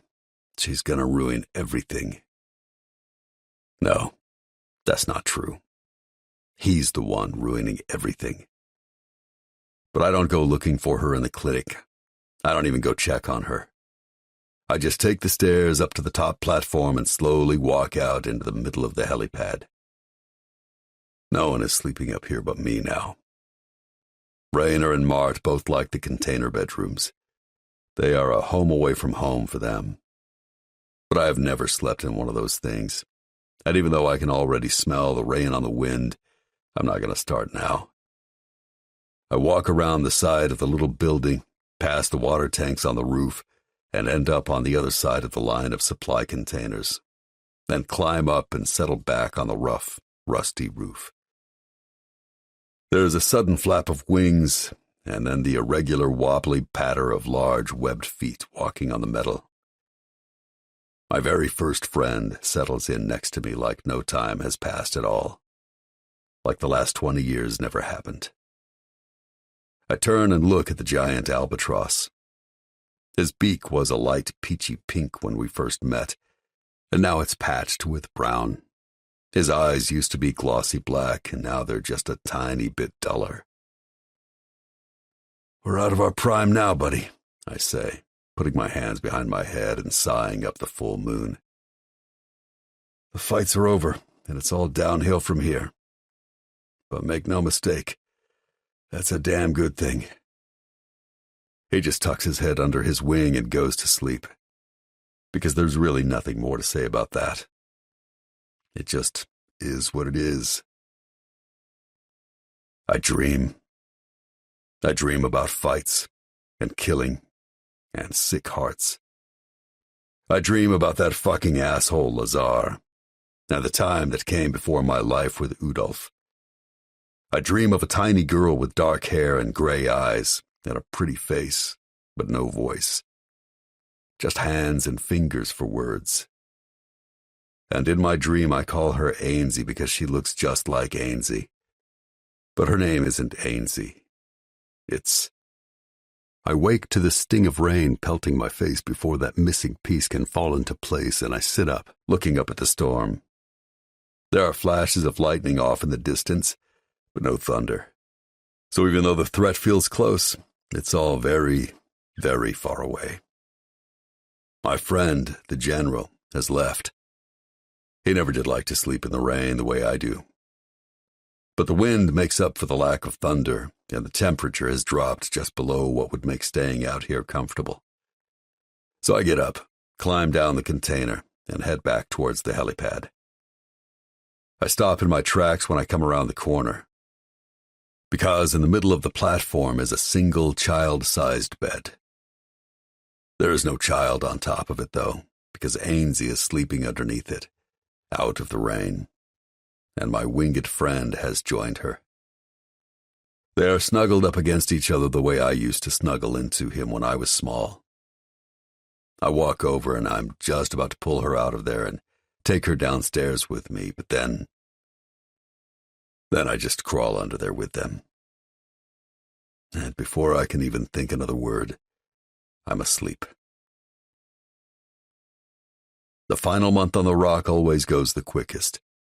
The first one always goes slow because everything is new and different, and honestly, even though it's hard for them, it's also fun. Training camp on the rock temporarily erases what happens back in our village on the mainland, and the reality of what comes after camp is still very far away. In the second month, all the kids are thinking about their first test and what they need to do for the second one. And they are busy laughing again, playing their hand-slapping games and speaking in their silent hand signals. But the final month is a mixture of reality and fear and acceptance. That's why we give them the games. That's why we give them beds and books and let them be kids. Because in the third month, the truth is far, far too real not to think about it. And once your fighter starts thinking about their own death, they've already lost. It's just a fact that most of these kids will be dead soon.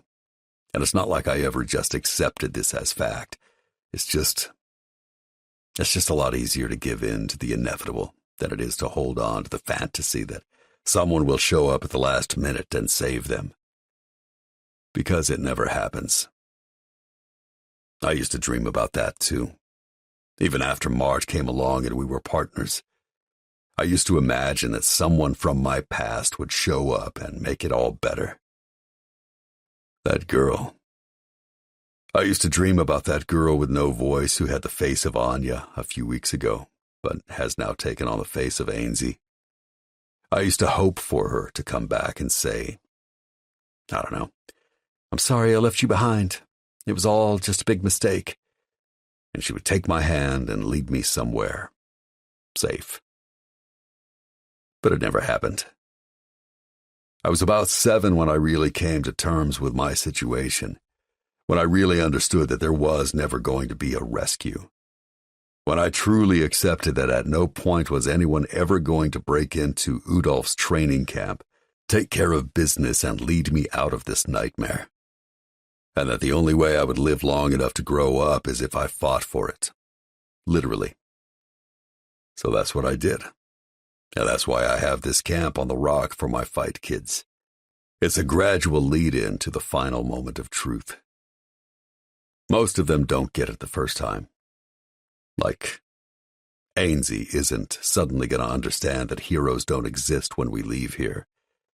If she makes it to next year, and there's another round of rock camp, she might get it then, but I doubt it. It takes most of them several years to come to terms with the truth, just like it took me. That's why I make them all come out here until they are 14, if they make it that long. By then they are hard, they are serious. They understand the lessons they learn out here can save their lives if they apply them correctly. Silence is golden. Someone said that. I just don't know who. But I know it's true because silence has gotten me out of some very dangerous situations with Udolf and his ilk. Quiet. Shh. Don't let them hear you. Speak with your hands, not your voice. It's the secret language of slaves. I didn't know this until that night I accepted my fate. Udolf was angry because I would not talk. He was drunk on the lectra and he was beating me, trying to make me tell him how I learned to speak with my hands. But I didn't know, so I couldn't tell him. And I already knew that denying it wouldn't get me far, so I just said nothing. It stuck. Udolf never learned the lesson of silence because sometime later, after his drunken rage was long forgotten, he was the one who told me about the secret slave language. And that conversation was the first one where he confirmed that the girl with no voice who left me behind was real. That was the night he told me she was dead, too. And all my hope died with her, and my heart turned sick. And now it's all over. Phase 3 on the rock is history. I look around the mat on this last full day we will spend here out on the rock as a group. I see that same sickness creeping into these kids, too. Booty has always gotten it.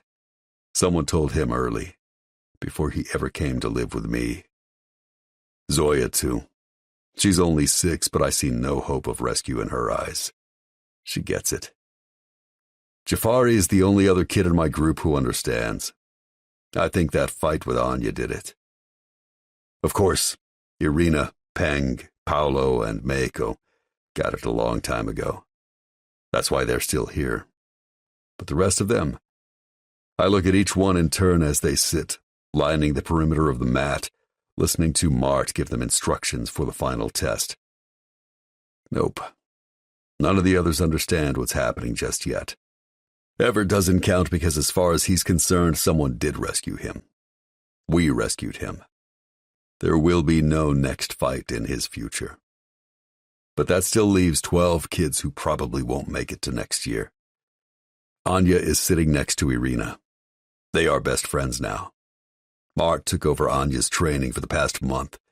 He treated her like shit every day on the mat. He yelled at her constantly. He corrected her relentlessly. And he made her sit out a lot because she was no match for the older kids. But after dinner, he took her aside and made her train 4 extra hours each night. So she is actually a very good up-and-coming fighter right now.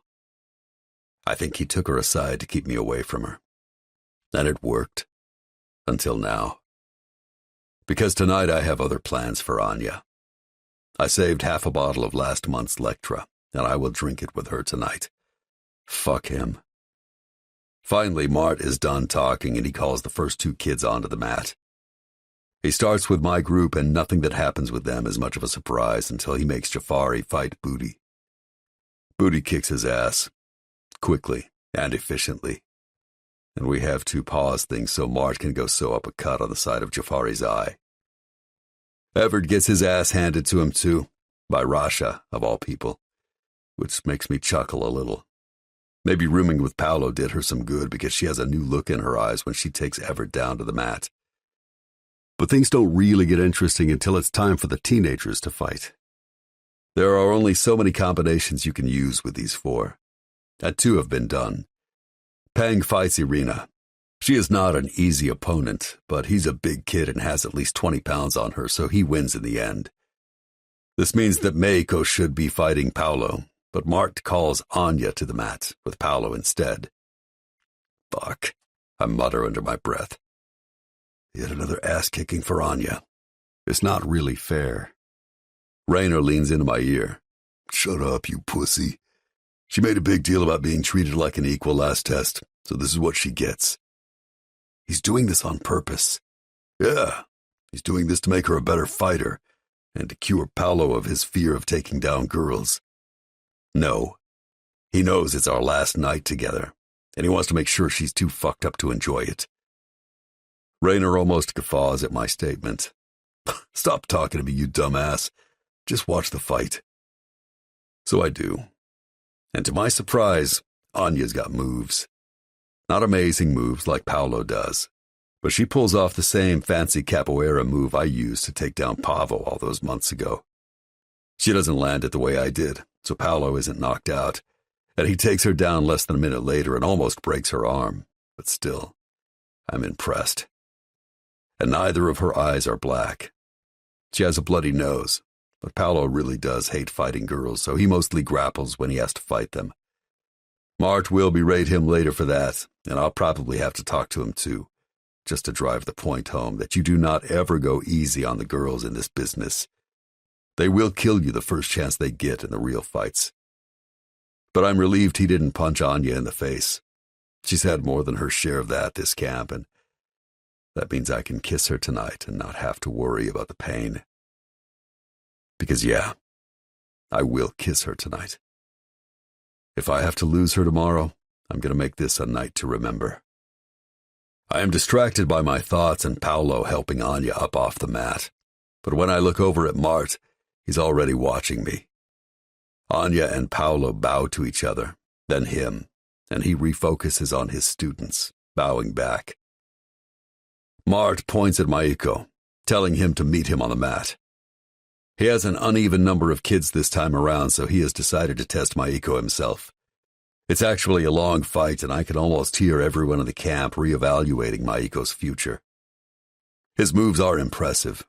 He has really improved this time around. His fight with Mart, even though he loses because Mart will never throw a fight with a kid, is his best ever. He is someone else now. Whoever he was when he got here 3 months ago, that kid is gone, and this one takes his place. I watch Paolo as this all sinks in and read his mind.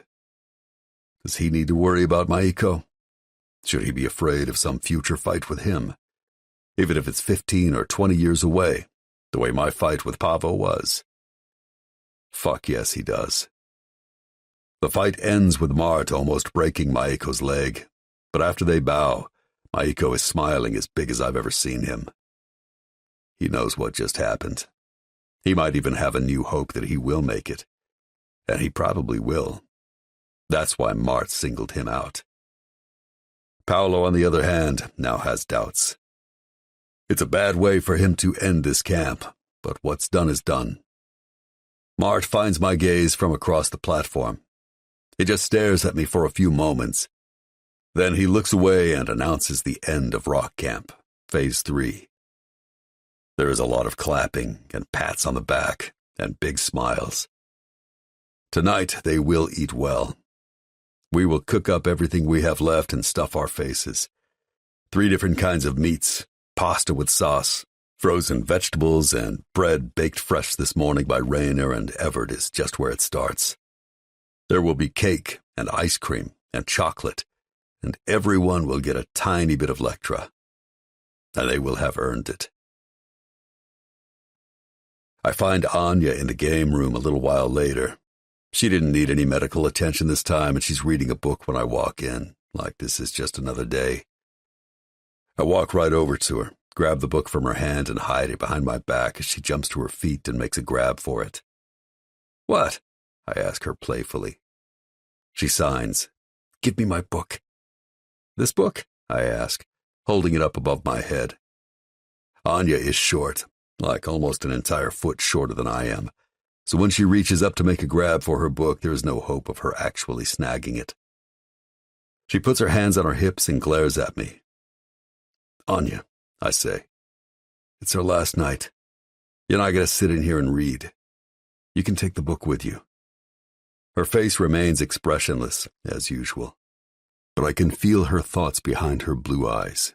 She wants to ask me all the questions. What will happen to me? Will I ever see you again? Questions like that. But even though I hear her silent words, I do not answer her unspoken questions. Instead, I toss the book onto the couch, take her hand, and lead her out onto the training platform. Rainer has all the kids gathered in a circle on the mats. They are sitting cross-legged, their attention on the story he is telling. I'm not sure what it is this time, but it's a story to help them understand what they just accomplished, while also preparing them for what's coming next.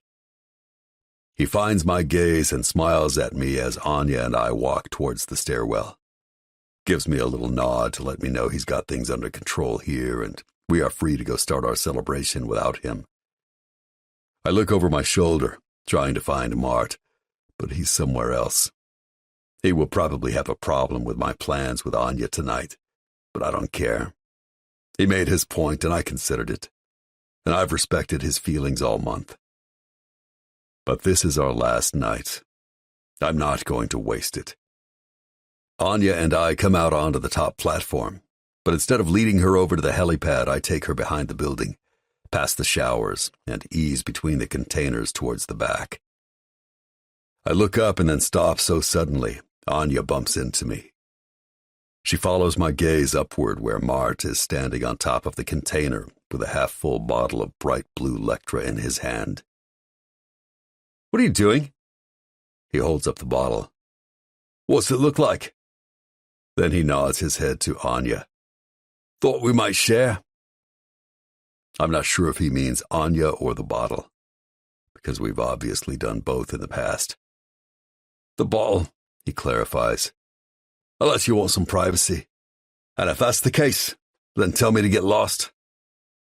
I'm not going to tell Mart to get lost, and he knows it. I don't like the tension between us, and this is our last night on the rock. I want to spend it with him. He is my best friend. But I want to spend it with Anya, too. I feel like we've spent a lot of time together, but it hasn't been nearly enough. I look to Anya. "You okay with this?" She's staring up at Mart with a weird look on her face. And I can say, after 4 months of silence with this girl, that I've seen every possible look on her face, and I'm pretty good at deciphering them. But this one I'm not sure about. Is she mad? Confused? Conflicted? The last one, I think. But conflicted about what? She nods her affirmation and urges me forward with a light touch in the small of my bare back.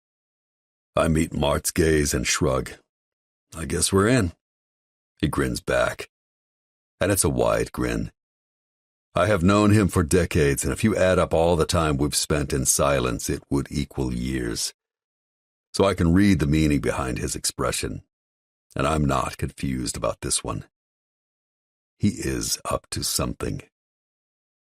I reach up, hook my fingertips over the lip of the container, then pull myself up and turn to reach for Anya. Mart is reaching for her too.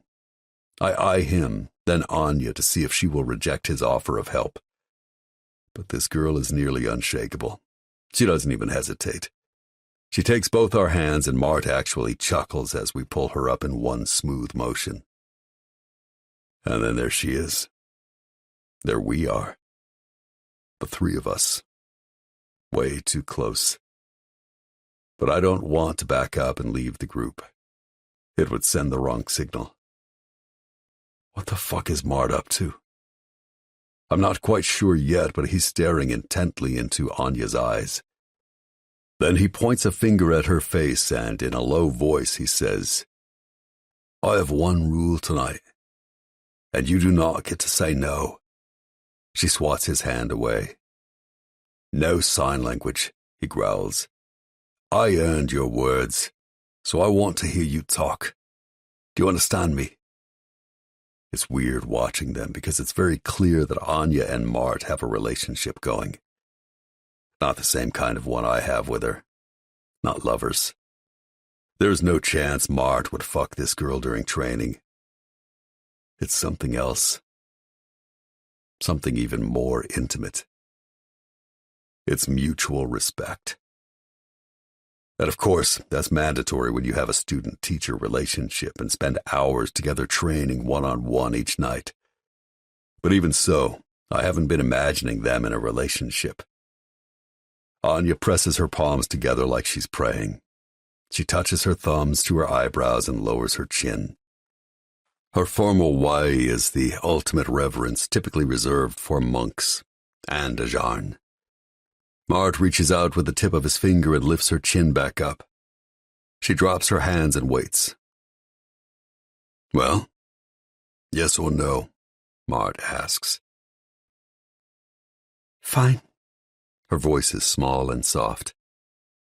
"I agree." Mart smiles as his head slowly turns to me. Then he holds up the bottle. "Then let's celebrate." I take the bottle and he turns his back to us, walking over to the other side of the container where he has a little plate of those little cornstarch cookies.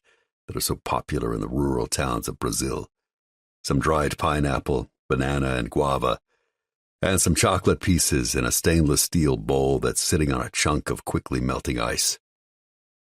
This is our thing. Every last day of rock camp, Mart, Rayner, and I come up here to the roof of a container and we get drunk on whiskey under the incredible blanket of stars that can only appear on the darkest of new moon nights. Mart has placed a blanket down on the rusty metal roof of the container, a thick quilt that feels very good on my bare feet when I step onto it. And it suddenly occurs to me that Mart has put a lot more thought into this night than I did, because this isn't how it typically goes. We bring the bottle, we bring ourselves, and every once in a while Rayner will produce cigars. "What's all this?" I ask, panning my hand to the spread before us. Mart grins at me, apparently in a very good mood. "It's our last night on the rock, and we might come back here again one day, or we might not. I didn't plan on you being here. I thought it would just be us, but fuck it." He stares at her for a prolonged moment. "She's not bad to look at though, right? So I'm not complaining." Anya walks over to him and raises her middle finger in front of his face. He swats her hand away. "I said no sign language. If you want to tell me to fuck off, you will use words. Knock 'em away." Anya scoffs. That's Naksu to you. Mart laughs, and so do I. Nakmue means fighter. Naksu means warrior. Anya has proclaimed herself a warrior, and Mart must agree or he would correct her. He's been so stressed this time around it feels good to see him happy. "So," I say, walking over to stand next to Anya, "you speak Thai too?" We haven't spoken any Thai out here, so she didn't pick this language up from us. She sits down and picks up a piece of dried pineapple, nibbling on it coyly. I've been speaking Thai since I was 7. I look at Mart to see if he knew this, but the expression on his face is some kind of combination between admiration and confusion. I understand 17 languages, Anya explains, the tip of her pink tongue poking out to lick a sugar crystal off the pineapple. I'm Lazar's spy. Mart laughs and looks to me. "Did you know this?" "She told me last month." Mart considers this for a moment, his eyes narrowing down into slits. But he's not looking at me when this happens, or Anya. So he's thinking about something other than us. But that expression disappears when he sits down next to her, reaches over her, letting his bare arm brush against her bare leg, and picks up a piece of dried guava. "Sit down, Court. Stop overthinking shit." I draw in a deep breath and hold it for a second. He's definitely up to something, because it's not me overthinking anything right now. It's him. Mart's dark brown eyes pierce mine, dragging this moment out for so long it becomes intimate. "Come on," he finally says, his voice soft now. And this breaks the awkwardness. "What are you waiting for, Court? We got shit to celebrate." He holds up the bright blue bottle of Lectra. "Let's get fucked up." I hate this. I love this. I hate this. I love this. These two things cannot be reconciled. Ever. And tonight just proves it. Because Mart isn't just any man. He is my best friend. Sometimes he's more than that. He is my secret weapon and my greatest weakness. And Anya isn't just a girl. She's a pretty girl. She's our girl. But she is more than just a pretty girl who is ours. She is a reward. For a job well done. For a fight hard fought.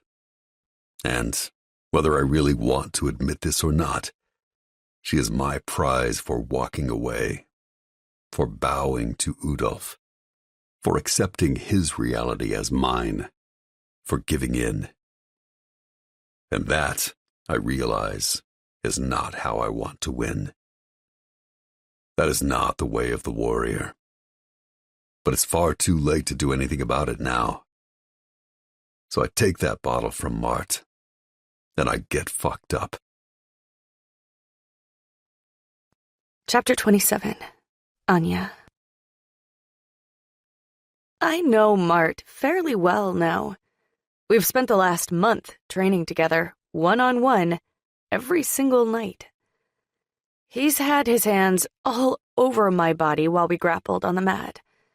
And even though his touch never felt intimate or made my stomach queasy, now, when he brushes his arm across my leg to grab a piece of dried fruit, it is intimate, and my stomach does something weird. I don't remember much about the first night we were all together. I just know it felt good. And I was very drunk. It wasn't anything I relived in my head. I didn't play it all back, going from moment to moment. Some of that is because I wouldn't be able to track those moments. I think I skipped most of them while it was happening. But right now, time is not skipping. Time is long and slow, and I don't know. Mart's attention is somehow different. And I haven't even taken a sip of Lectra yet. Here, Mart says, putting the bottle of Lectra in my lap. Ladies first, drink up. If I want to curtail what's about to happen, now would be the time to put a stop to it. But I don't. So I drink. I take a long sip, and Court laughs, pulling the bottle away from my lips before I'm even done. Slow down, killer. I love his laugh. He's been stressed this entire time. From the moment we got here, he's been caught in some web of worry. But now he's different. He's calm and happy. So even though I know that tomorrow is my last day with this man, I don't let that worry touch me. I don't let reality chase away our one night of dreams. He drinks too, then wipes the sticky blue liquid from his lips and passes the bottle to Mart. They catch each other's gaze for a moment. Hold it. And I want to know all the silent words passing between them in this moment. Is it, I love you? Probably. But it's also, thank you. And we did it. And when both of them suddenly look at me, it's, she's pretty. I blush. Stop reading minds, Mart laughs. And drink. I do. I drink. We all drink. We nibble on the sugared-up, dried fruit, and then, suddenly, Court is feeding me chocolate, and I'm sucking on his fingers as I stare into those steel-gray eyes of his. Get lost in them. I know this is the drink catching up with me, but I don't care. Mart is laughing, telling some story about their childhood, some memory of a long time ago, when it was just the two of them against the world, and a girl called Anya maybe didn't even exist yet. We lie back on the blanket, me in the middle, them on either side, and look up at the deep dark above our heads and marvel at the vast emptiness dotted with pinpricks of light. Our hands are wandering, not doing anything sexual, not really. We're just touching each other the way you are compelled to do when you're on the Lectra. A fingertip across my upper thigh, a thumb caressing lazy circles on my cheek, my hand on Court's scratchy face as he hovers over me, kisses me. Then Mart is there, kissing Court. I get lost in that, the way their lips press together, the way their eyes close when they open their mouths, the way their tongues twist, and then the way they both kiss me. Mart's mouth on my neck trailing down to my breast.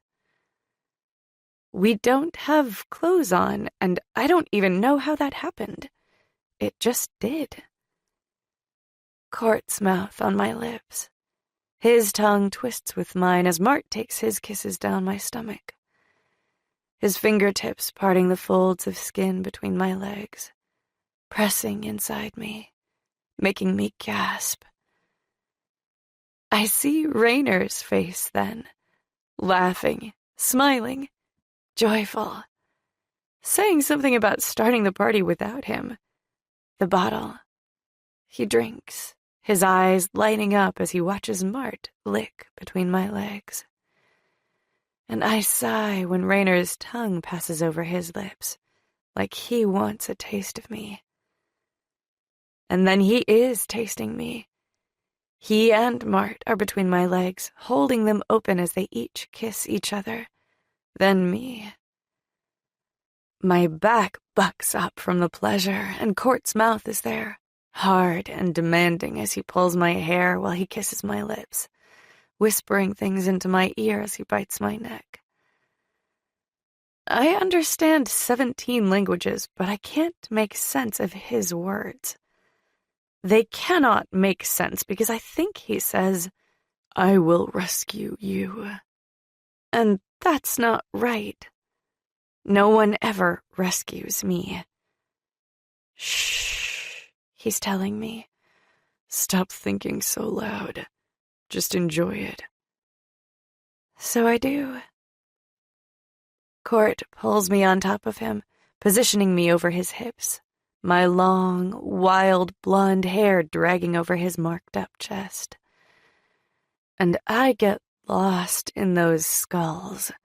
The big one on his right pec, the heart with the keyhole over his left pec, the little skeletons, and skull faces with gray eyes. And the stars. I trace the stars as we fuck, his cock buried deep inside me. Mart behind me, pulling my hair as he wraps his palm around my neck. Not pressing hard, not pressing at all, like he doesn't want to scare me, just turn me on. And it does turn me on. He enters me too, momentarily fighting with Court for dominance. But Court's laugh echoes into the night and gets lost in the blanket of stars. I turn my head and find Raynor sitting back on the blanket, jerking off as he watches us. He winks at me, says something in yet another language I don't understand, then comes in his hand. Court's thumb is swirling small circles against my clit, and he and Mart fuck me, and that's it for me, too. I gush all over them. And then they gush inside me. We collapse into each other, a heap of bodies drunk on Lectra. And that's when the buzzing of the tattoo machine starts. Raynor is grinning wildly as he marks Court up with yet another bit of ink. But it's not a skull this time. He turns the keyhole over Court's heart into a lock. Then he takes my hand and draws a key. A skeleton key, of course. And he makes it fit the lock over Court's sick heart. Chapter 28. Court. The world is mine. This is what the lecturer tells me.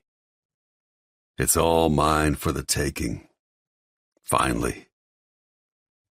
We are a heap of sweaty fighters under the stars. Warriors, all of us. Champions in the dark.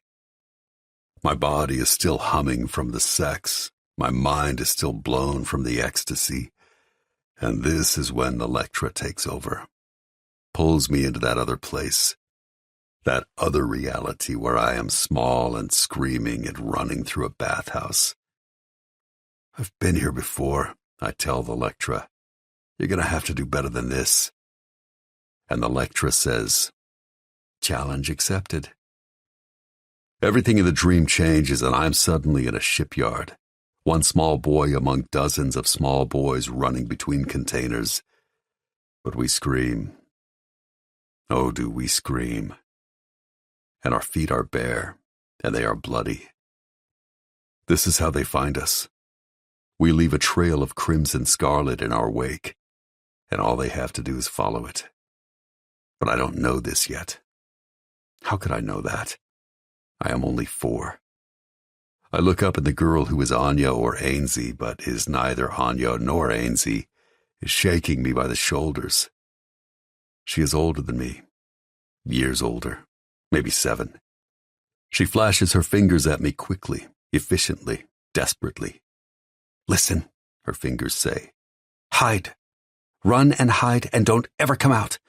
No matter what happens, do not come out. She shakes me again. Do you hear me? No, I don't. Because she can't talk. She has no tongue. But I do, of course, understand her. And that's all she really means.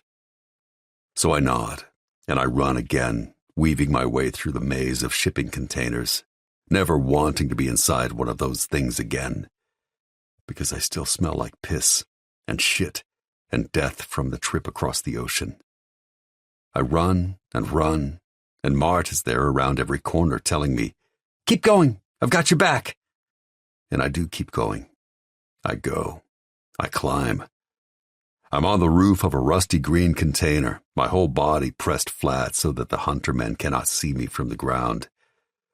The men are strong and fast, and they catch her first. The girl with no tongue. The girl who talks with her hands.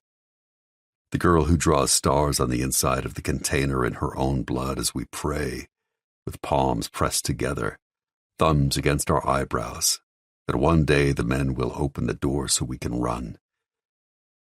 They catch her, and then I wake up screaming, but only on the inside, because I know better, and I know why I know better.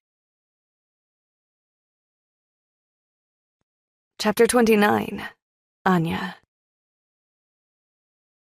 Wake up. I turn over, my mouth a dry, sticky, gross mess, and see Mart's face pressed towards mine. What? I croak. Time to get up, princess. I shield my eyes from the sun and look around. Where's Court? Here. He hands me a cup of water. Drink this. Court's already downstairs with the kids. We're just finishing packing up and the boat is already here. I let out a long breath, my head throbbing. Anya, I hear you. You're not moving. Give me a sec. I push my hair away from my face and sit up, then feel a little sick. If you're gonna puke, do it before you get on that boat. Oh, I groan. Why did I get drunk last night? Because it's fun. I look down at myself and realize I'm still naked. Oh. Here. Mart laughs and tosses my clothes to me. You can take a shower. All the kids got a shower this morning. I nod and yawn. Okay. Then look around again. This time, actually seeing things. Where's Court? I just told you. Jesus Christ, get up. He doesn't wait for me to decide that. He just grabs my arm and pulls me to my feet. When I look up at him, he's smiling. What? Nothing. Just, it was fun last night, right? I barely remember it. Fuck you, you remember. Just say it was fun, Anya, and I'll stop bothering you. I smile a little. I can't help it. It was fun. Go away. It was fun. You know it was. Then I frown, because reality is suddenly slapping my face. What's that look for? I look at Mart and sigh. It's over now, so who cares? He smacks my ass. It's not over till it's over, and we've got a 5-hour boat ride back home. Make the most of it. I sneer at him, wondering what he's implying, but he doesn't bother to answer me, just walks over to the edge of the container and jumps down. I pull my shirt and shorts on, then walk over to the edge too. He's got his hand out. Take it, he says. I got you. And even though I don't think his hand is gonna help break my landing when I jump, it actually does. He gloats at me. Stop rubbing it in, I say. What am I rubbing in? The fact that this is the first day of the rest of your life. Everyone's first day. Not mine. Stick with me, Anya. You'll see. I don't know what that means, so I just ignore him and take my shower. I can hear lots of things going on down on the training platform, but I tune it out as I will my headache to go away. When I go downstairs, I am surprised to find every bit of equipment put away in the containers. It looks like the first day I arrived here on the rock 4 months ago, and this is when the reality of my situation really sinks in. It's over. My life with these people is over. I suddenly understand what it might feel like to fight for your life on the mat. Waking up that morning knowing you might only have hours left to live. But there's one major difference. They have a chance, and I don't. The boat is actually very nice and has a cafeteria. Most of the kids stay on the deck, signing and laughing and playing their slapping games. Ainsley is attached to Court's hip, and even though I know Mart hates this, he doesn't even shoot Court a scowl, just lets it go. If Court leaves his base camp today, and he will, I mean, why the fuck wouldn't he? Then this is his last day with Ainsley. I don't bother him, and he doesn't come over to me either. In fact, Mart is the one who hangs out with me all day as the ship crawls its way up the coastline of South America. Where are we going? I finally ask him. We're sitting on the deck, our backs propped up against some cargo hold, just watching the scenery go by. It's a little village southeast of São Luís in Maranhão. No idea where that is. Brazil. I make a little O with my mouth. So why are you hanging out with me today? We're sticking together. Are we? We are. What's that mean, exactly? You'll find out. My stomach does a little flip at these last words, but I don't want to press him. I don't really understand Mart. There are times, plenty of times actually, when I think he's on my side. But the few times when I think he's out to get me just wipe all those positive thoughts away. He's sort of terrifying. And not in the same way as Court. I'm not saying Court is dumb. Nothing about him leads me to believe he's just some dumb, low IQ fighter. But he doesn't have that cunning look to him the way Mart does. He's not calculating, and Mart is.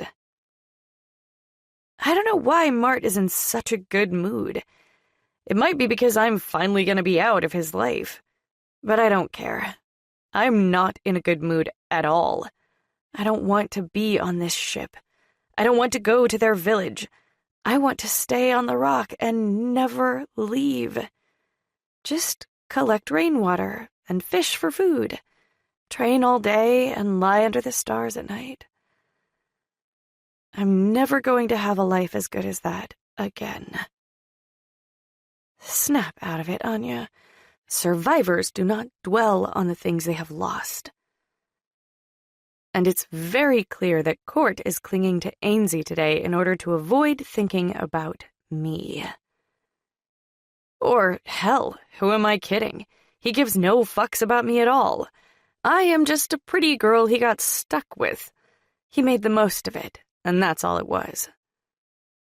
This is even more depressing.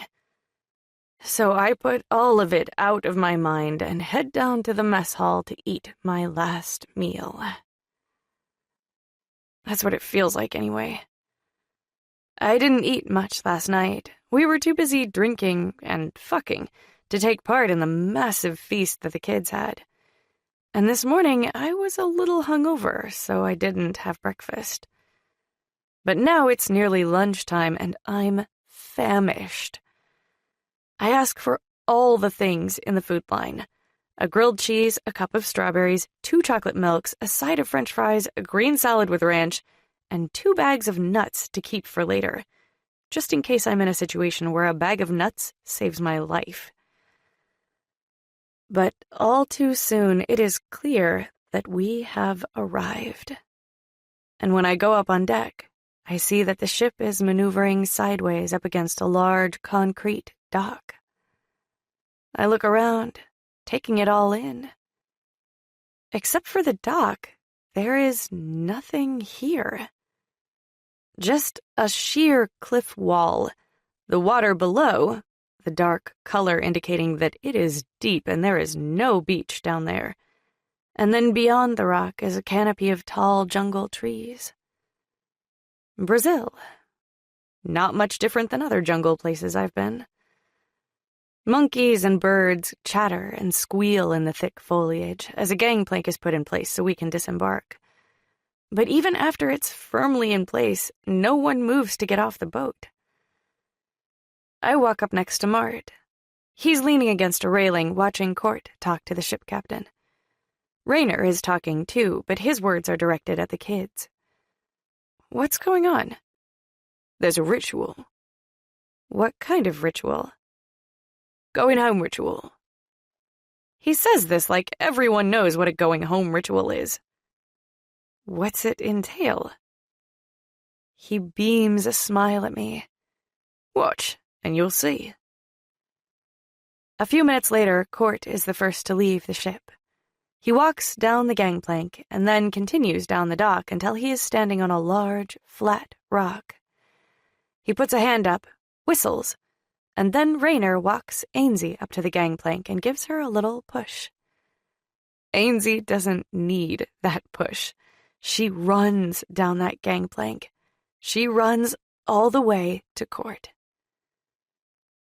Mart clicks his tongue next to me, but he doesn't elaborate on that noise, so I'm left to assume what it might mean. I know he's frustrated with Court's attachment to Ainsley. We all know that. But what does he expect Court to do? She's his child, and today he will be leaving her behind. Court bends down as Ainsley approaches. He puts up both hands, palms forward, and Ainsley punches them like she's on the mat back at the rock. Court laughs. I can't really hear him, he's too far away, but I know what it looks like from a distance. Then I see Ainsley's lips moving. Is she talking? Yup, they get to talk again, and their first words belong to Court. Ainsley must have a lot to say, because she talks and talks and talks. Court laughs and smiles like she is the light of his life. But finally, he nods at her and points to the trees behind him. Ainsley nods back, and then, without any more discussion, she disappears into the jungle. Where's she going? I absently ask Mart. Home, he says.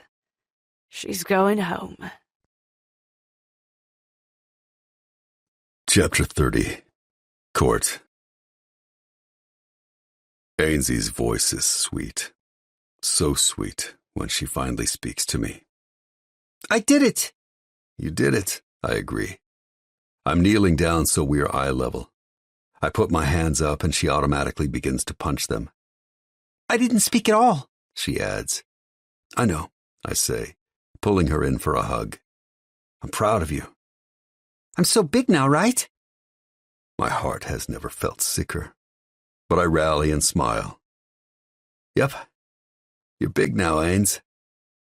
She keeps talking now, like she's got piles and piles of words collected up inside her that need to come out. She tells me about her time on the rock, just certain moments of it that were important to her, I guess. And then, finally, she lets out a long breath and goes silent again. Are you ready to go back home? I ask her. Her gaze wanders to the jungle behind me.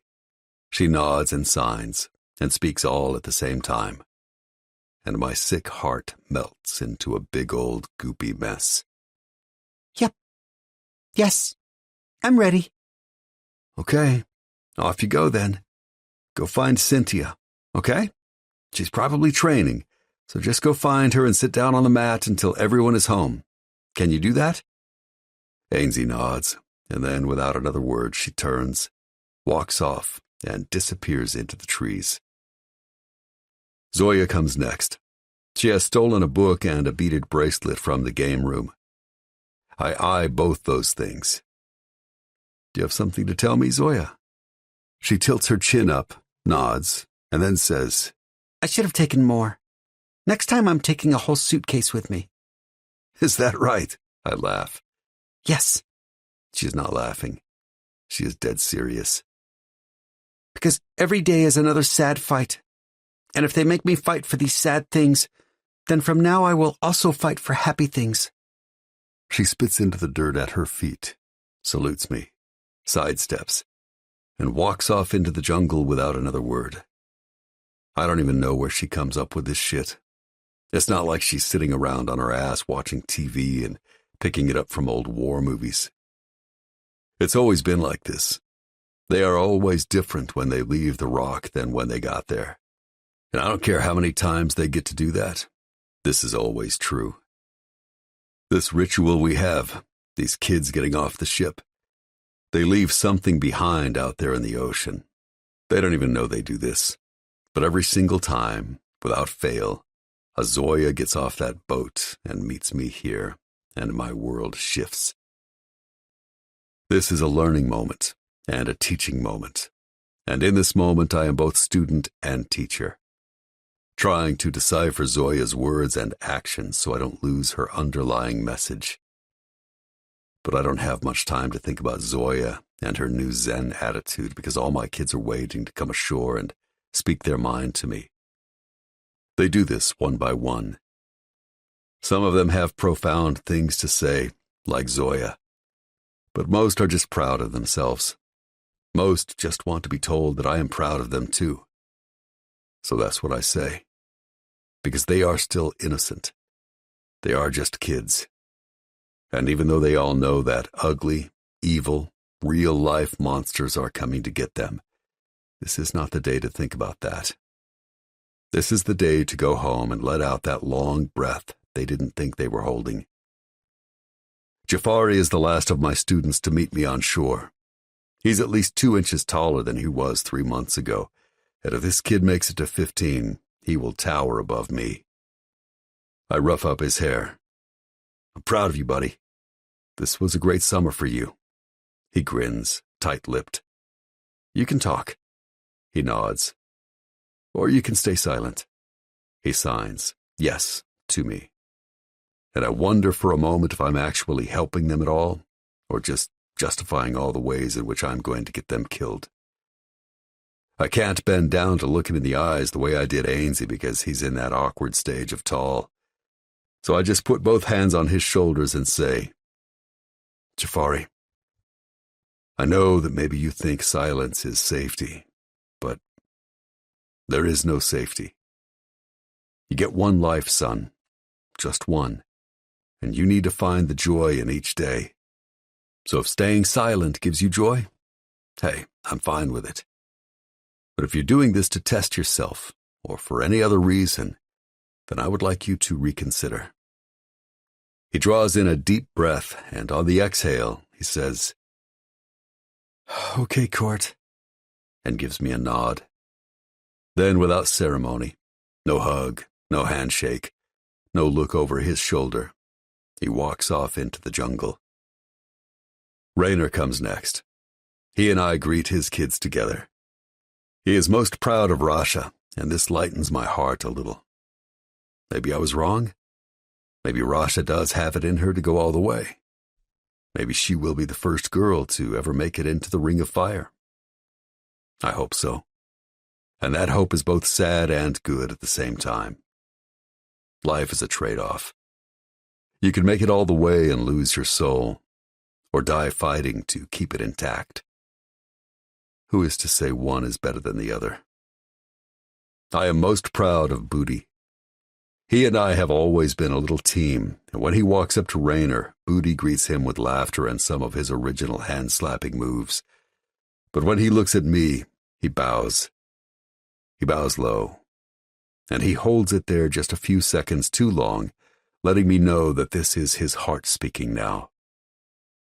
With his eyes downcast, he says, "Thank you, Court," in a small, low voice. I picture that day I first saw him in the Muay Thai camp on the other side of the world. He was a quiet, still, solemn 3-year-old boy. Udolf wanted one of the loud ones, one of the show-offs. But I said no. I wanted Booty because of his smallness. Because even though his eyes saw everything, his mouth said nothing. I wanted him because of his gravity. This boy has gravity. He is heavy and larger than life. He pulls things towards him and holds them close. He is so much like Mart, my heart hurts. But there is no time to dwell on all these thoughts running through my head right now. Soon he's gone too, and Everett is coming towards us.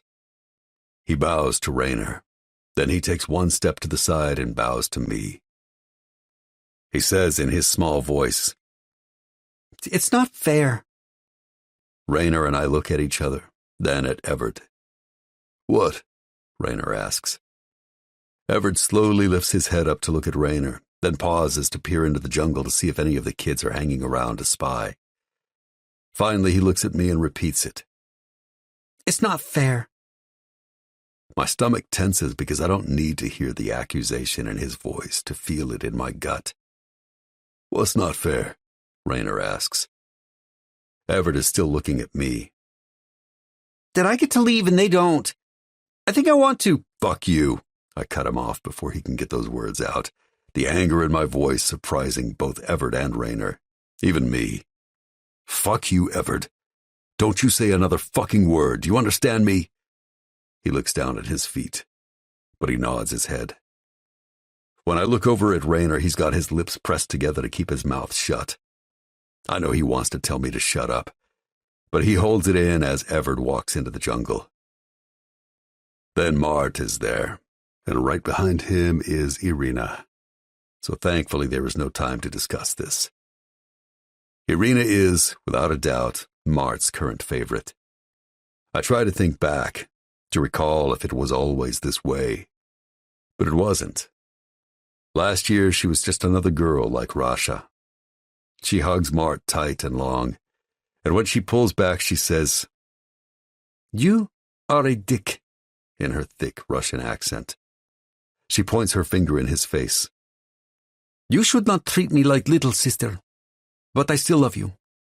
She shakes Raynor's hand. It's been a few years since he was her teacher, so those bonds have loosened over time. But with me she stops and sighs, like she is about to lose her patience with me.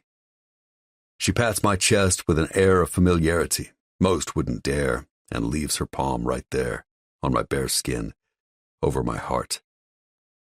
She nods her head to Mart. "He is Ajarn. Fine. But you?" she huffs as she looks up at me, her blue eyes narrowing down into slits. "You are leader." Then she removes her hand from my heart, nods her head one time, and walks into the jungle. Fuck, Mart sighs, running his fingers through his long, thick, messy hair. This shit feels very heavy today. Raynor and I both look at each other because he doesn't know the half of it. But neither of us fills him in on Everett's almost act of defiance. This is not the time for regrets. There is nothing else to be done. In a few minutes, we're going to walk through that jungle, and then it's all going to be over. There is nothing to be done. Peng comes next, then Maiko, then Paulo. Each of them pauses and has a small, whispered conversation with Mart. All three have tears in their eyes. They will miss him, and there's no way to hide that. If I am the sick heart, Mart is the cold heart. He locks people out. He doesn't let anyone in to warm him up. He is cool and even and unshakable. But today is not just any day. It is our last day. And if Irina were still here, she would pat his chest too, and she would set him straight. She would say, "There is no cold in there. It is nothing but fire." I sigh, and then, finally, Anya is walking off the ship. She looks nothing like the girl I met 4 months ago. Not even close. Her body is brown now, her skin glowing from the heat of the sun, her muscles tempered from the weeks of training, her hair wild from the rain and the wind and the ocean. She is a goddess in her bare feet, and her borrowed denim shorts, and her tattered white tank top. And even though, of all the kids that just walked off that ship, her future is the most precarious, she is smiling in a way I've never seen before. She is happy.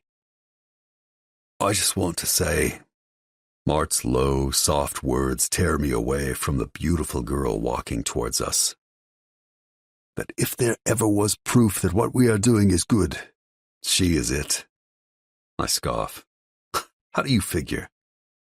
Mart turns his head to look me in the eyes. Just look at her court. She is Noxu.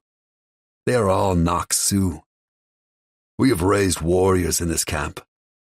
We have taught them all the skills they need to survive. It's not their fault the entire world is corrupt. It's not their fault they are born and live and die in the shadows of the forgotten. His eyes dart down to the skulls tattooed on my body, then rise back up to meet my gaze. And it's not our fault they were forced to fight their way into the next world. We raised warriors. Don't you ever fucking forget that. Then Anya is walking up to us, and, once again, there is no time to process all the words that are being dropped at my feet today. After decades of time that has flowed too slow, that has dragged on like torture, it is suddenly going all too fast. Anya stops at Mart first and bows to him. Not the pathetic slave bow from months ago, but a proper, reverent, solemn bow with praying hands and thumbs at her eyebrows. She holds that position, but she's looking straight at him. "Ajarn Mart," she says. "Thank you." He nods to her, bows back. Then she moves on to Rainer and repeats her gestures of gratitude. Then she is standing in front of me, and this is the moment when the full meaning of Anya hits me. Mart was right. She is a warrior. But we didn't make her that way. She was always a warrior. A silent ninja. A master of mental assaults. A champion in the ring of survival. We just taught her more. We made her better. But for what? To be Udolf's prize? His possession? His property? Her eyes pierce mine and her silence is loud. Don't you dare feel sorry for me. Don't you dare reduce me. So I don't. I bow to her before she can bow to me. The four of us enter the thick jungle understory via a smooth dirt path. Our world becomes something made of shadows. The blazing sun is on the other side of the canopy leaves above our head. Monkeys swing through the trees and birds chatter and scream at us as we pass through their domain. We are walking single file because the path is narrow. So I am the first to walk out into the large open clearing we call the base camp.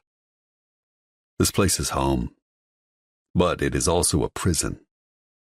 And it's weird, because there are no walls around us. There are no guards here. I am not in cuffs. No one wears a collar.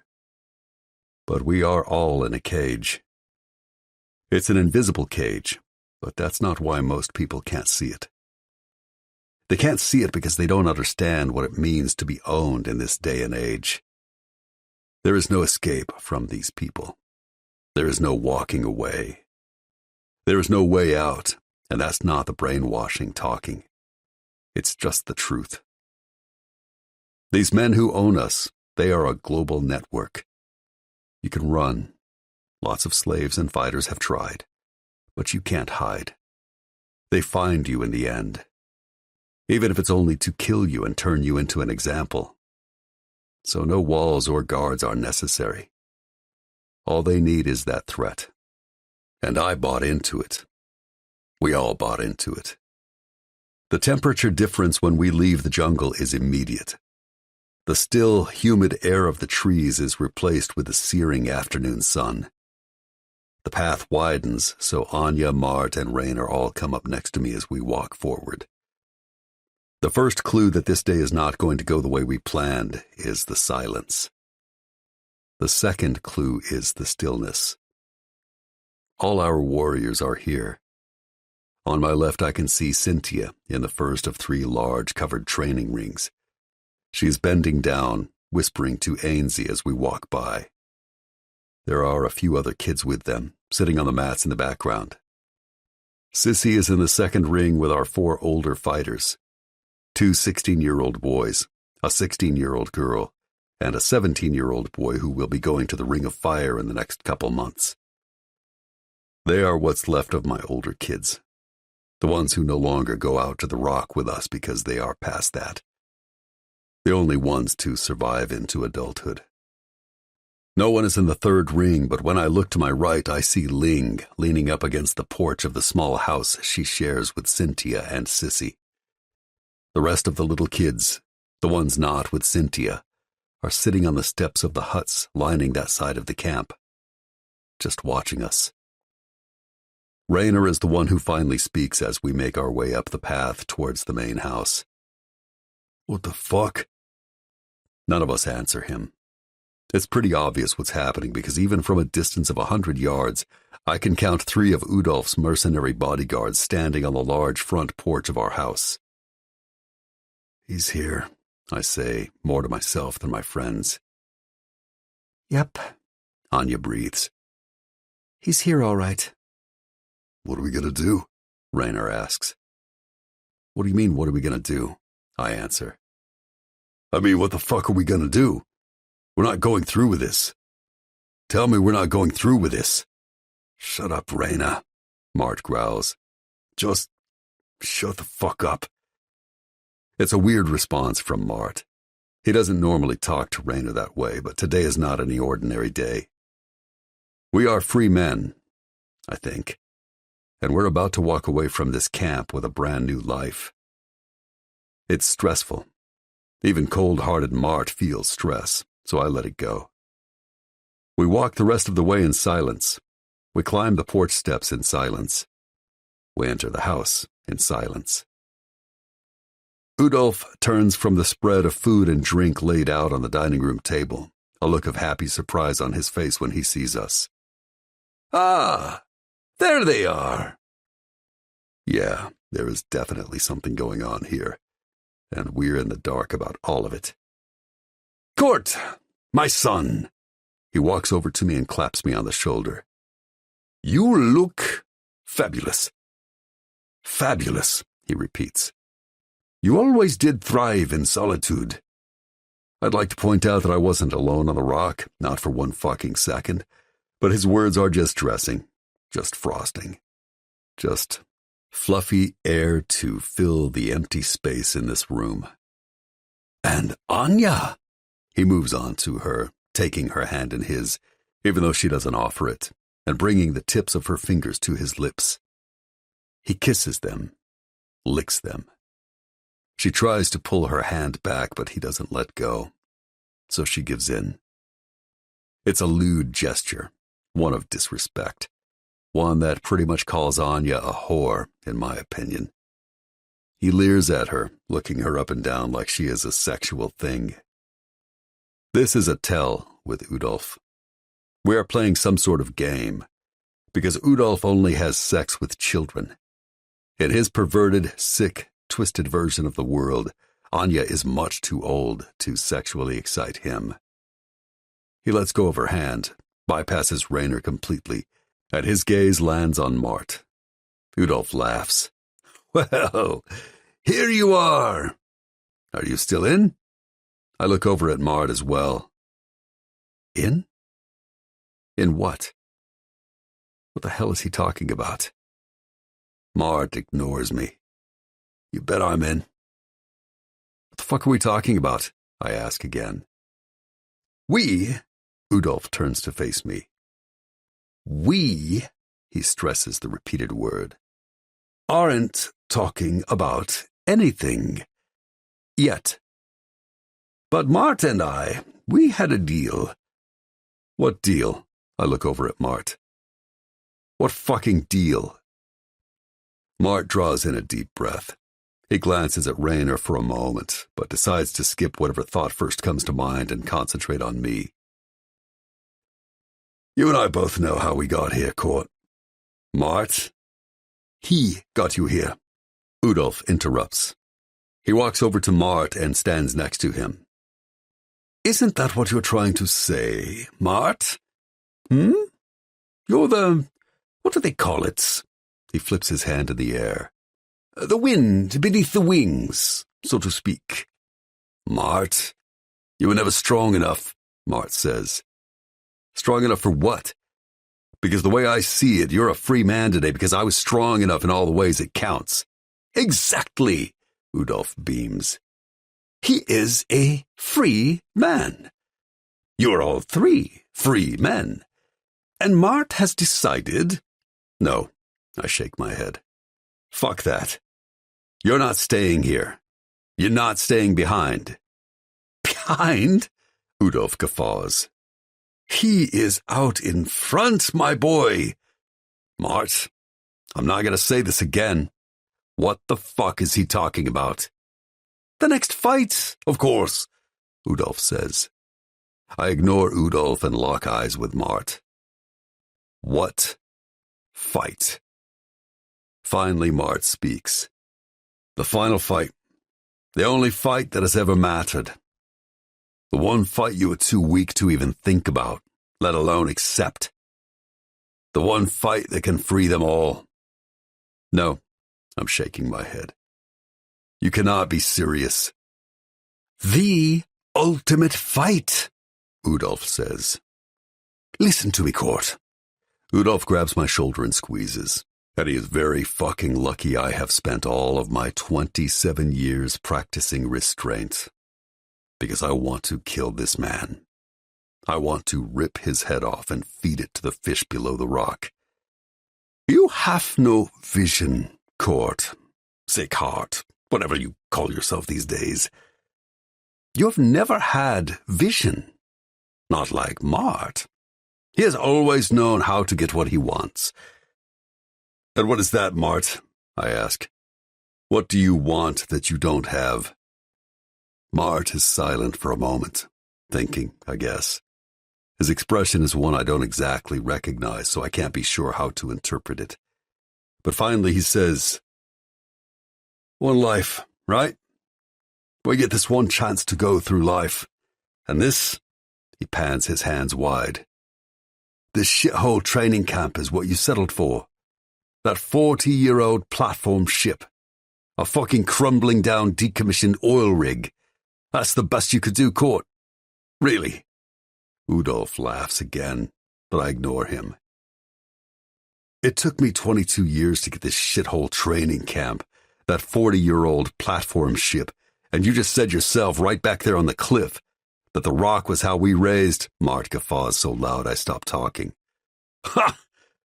For a man who prides himself on keeping silent so he can practice the art of reading others, you sure do miss a lot, Court. What the fuck does that even mean? Mart nods his head to Raynor, who has been silent this whole time. Everyone in the camp knew he was never going to leave. Even I knew that. Udolf laughs.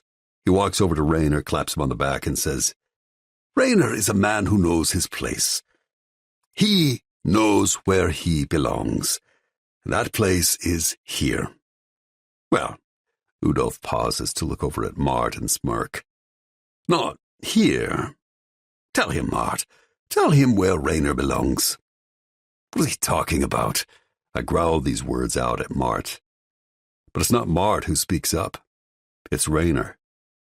He steps in front of me, blocking my view of Mart, and sighs. We don't want to work on a supply ship, Court. We don't want to drift for the rest of our lives. I push Raynor aside so I can look at Mart again. What did you do? You say those words like they're a bad thing, Court, but all I did was elevate us. Not true, Udolf says. Not all of you. That's the price. But there's always a price. And while you were never willing to splurge on the finer things, Court, Mart and Raynor here have a different perspective on the meaning of a life well lived.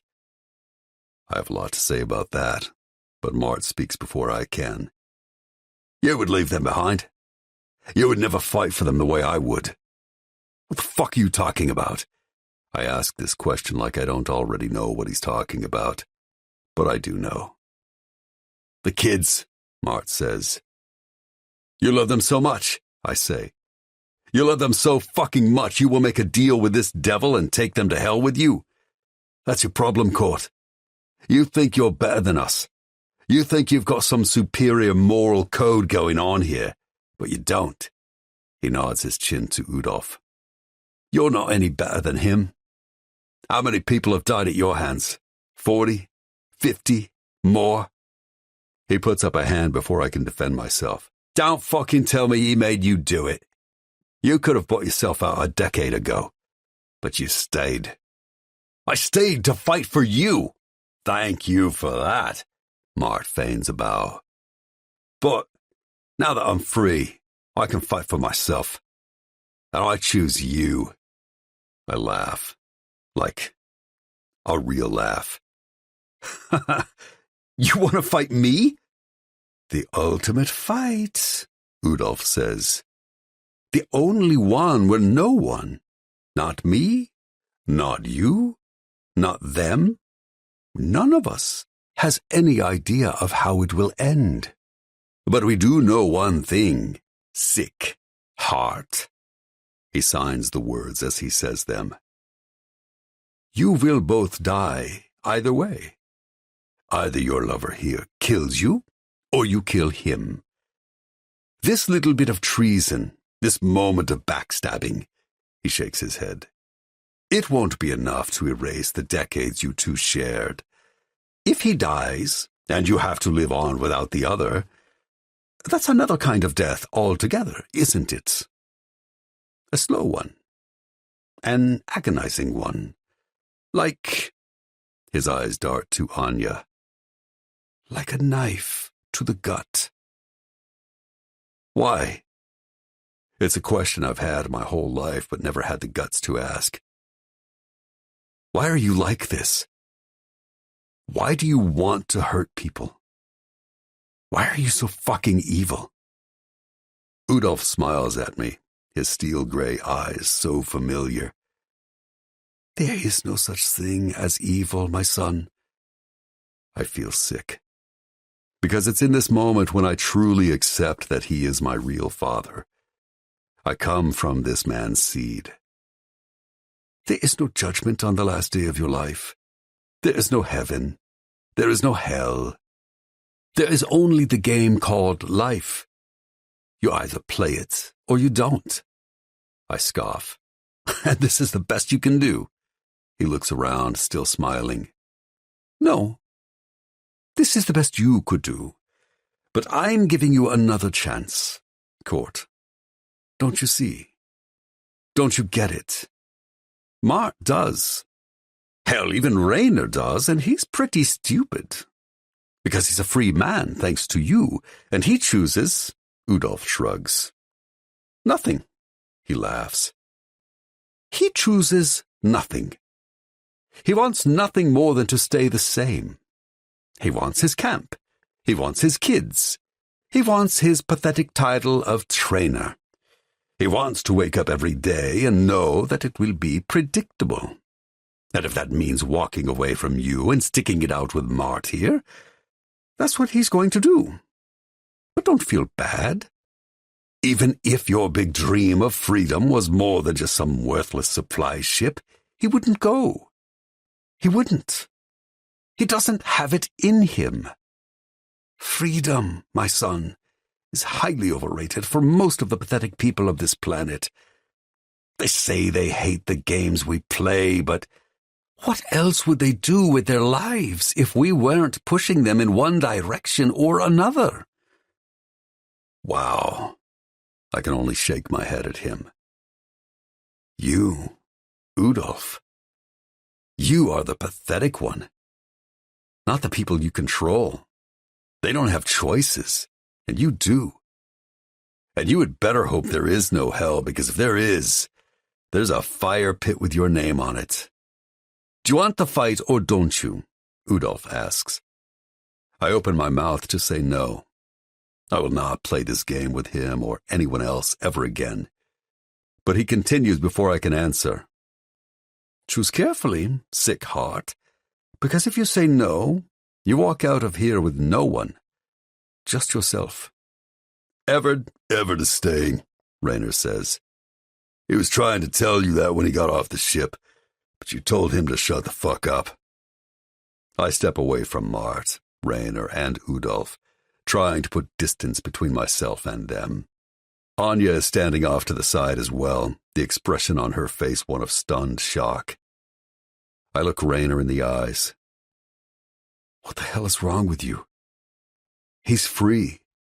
You're free. We're all free. Why would you want to stay in this hell? Because, Udolf says, this hell is their home.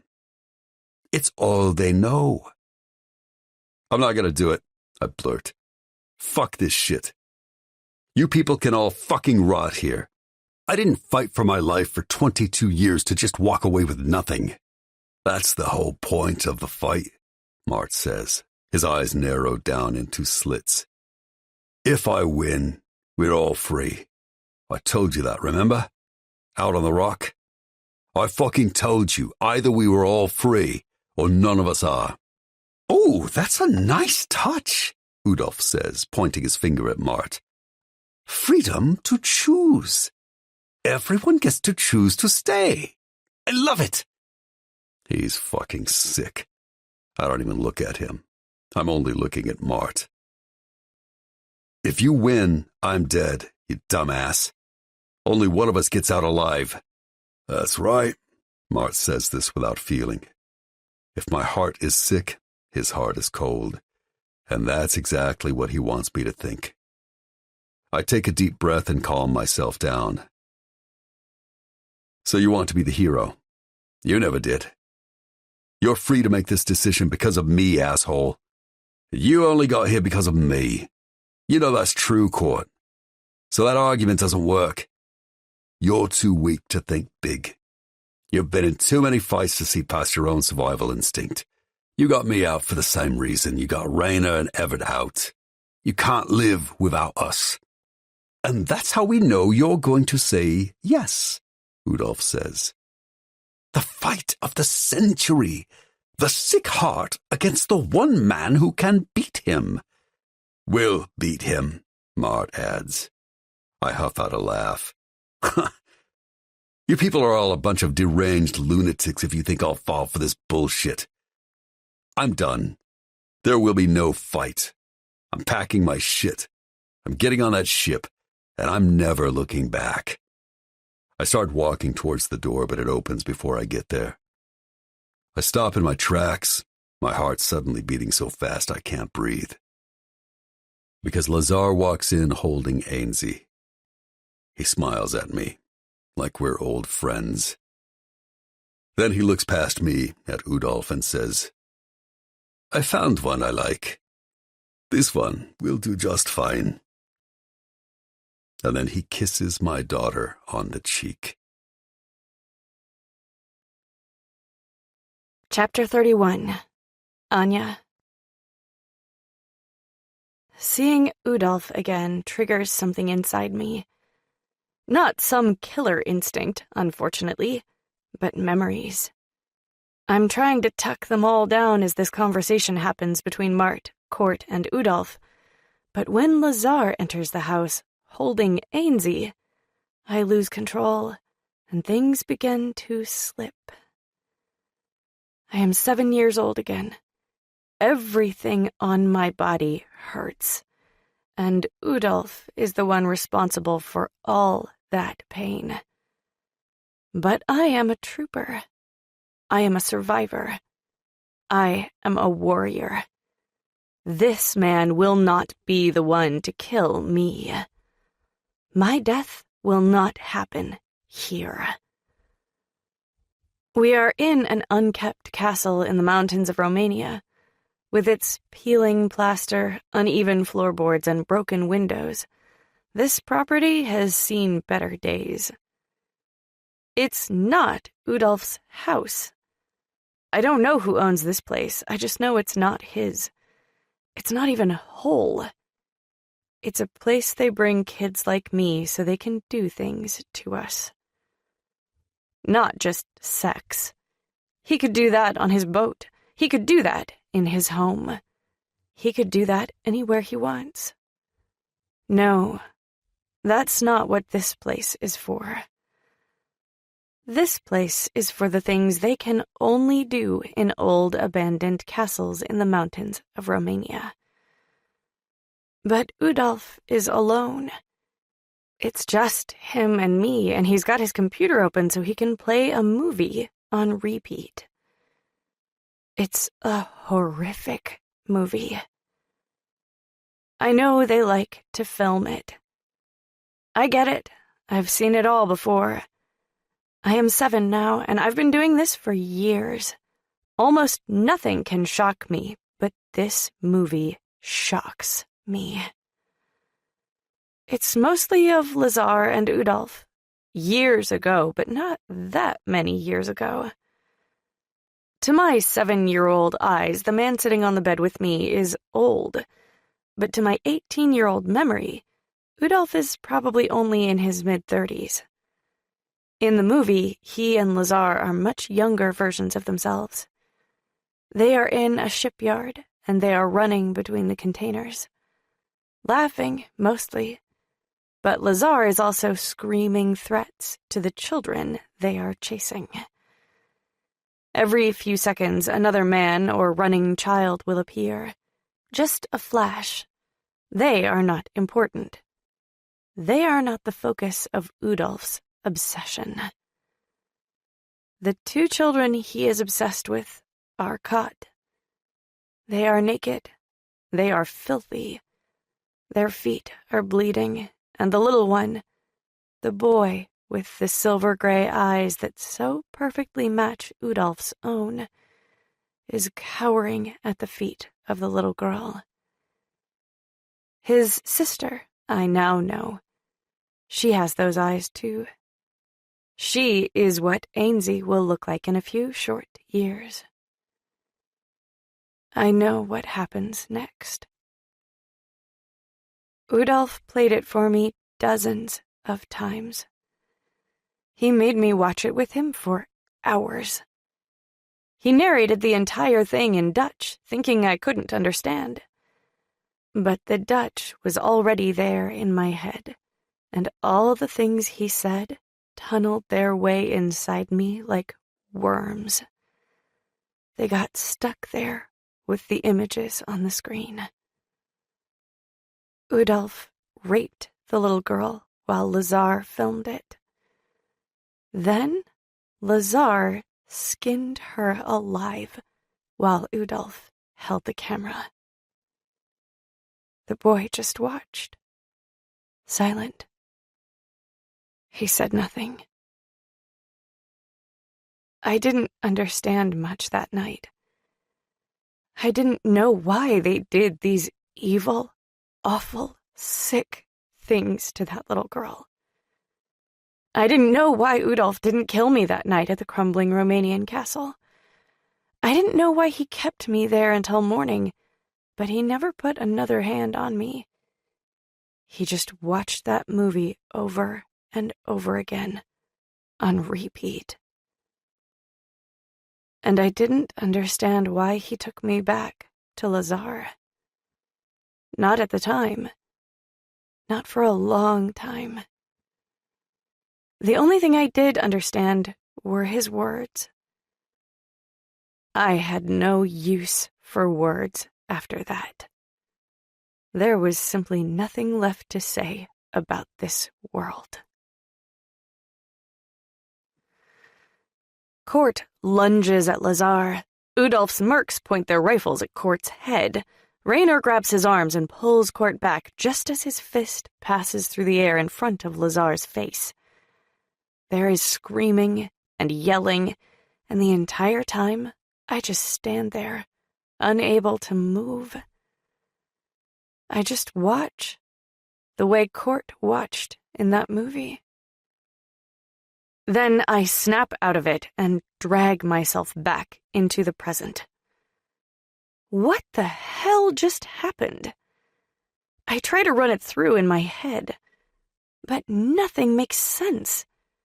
Mart, Raynor, and even Everard have chosen to stay? Why? Why would they do that? They are free. They can walk out of here, go anywhere they want, leave these evil assholes behind. But they want to stay? Mart wants a fight? All the men in the room are yelling, and Court is spewing threats at everyone. He tries to grab Ainsley from Lazar, but Lazar pulls her back. Then the mercs step in, grab Court by the arms, and zip-tie his wrists. "Calm down," Udolf is yelling. "This is part of the deal." "What deal?" Court screams it, just as I say the same thing in my head. "For losing," Lazar spits. "Anya won that fight. You cheated. You do not win by cheating." "Fuck you," Court spits back. "Pavo is a piece of shit who never stood a chance against me. That fight is mine."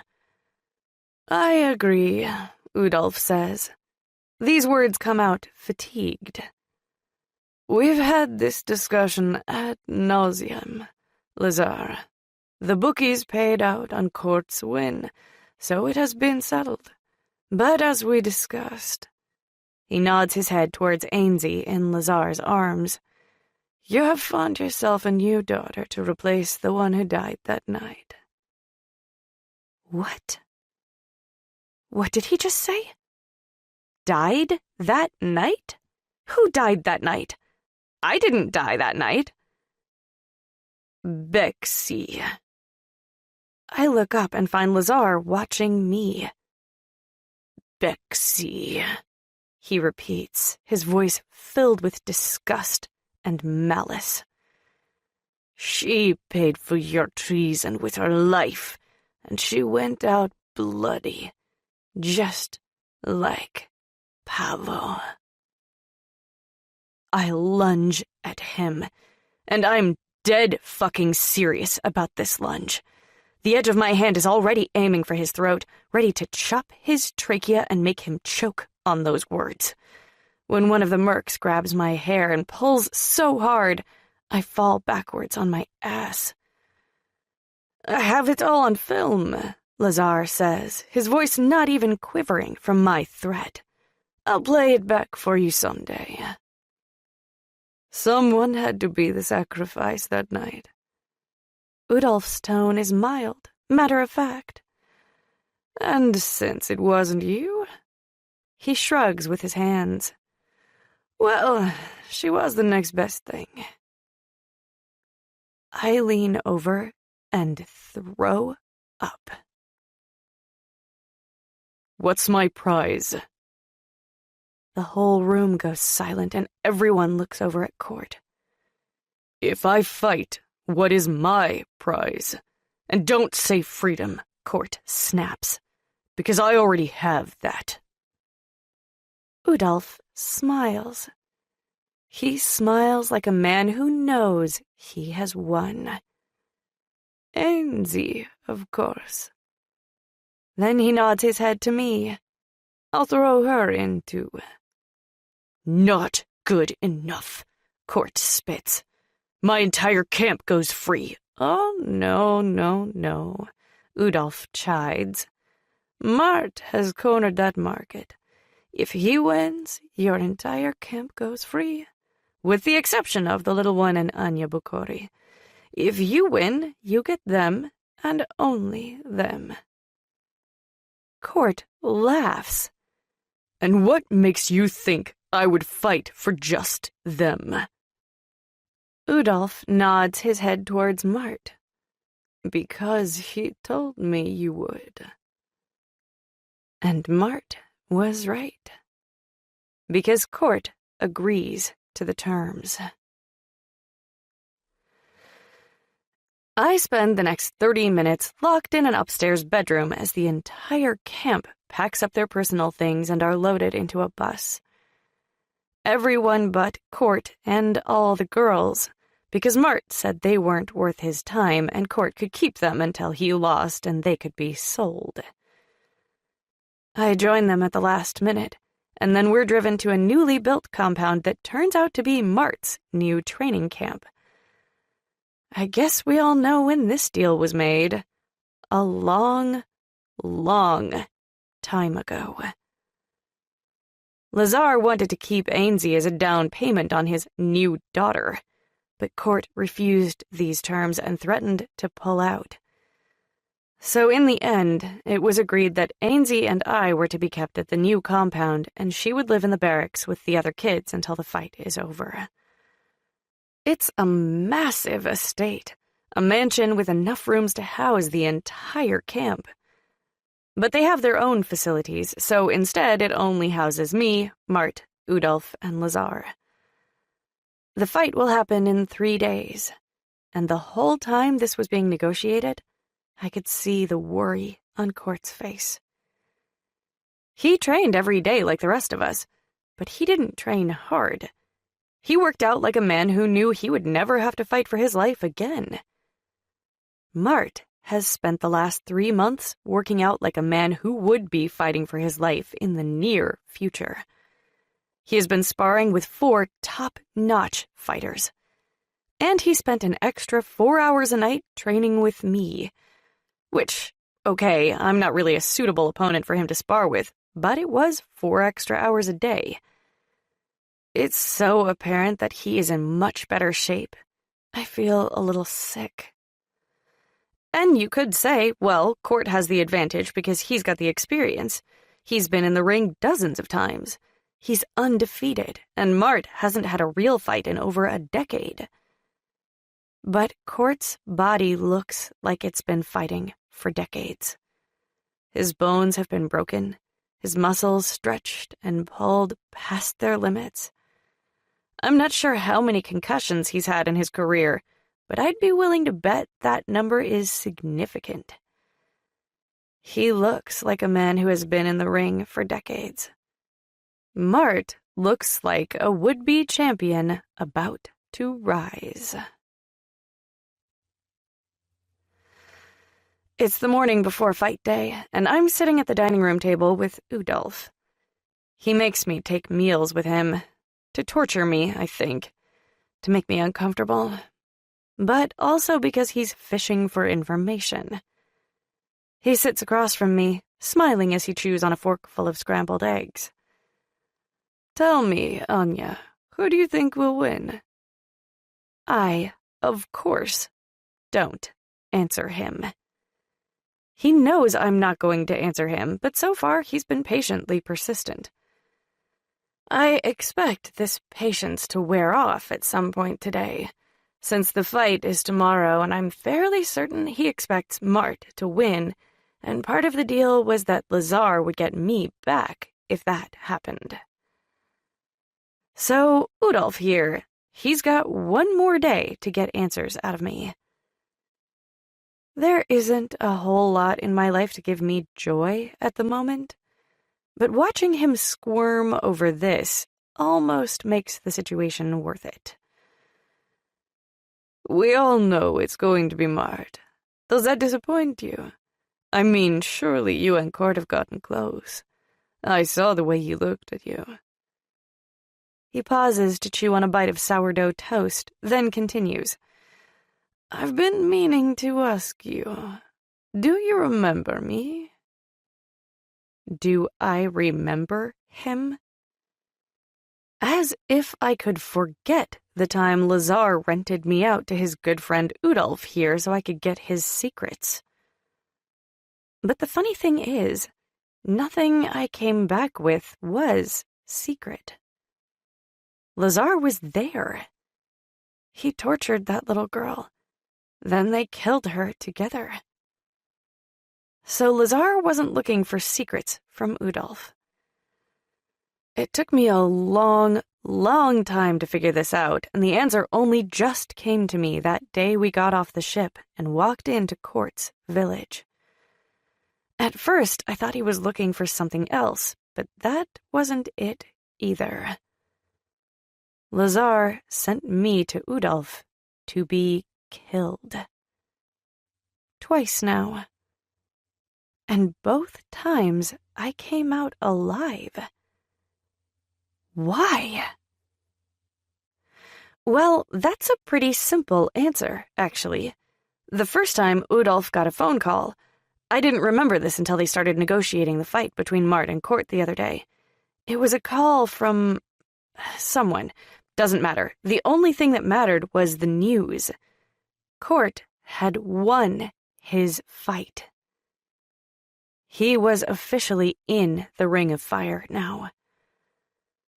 On the night that Udolf was raping me and showing me a snuff film of Court's sister, Court van Breda was morphing into Sick Heart.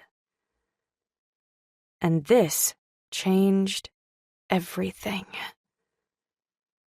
And, well, the second time, Court took me without asking. Funny how that worked out.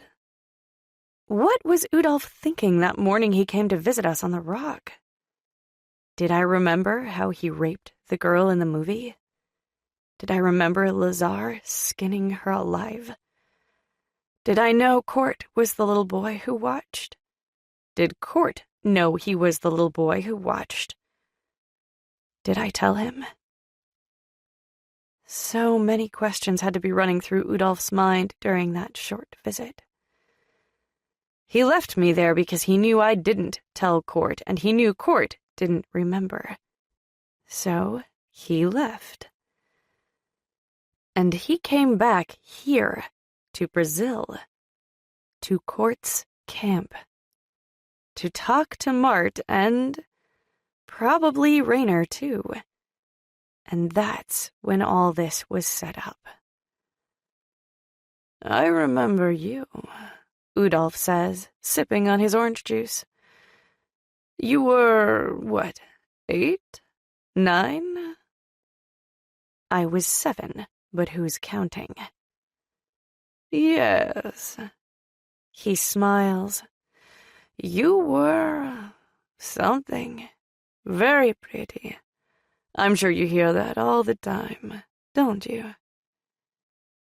I sigh and push a piece of French toast into my mouth, chewing slowly with my eyes locked on his. These people are so sick. I never understood how they could live with themselves until Udolf's little speech at Court's camp. They don't believe in evil. There is no heaven and hell. There are no consequences. This is nothing but a game. Well, I don't believe in that. Not all of it, at least. There have to be consequences. There has to be more to the real world than just a tangible act of existence. Sick, evil people need to pay for their crimes at some point. But here's the really interesting thing Udolf said. This is a game to them. They are players in a very literal sense. There are winners and there are losers, and nothing else in between. It's a good tip. One I will take seriously. So when Udolf throws his napkin on his plate and just before he pushes his chair away from the table, I decide to enter this game. I lift up my juice glass and bring it to my lips. But before I take a sip, I say, in Dutch, "Of course I remember you, Udolf." And then I switch to Hungarian. "I remember your midnight confessions." I switch to English.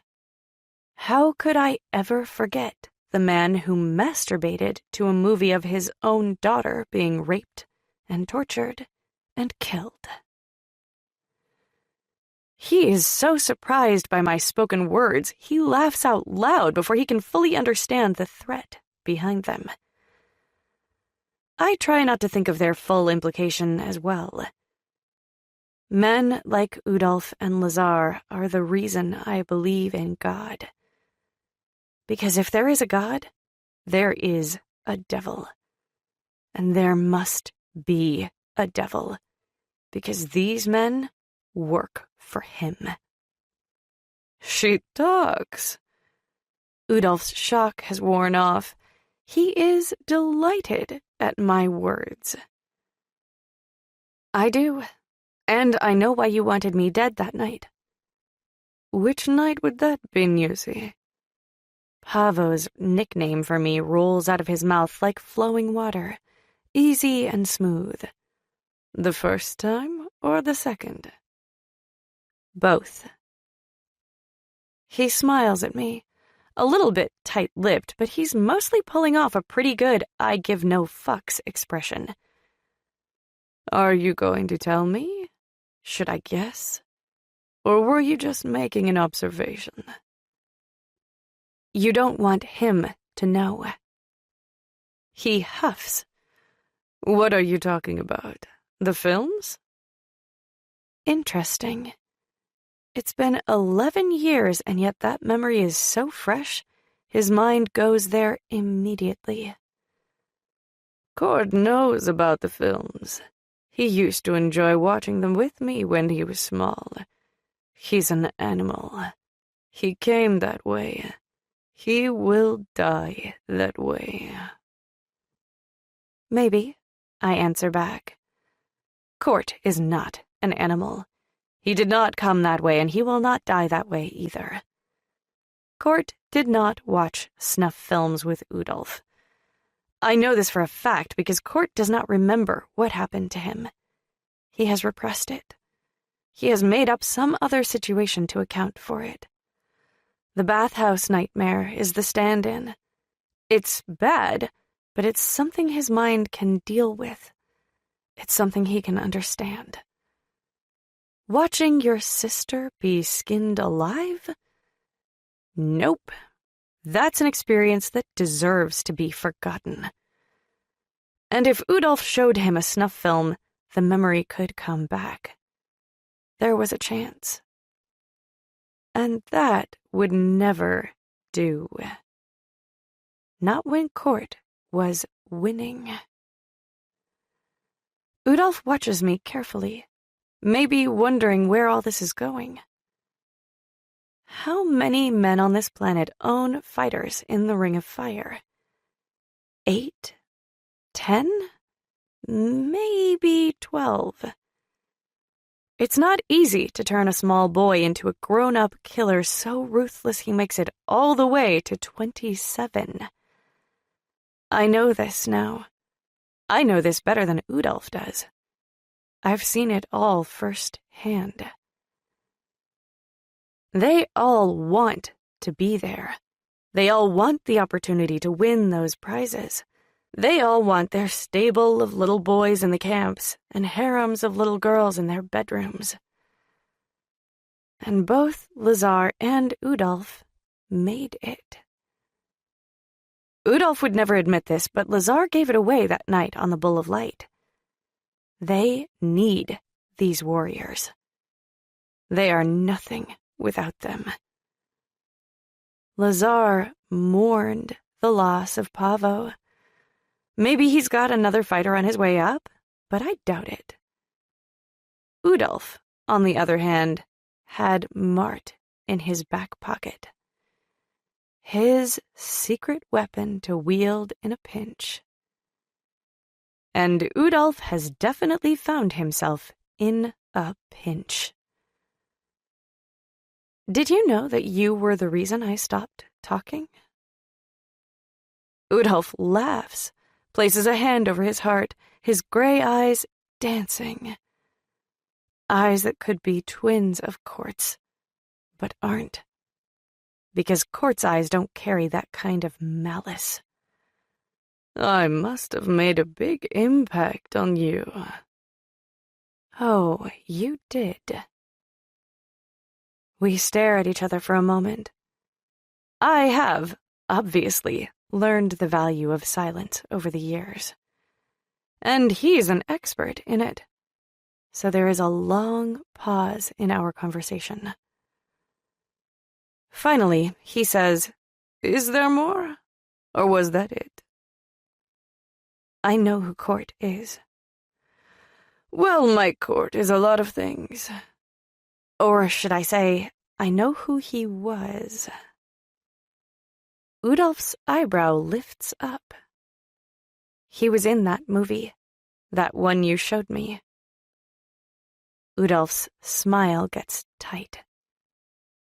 He was running through a shipyard filled with containers, and those containers were filled with children. And those children were... what? This is a real question because my mind is unable to comprehend how these devils think. What were they to you and Lazar and the others that night? Just meat? Udolf says nothing. Just a game? He forces a smile. Like a deer in the woods? You're getting closer. You and Lazar killed a little girl in that film. It took me a while to piece together who she was, because even though Court has nightmares about that night, he doesn't really remember it. He doesn't really remember Lazar, either. Once again, we pause time and stare at each other. But I do. How could I forget? You played that film on repeat for hours. Did you tell him?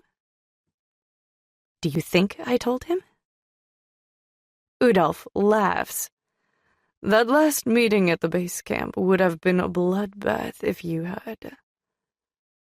I know how to keep a secret, Udolf van Houten, and I have kept yours for over a decade now. Come now, child. He tisks his tongue. It's not like you ever had a chance to tell Court anything until 4 months ago. I shrug. I didn't tell Lazar I knew either. Of course you didn't. You're a survivor, Anya Bukhari. You know when to hold a card close. You understand better than most that the moment of illumination is almost never the time to throw that card down. He flips a hand in the air. But your opportunity is gone now. You missed it, Nussi. You're never going to get close enough to Court again to spill my secrets. He is no threat to me. He never has been. He's going to lose. He's washed up. Regardless of what I told Lazar, we all know that the only reason Court won that last fight is because you helped him. I nod. Probably true on both counts. But I'm not telling you this as a threat. I just wanted to let you know that I've figured it out. Have you? He tips his juice glass to me. Tell me then, what have you figured out? You men. I use the word hesitantly, because they are not men. They are all demons. You have to control everything, don't you? Up to and including each other. And you use blackmail to do that. Udolph's breath escapes as an involuntary huff. You do things, you film them, and then you hand that over to someone to hold over your head. It's a pact, a declaration of loyalty, and in this case, Lazar gave his over to you. That film you showed me that night, that was what you were holding over Lazar. It took me a long time to piece that together because you both look pretty guilty, if you ask me. But even in your world, raping a child and skinning a child alive are two totally different things, aren't they? Udolph is silent for yet another moment. Then he laughs. What do you want? A pat on the back? None of this matters, girl. It's all water under the bridge. It's not. But I let that go and just move this conversation forward. And Lazar had something on you, too, didn't he? What was it?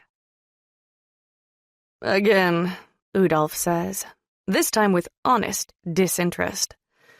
None of this matters. The secret Lazar was holding is gone. It has been cancelled. Cancelled. That word makes me sick, and I have to swallow hard to keep the bile from rising up inside me. Not yet, I say, because whatever else you may have done in your life, your secret was Lazar's secret, too. He shakes his head, but he knows I'm right. It's not even the rape. It's who you raped, and who you didn't want to know about that. Because if Court knew, then at the very least, he would stop fighting for you. He'd probably find a way to kill you as well, but that's not even the point. The point is, you would have no more fighters in the ring, would you? All your best fighters came from Court's camp, and he is their leader. One word from him, and you lose them all. Udolph actually guffaws. They all want to live, Anya. I smile at him for using my name instead of the derogatory Nusi. They don't really care about him. Just look at Mart. He will kill Court tomorrow, and he thinks he will set the camp free. Fine. Let him think that. Let them all think that they have a choice. But then, you only have to look at Raynor to see how it will end up. He shrugs with his hands. My boys, my camp. They are all mine. And that will never change because they are slaves, Anya. They are nothing but slaves. I nod to move past this, but continue. Because I'm not quite done yet, and he's getting impatient. But that night of the fight on the ship, that night I was supposed to be cancelled too, wasn't I? Lazar wanted me dead because I knew his secret. You told him that I knew his secret. And even if I did know 17 languages, and even if I was still able to spy for him, I was no longer worth the risk, was I? Anya, he says my name sharply now. I'm a busy man. What do you want? You are wasting my time, and I'm tired of this conversation. He already knows what I will say, but I say it anyway. I want to live, Udolph. His breath escapes slowly, like he might have been holding it. And then he smiles. You want to live with me, you mean? I nod. With you. I bet you would. He grins. Udolf van Houten might be a sick, diabolical citizen of the uber-elite class who live in a world where there are no limits, and his disgusting appetite for children is always satiated. But he is still just a man. I am not his preferred flavor, but I am still a beautiful 18-year-old girl. And he is still a man with an ego. I smile demurely as he gets up from the breakfast table, walks over to me, kisses my hand, and says, I'll see what I can do. Chapter 32. Court. My humble training village has been nearly empty for 3 days since Mart claimed all my fighters in his little coup and only left me Zoya, Rasha, and Irina. This is all I think about in the time between his betrayal and the fight. And I'm still thinking about it as my private, never-before-seen or photographed base camp is infiltrated by the other 9 men in the world who own fighters in the Ring of Fire, and, of course, that pushy bitch of a reporter who tried to corner me for an interview back on the Bull of Light 4 months ago. I didn't exactly agree to the interview. Udolf insisted. But I'm trying not to make waves here, since pretty much everything is on the line, so I don't kill her outright when she saunters up to me, sticks her microphone in my face, and tells her cameraman to roll film. Tell me, Sickheart, did you ever think you'd be back in the ring after that disastrous last fight? Disastrous? She is enthralled by my voice, I can tell. She's never heard it. No one outside of my camp, and Udolf, of course, has ever heard it. Because I have never given an interview. Mard was always there to do my talking, and now he's not. I'm still here, I say, unable to hide the annoyance in my voice. So I would not call it disastrous. Some say the only reason you won is because Anya Bokori helped you. Some even say she is the rightful winner of that fight. I just blink at this woman. She is too old for that revealing red dress and heavy makeup, and if I were to touch her hair, it would be stiff and sticky from all the product. She is a shadow of the beautiful woman she was 20 years ago, and I feel sorry for her. She was probably a whore. A very alluring one, for sure, but I can see the slave girl in her eyes. I can hear her history playing on repeat in her head. She probably started her life much like Anya did. A cherished toy as a child, a young girl just a little too pretty to throw away at the proper time, a woman to be used out in the wider world, and finally, when no one quite knew what to do with her, a reporter. It's not her fault she ended up here. She was born into this. She doesn't even know better. But she is a grown woman, so she should know better. Anya Bokori's name wasn't on the playbill, I say. She didn't give an interview for the Ring of Fire magazine. Neither did you. She's got a point there. And yet you pulled one together. Anya Bokori is a simple, stupid girl who managed to stay alive longer than most, but her time is up. Why do you say that? I'm tired of this woman, so I narrow my eyes at her. Or maybe I'm wrong. Maybe your time is up. I look her up and down in a demeaning way, then find her eyes again. I mean, you're getting a little old for this gig, don't you think? Maybe Anya Bokori wants your job. The future belongs to the young, isn't that what they say? And your youthful days are definitely over. She huffs, then lowers her microphone, motions for the cameraman to stop rolling with a slicing motion across her throat, and says, You're a dick. You know that? No wonder they don't let you talk. Good luck today. She looks me up and down the same way I did her. You're gonna need it. She's not wrong. I am going to need it.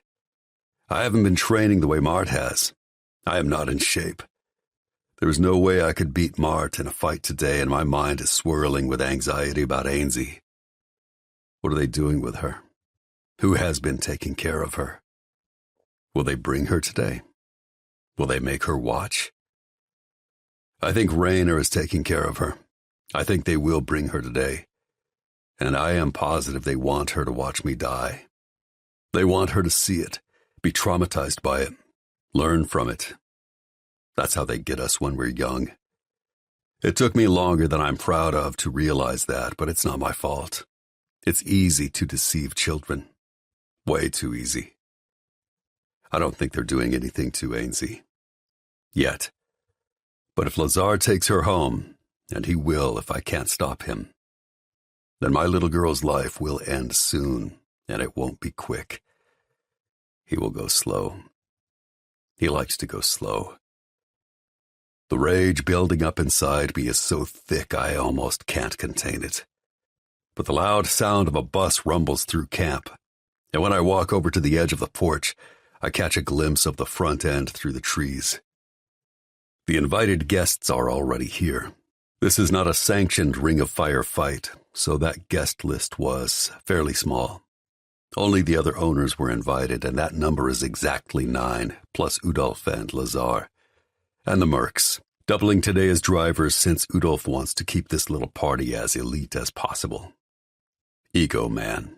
It never fails. So they have a grand total of 30, plus the reporter and her cameraman, that's 32. But I'm not sure they really count. So this bus rolling up holds my camp. I glance over at the nearest hut where Zoya, Rasha, and Irina have been staying. They are waiting it out on the porch as well, their eyes all tracking the movement over by the bus. They have a better view than I do, so they are more committed to their watching. But soon enough, I can see all my people. Raynor comes first, his eyes automatically tracking to me on the porch of our house. He's holding Ainsley, but he looks away quickly, and when Ainsley's gaze lingers on me for an extra second too long, he whispers something in her ear. "Don't look," he's telling her. "Don't look at him." She turns her head, obeying. Everett is trailing behind Raynor. He doesn't need to be told not to look. Then the rest appear. My entire camp. 15 more kids under 13. 4 teenagers. 3 grown women. And Mart. Not a single one of them looks at me. But it doesn't matter anymore. I have what I need. I know who I am. Or rather, I know who I was. Chapter 33. Anya. The next morning, I am escorted back to the base camp for the fight in a limo sitting between Udolf and Lazar. Nothing about this day is very clear to me, but I am very sure that the reason this fight is happening has less to do with how I helped Court in the last one, and more to do with some sick need of these 2 men to maintain control. Udolf hasn't gotten back to me about where I will end up. Not that I expected him to. I expected him to go right to Lazar, have a little conversation about their shared secret, and part with their heads swirling with blood and delusions of grandeur. The purpose of our little chat yesterday was to make him see me, because before that talk, I was just a slave girl who'd outlived her usefulness, and after that talk, I was something else. I don't really know how the story goes between Udolf and Lazar, but I can take a good guess. Once upon a time, Udolf and Lazar were best friends. They grew up together. They went to school together. They shared the same interests. They shared the same goals. They shared the same sick desire for control.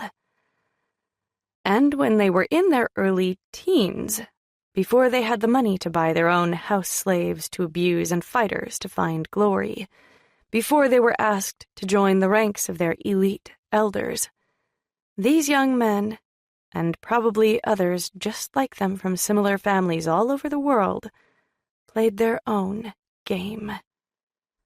Let's call it breed and hunt, because that's what it was. It was mostly just some really sick shit at first.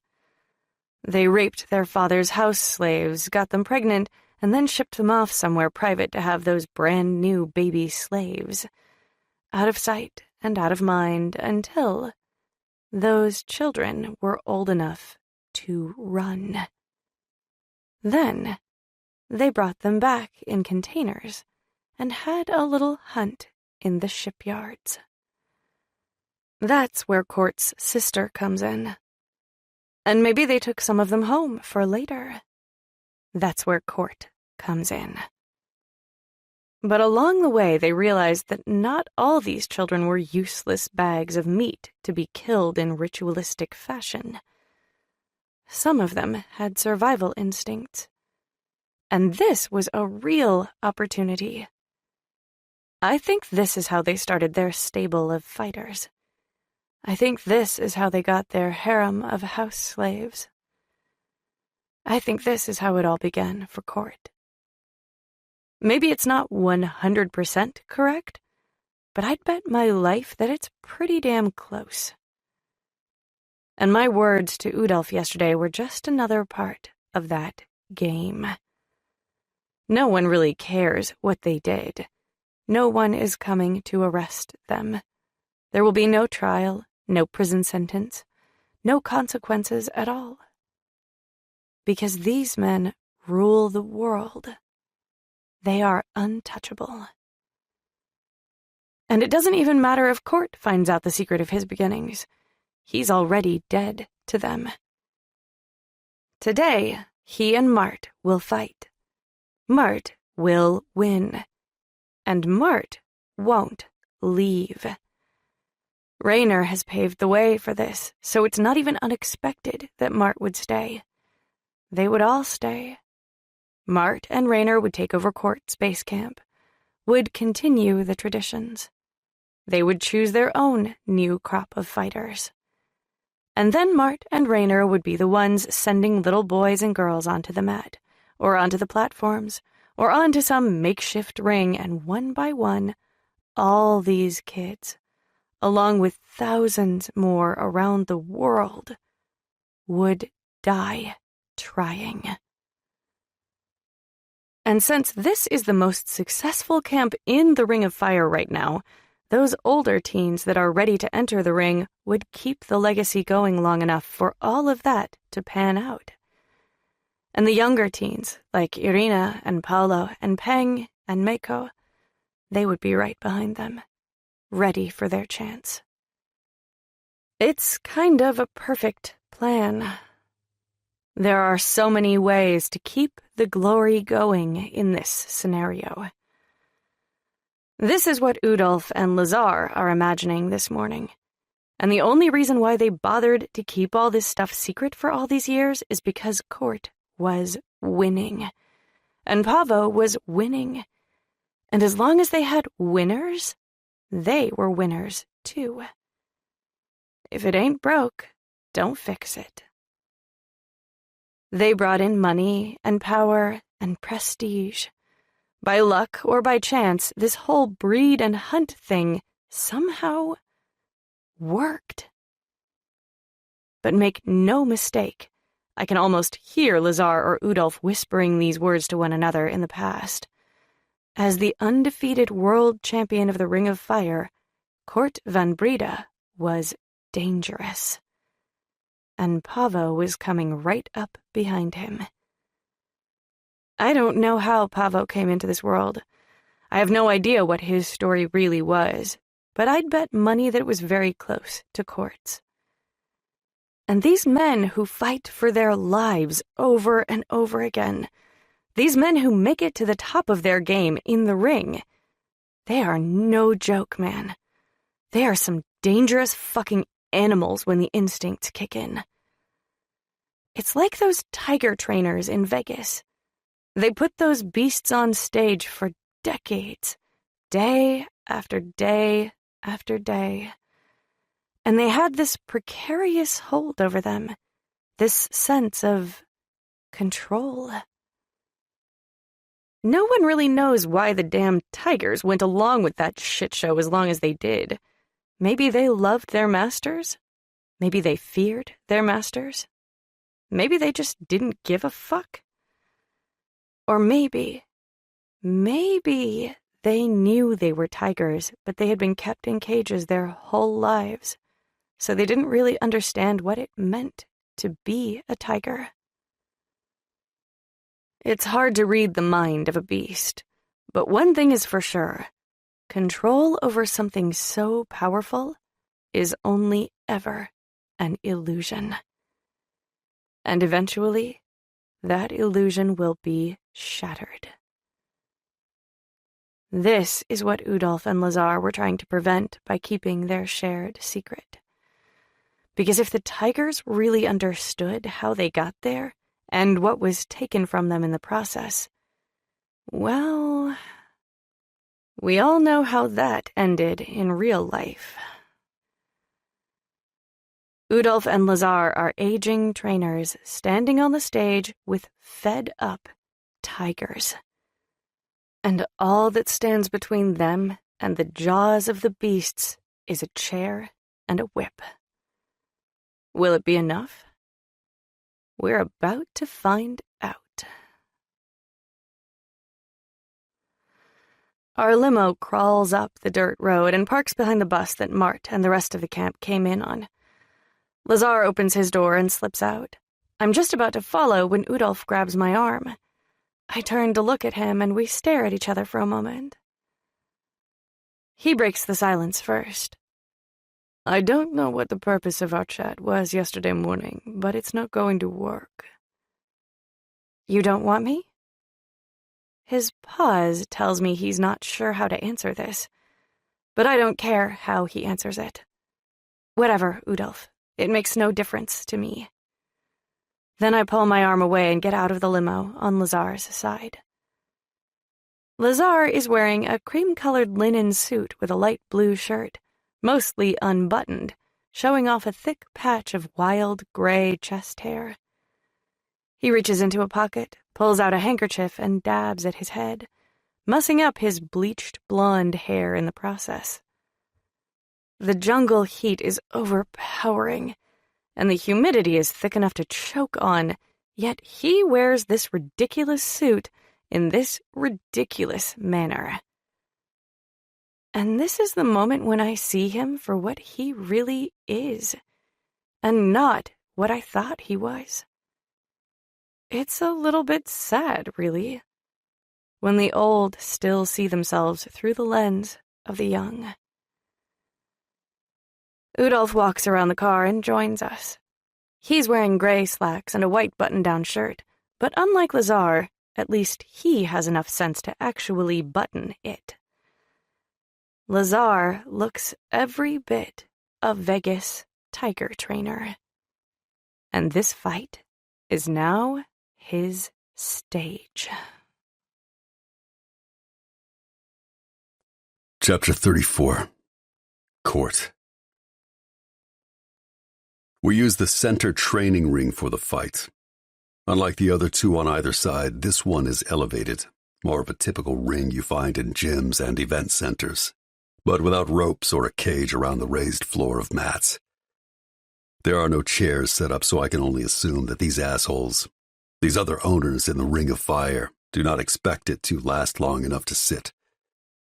No one needs to tell me the odds. I know they are against me. I have won too many fights. I have earned my freedom. And I'm setting a bad example for the younger fighters coming up behind me. These owners need to set this record straight. There is no buyout. There is no freedom. The last fight only ever ends one way. This isn't some welfare scheme. This isn't some stepping stone to the outside world. This is a death sentence. That's why the reporter is here. It's her job to make sure everyone knows where we stand when this is over. Mart is already on the mats when I exit my house, alone. They don't even care that he's there. No one actually cares about this fight. They expect Mart to win. They expect the record to be set straight. They expect to drink and party in my house tonight. They might string my dead body from a tree to make it a little more dramatic, but unlike the fight on the ship, this one is not a big deal. The reporter is only here to record my death for the next issue of Ring of Fire. This fight is nothing to these men but a restructuring. What happens in this camp, and others like it around the world, it's just business. Udolf and Lazar are both standing in front of the ring, smiling and laughing with drinks in hand, the ice in their crystal glasses rapidly melting, patting each other on the back, chatting up their peers and ignoring Anya, who stands among them but is not one of them. All of them sweating in the sweltering heat as I walk towards the ring. They don't even acknowledge me. This is just another afternoon get-together. A little bit exotic because it's my training village and none of them, save for Udolf and Lazar, have ever been here before. But this place is seriously not much to look at. I glance over at the small hut just behind the crowd of owners and find Zoya, Rasha, and Irina standing on the porch. They will watch from there. Then I glance to the opposite side of the ring near the encroaching jungle and see Raynor and Everett and all the other fighters. Only Sissy, Ling, and Cynthia catch my eye and nod. I don't nod back. This fight looks nothing like the last one on the ship. There are no drums, there is no dark sky under a new moon, no body paint, no spotlights, no slave boys. No one in my corner at all. There are no expectations here aside from death and rebirth. But that's okay. I have lived with the threat of death for as long as I can remember. This is just one more day in the life of the sick heart. I hop up in the ring and stand a few feet away from Mart, and it takes several long seconds before the owners even notice the fight is about to start. Insult upon insult upon insult. Mart and I walk towards the center of the ring and bow, and while we are looking down at our thumbs, he says in a low voice, "Finally, something really worth fighting for." And when I look up to agree, he punches me in the face. Chapter 35. Anya. Court is his usual cool, collected self as he walks down the steps of his porch and makes his way towards the center training ring. Everything about a fight day is significant. Every decision has a purpose. And isn't that how they like it? These sick men who prey on children in the shadows. But they do it in the light of day. Oh, none of them are giving interviews about their pedophilic tendencies. Not to the masses, not even the Ring of Fire reporter wants to hear that shit. But these men are far, far, far too smug and confident in their untouchable status to hide their depraved, immoral, deviant behavior. And why should they? They are proud of it. But it's always hidden in plain sight. That's why the fight on the ship had the drums and the dark moon and the symbols painted on my body. That's why there were black lights to make us glow. That's why we were naked. That's why there were slave boys dressed in gold. They thrive on that shit. It's like a secret handshake to them. It comes with a wink and a nod. And they all laugh and wink and nod back. Take Court's name, for example. Udolf's peers all know Court was his biological child, just like we all know that Everett and Ainsley are Court's children. And Udolf gave Court a different surname because Court is no one to Udolf. He is nothing but a slave. He told me that himself just yesterday morning. Court's mother was of no consequence to Udolf. He has no idea who she was. Just some slave girl, maybe no older than a child herself when she gave birth. I'm not sure about that, but it doesn't matter. The only point is Court's actual name. Van Breda. It doesn't make much sense unless you have other clues, because Breda, as far as I know, and I'm pretty fucking good with languages, can't be translated into anything meaningful. It's a Dutch city, but that's not meaningful. You have to look at Pavo's last name to really see what they are doing here with the surnames. Pavo's surname was dripping with symbolism. It means bloodline in Hungarian. Because we are bred. Every single one of us. I know Court might think, or maybe hope is the better word. He might hope that these are not his people, that he is not one of them, but he is. We are. It is a plan. And you only have to casually look at the name Van Breda to see the connection. Breeder. That's what Udolf thinks of Court. His sick heart is nothing but a breeder. These people, they all love a good symbol. But two can play at that game. Or, as it happens, 31. Because that's how many people live in this base camp. That's how many fighters, including Ainsley and myself, call this place base. 31 of us. 32 of them. It's not quite 1-on-1, but they could probably outnumber us 2-to-1 and it would still be in our favor. I hear rather than see the first punch. Mart lands it sloppily on purpose. This day is absolutely about a fight. But it's not the fight these men came to see. My first clue was Mart's smiling face and little talk with me on the ship. We're sticking together. Are we? We are. What's that mean, exactly? You'll find out. The second clue was learning that he made this deal before he and the kids came out to the rock. This was always Mart's plan. This was why he caused all that tension in camp with Court. This was why he got on his back about me and Ainsley. He needed Court to believe it was real when it mattered. And it was real, so Court did believe. Until Mart dropped the third clue. The third clue was the fact that he left the girls behind with Court. I mean, maybe Mart gives no fucks about Zoya or Rasha, but Irina? Come on. Everyone saw through that. He loves Irina. He wants her to be the first girl in the Ring of Fire. Or he did before he set this whole plan in motion. Mart needed Udolf and Lazar to be the arrogant pricks they are. He needed them smug. He needed them proud and cocky. He needed them to think exactly what they do right now in this moment.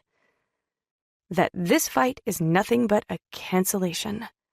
Of no importance whatsoever. He needed these men to think that the sick heart's time was up, and that Mart was someone they could relate to, someone like them, someone smug and proud and cocky, someone who wanted to live and would do anything, make any deal with the devil he could to make that happen. But that's not Mart. Not even close. So while all the devils are watching Mart and Court pretend to beat the shit out of each other, several small children are crawling under the skirt of the platform. And the older ones, the ones I don't know, those women, the teenagers who are on their way up, these fighters who by this time have killed more opponents than they can count, don't bother sneaking around the side of the ring because this is the oldest trick in the book. And these men, these arrogant men who are so full of themselves have left their bodyguards all the way over by the cars because they are acting as drivers. And that is much too far away to stop what is coming. Finally, these kids are in a fight worth dying for. That night, Cord and I jumped off the platform and sat under the rig. We had that small conversation about revenge. And Cord's words have stuck with me, have haunted me. "Don't you ever think about revenge?" I asked him. "Don't we all?" "Then why not go get it? I've heard you're the most dangerous man on this planet." "Maybe I'm holding out for the fairy tale ending, Anya." "What's that look like?" "I don't really know. I guess I never thought it through, but just off the top of my head, I'd say a rescue would be nice." Doesn't everyone want a rescue? Sure, I guess I can see the logic in that. It's just all so unlikely. If there's one thing I've learned in this life, it's that no one is coming to save you, and if you want the happily ever after, you should just rescue yourself. But it doesn't have to be that way. Maybe the fairy tale ending isn't about being rescued at all. Maybe that whole lie is all twisted up backwards. This is what I'm thinking about when Irina and Rasha and Zoya creep up behind the unsuspecting slave owners, watching Mart and Court pretend to fight.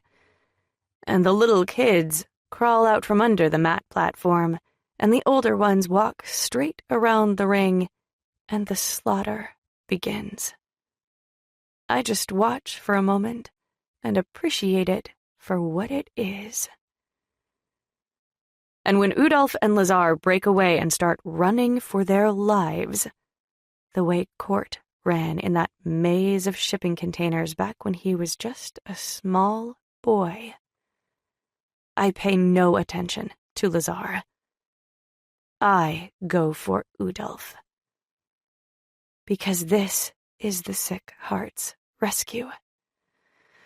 And what comes next might not be anyone's version of happily ever after, but we don't care. For the first time in our lives, we're in a fight worth dying for. Chapter 36. Court. Mart has me pinned to the mat when the slaughter begins, his fist raised, ready to strike.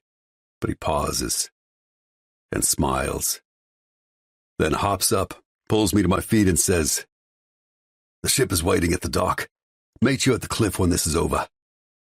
Then he turns, ready to go join in the fight. But I call out, "Wait, Mart! How long were you planning this?" He looks over his shoulder and grins. "Since day fucking one, haven't you?" I hold my breath and shake my head as chaos erupts around me. Mart comes back to me and grabs my shoulder. There are people dying 10 feet away and we're having a moment. He looks me in the eyes and says, "It's fine. This day was never your job, Court." He puts his hand over my heart, presses it like he's making a point. "It has always belonged to me. And besides," he grins at me, "I've always been the brains of this operation. Go find your girl, Court. She needs saving." Then he jumps down into the fray and tackles one of the slave owners who is pointing a gun at Oscar. A shot rings in the air, but I don't have time to see how it ends, because Ainsley screams somewhere behind me, and when I turn, I spot Lazar running through the woods carrying my daughter like a football. Something happens to me in this moment. Something changes inside me, and I go from Court the sick heart to Court the father before I can even process it's happening. Fuck that dude. Just fuck that dude. I jump off the platform, land, and then I am running into the jungle understory after him. Everything goes dark when I enter. The canopy above is so thick almost no light gets past the treetops, and this means that not much grows on the jungle floor. Ferns mostly. Plants that suck nutrients from the ground instead of processing it from the sun. So I can see Lazar ahead of me, weaving his way around the thick, massive tree trunks. Monkeys and birds scream as he passes, pissed off about the intrusion. But even if the wildlife wasn't announcing his presence in my jungle, I wouldn't need to worry about losing him, because there is literally no way Lazar escapes in that direction. He's heading for the cliffs. So I go slow, my mind whirling at the sudden change in fate. I can hear the fight I just left. Guns are going off, people are screaming. But as I go deeper and deeper into the jungle, the shadows around me begin to shift into something else. Another time, another place. Same man. I stop in my tracks as the memory suddenly comes back. The shadow people suddenly have faces. Udolf and Lazar. And I'm not running through a bathhouse, though that did happen at some point in my unfortunate childhood. I was just too young to separate all the horrific experiences I lived through after my sister and I were put into that shipping container and sent across the ocean. She was the silent girl. She knew the silent language and she taught me. That's where I learned to sign. From the silent girls of the breeding camp I was born into. There were dozens of children in the container with us. We were not the only ones. We were just the last ones out. Stay still. Stay back. She signed these words into the palm of my hand as we listened to the locks jangling on the other side of the metal door. We will go last, after everyone is out. And then we will run. And that's what we did. We ran, and they chased us. And, of course, they caught us. Lazar had my sister that night, carrying her like a football, even though she was much bigger than Ainsley is now. Her legs were kicking and her arms were flopping, but he kept running, laughing, the entire time as he weaved his way around the maze of shipping containers. I ran after him, yelling and screaming, but only with my hands, because I didn't know how to use my voice. Udolf was coming up behind me when Lazar suddenly stopped and turned around. Lazar put my sister down and Udolf... I suck in a deep breath and skip ahead. Lazar pulled a knife from a holster on his belt. I skip ahead again, coming back to the present, to the jungle, and just stare down at my bare feet. Then I start walking again. That day ended a long time ago, and there is no reason to unlock the rest of that memory. Because it is nothing but blood. The monkeys near the cliffs are screaming their alarm long before I exit the jungle and find Lazar standing at the edge looking down, Ainsley in his arms, looking with him. My foot snaps a branch on the dirt floor, and Lazar turns, panic on his face. And how ironic is this? 20-something years later, we are back in that maze. Him running with a little girl in his arms, me chasing him down. But this time, the end belongs to me. Don't take one more step, sickheart. Lazar has a knife pressed against Ainsley's neck. Maybe even that same fucking knife he used to skin my sister in front of me. For what? What possible reason could there be to skin a little girl alive? Cruelty. Evil. That's the only explanation for these people. Lazar is panting hard from his run, his chest rising and falling in an alarming fashion, like he's on the edge of a panic attack. I will cut her fucking throat and throw her over. I swear to God I will. I nod at him, give him a tight-lipped smile. Yep, I'm sure you would. But if you do that, Lazar, I will pull your eyes out with my fingertips the same way I pulled Pavo's heart from his chest. He scoffs, so fucking arrogant, and then he presses the knife just a little harder against Ainsley's throat. His heightened threat trickles out as a tiny stream of blood. "I'll do it," he says again, his voice cracking. And once again I nod. "You've miscalculated here, Lazar." He sneers at me. "How the hell do you figure? I've got the knife and a scared little girl who I happen to know is important to you. You would give up everything for her, apparently. You agreed to this day." "Well," I say calmly, "yeah, I suppose that part is true. But here's where you went wrong. She's not a little girl, Lazar. She is Naksu." Lazar's head tips back to laugh just as Ainsley's tiny fingers dig into his eyes. He screams, stumbles backwards, and this is the moment when I really do panic. My feet are moving, my body crossing the distance between us because they are falling. Ainsley reaches for me as Lazar screams, and I snag her, pulling her with all my strength from his tight grip.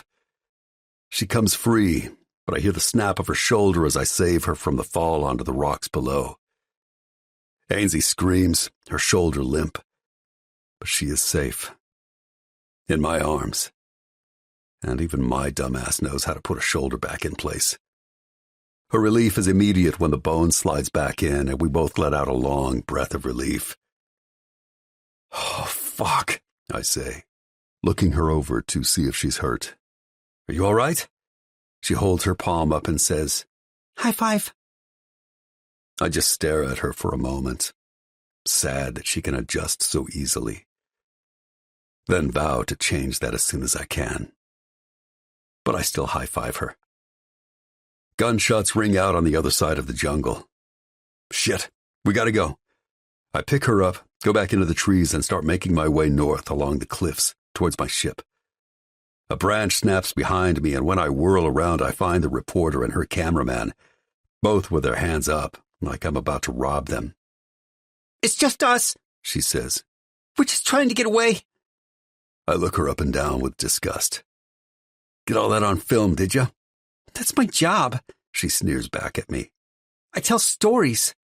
"No," I shake my head. "You steal stories. And you're not a part of this one, so you can't have it." More gunshots ring out in the distance. More yelling. The reporter looks over her shoulder, very nervous about what's happening in that direction. Then she looks back at me. "I'm just as much a part of this story as you are. I see the way you look at me. I know what you fighters think of me. And fuck you, sick heart. Fuck you. This is my story, too." I shrug. "You're a footnote. Maybe. You're not coming with us. I don't care what you've been through. You're not coming with us. I will not be your rescue. You didn't earn it." She flips me off. "Go fuck yourself.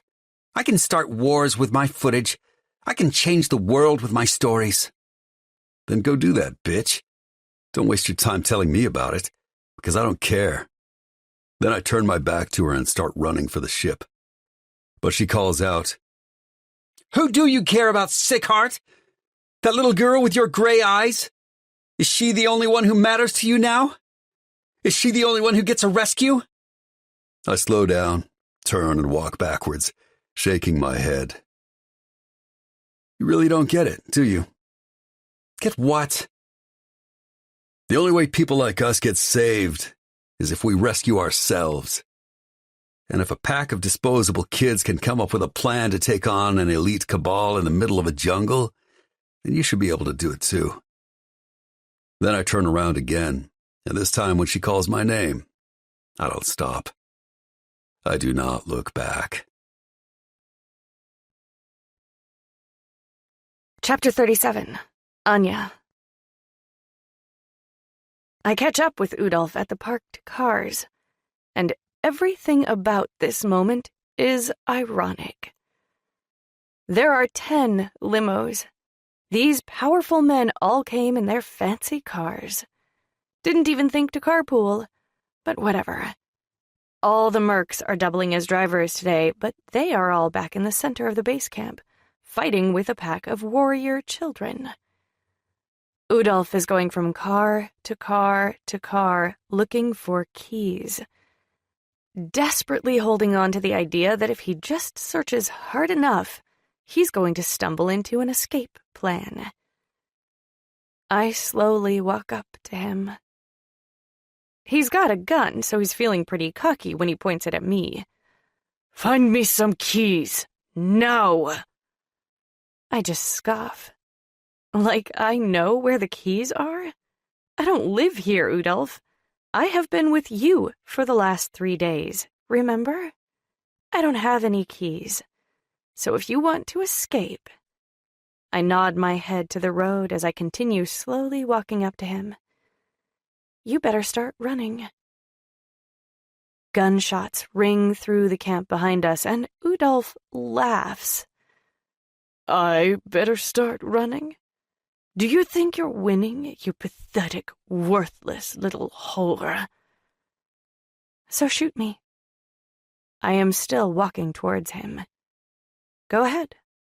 If I'm no threat to you, if I'm just a pathetic, worthless little whore, what are you so afraid of, Udolf? He scoffs. What are you doing? You think you're going to fight me? Fight him? I mean, everything about that is just stupid, and his gun is only the first reason.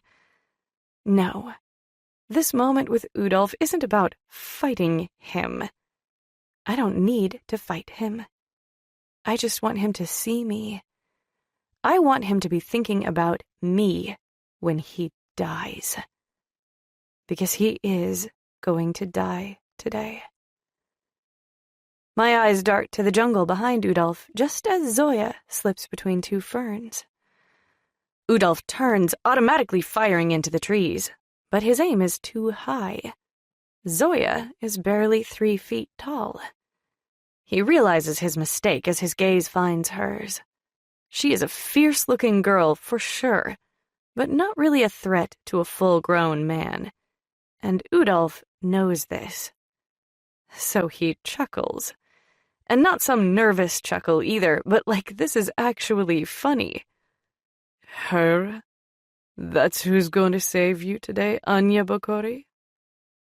Try again, Rasha says, coming out of the jungle from another direction. Udolf looks confused for a moment, but still doesn't realize what's happening. 2 of you, he guffaws, plus you. He's looking at me when he says that. And that's why he doesn't see Irina slip out of the jungle, come right up behind him, put her knife to his throat, and slit it open. It's over so fast, I feel like I missed it. And I have a moment of regret for not doing it myself, for missing out on the heat of his sticky blood all over my hands.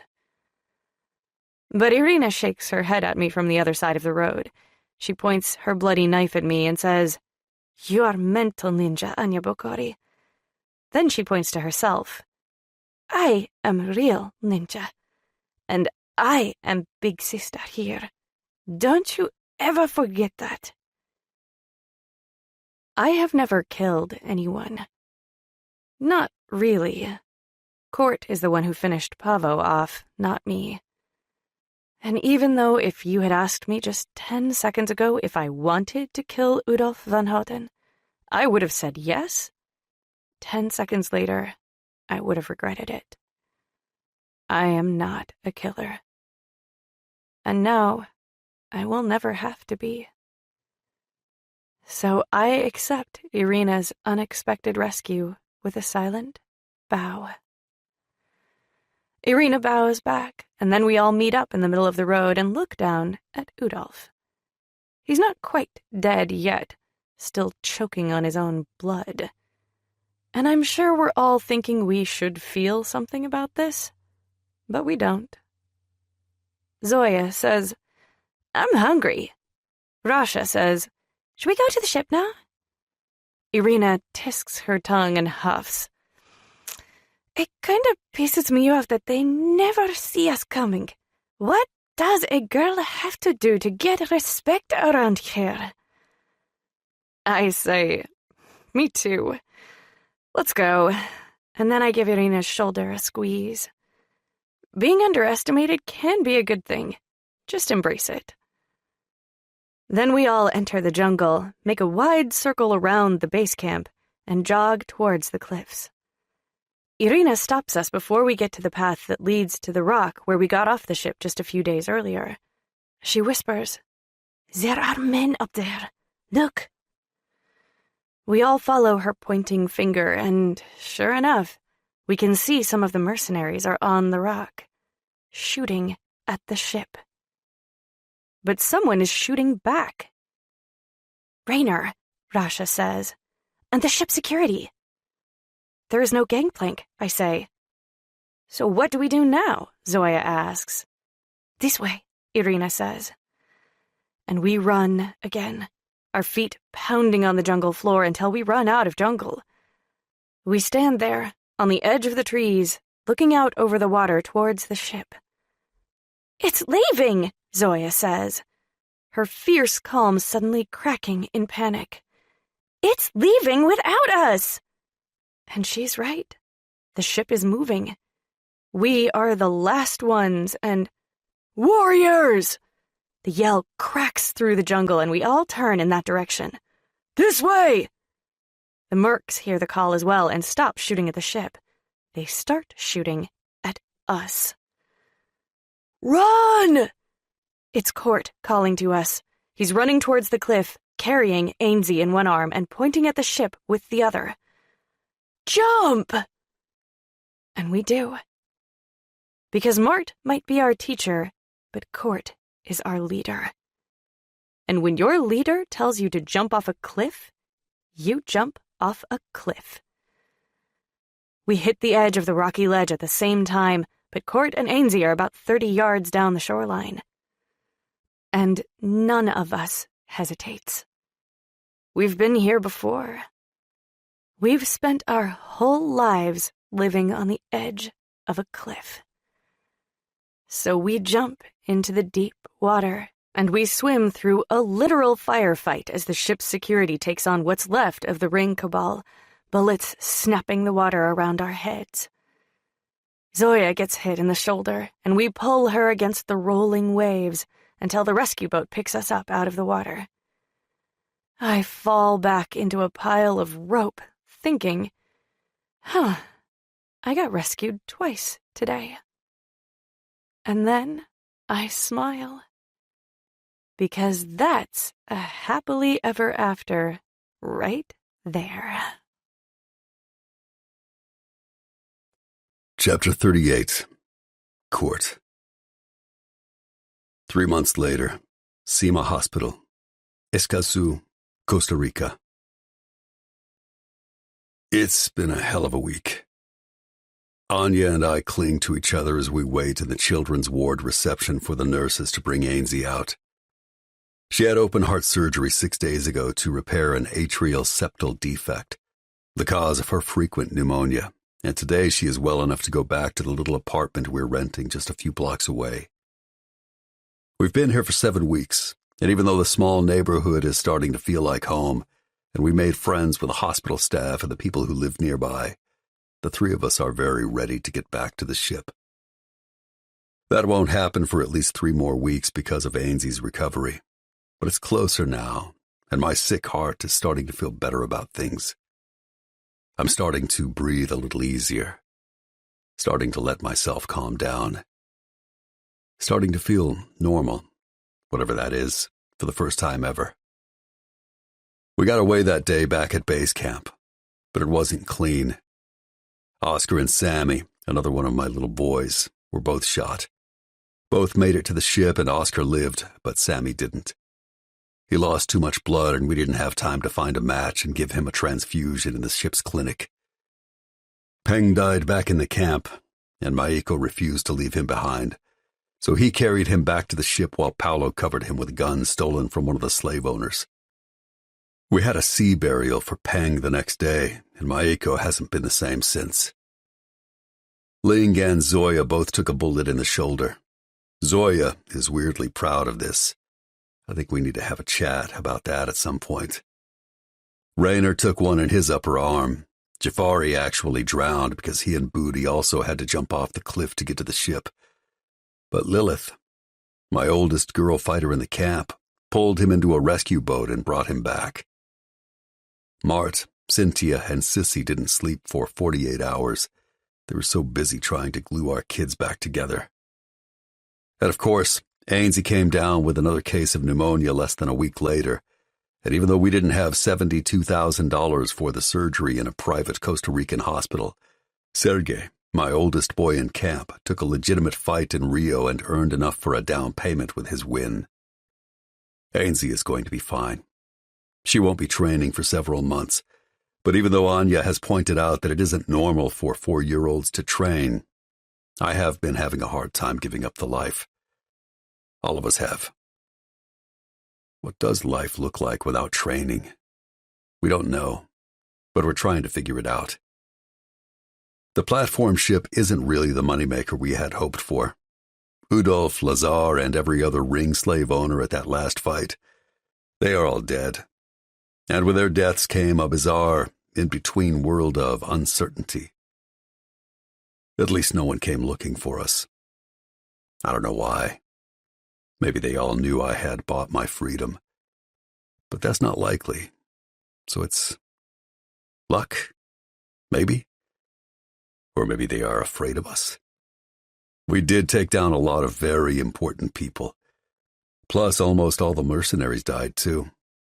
But whatever the reason, we're not taking it for granted. The downside is that we have to find our own contracts now. And while that's not really a bad thing, it's definitely a lesson in the meaning of the words fresh start. The ship is the new home base. It's only rated to house 52 crew members, and we've got a total of 67, all of us from camp, plus the ship's regular crew. But it works for now. Money is tight, especially since Anya and I have been paying rent in Escazú for 2 months.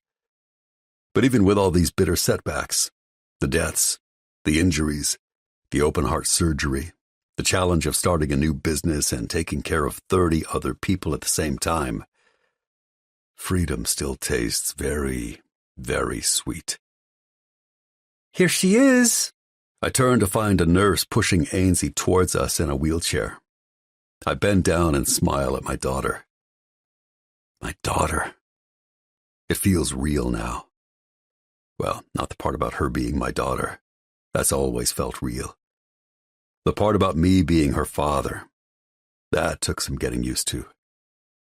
Anya bends down too. She touches Ainsey's cheek. You ready to go home? Ainsey nods, but says nothing. She's got your eyes. I look up at the nurse. Yep, she sure does. No, the nurse says. I mean, yes, of course. She has the same color eyes as her daddy. But otherwise, her eyes are all mommy, aren't they? The nurse smiles at Anya and me, and we smile back. Because of course, Ainsey isn't Anya's daughter.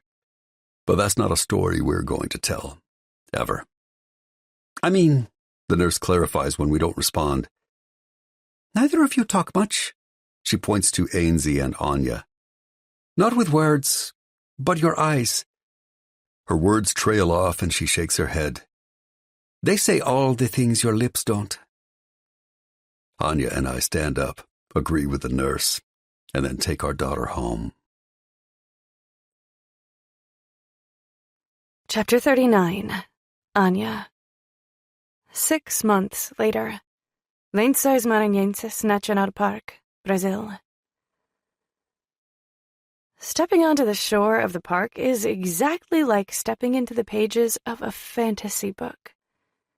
It is a beach. It is a desert. It is an oasis.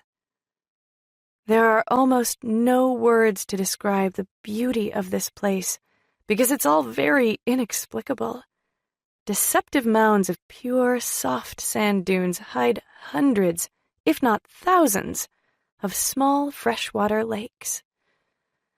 But it's not the dark, dank, dangerous freshwater you normally find in Brazil. It's not the kind filled with piranhas, or worse, waiting to eat your toes if you just think about taking a dip. It's the kind of lake you find at the tippy top of mountains. Because these lakes are the color of a perfect Fijian beach. The sea foamiest green-blue you've ever seen in your life. And it makes no sense. None at all. How do these lakes get here? Rain, I guess, but why doesn't the water just seep into the sand the way it does on the shore? I haven't looked it up yet, so I don't know. I might never look it up. I don't want to spoil the fairy tale fantasy of it all. I just want to enjoy it. We are on vacation. The entire camp. Well, we're here for 2 reasons, really. One, we've saved up enough from the supply ship runs and the legitimate fights that Sergei, Lilith, Ivano, and Kiyoshi, the 4 oldest kids in camp, have been taking in the nearby city of São Luís, and we bought a small collection of nearly falling down houses deep in the jungles north of Rio de Janeiro. So we're leaving this part of the continent, and we might never sail by Lençóis Maranhões ever again. We've told ourselves hundreds of times, at least every time we did sail by, that we would come out here and enjoy it up close. But we never have, until now. The second reason we're here is to say a formal goodbye to all the warriors who came before us. And even though I wasn't a kid in Court's training camp, and never really did fight for my life, I still count myself as belonging to this camp and these people. We belong to each other, really. All of us. And I feel the loss of the fallen warriors as acutely as anyone. Besides, I do have someone to honor. Someone I wish could be here, but isn't. We bring rocks with us. Backpacks filled with rocks. We have collected them from all up and down the beaches of Brazil. We have collected them from the beaches of Central America, from the Bahamas and Mexico, and even some from the forbidden land of Cuba.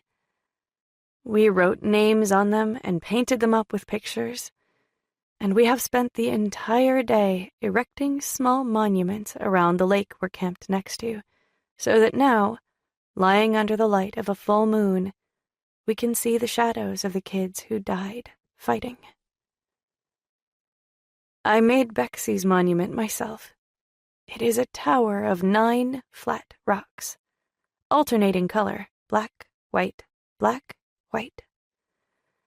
I painted something on each one and wrote her name on top.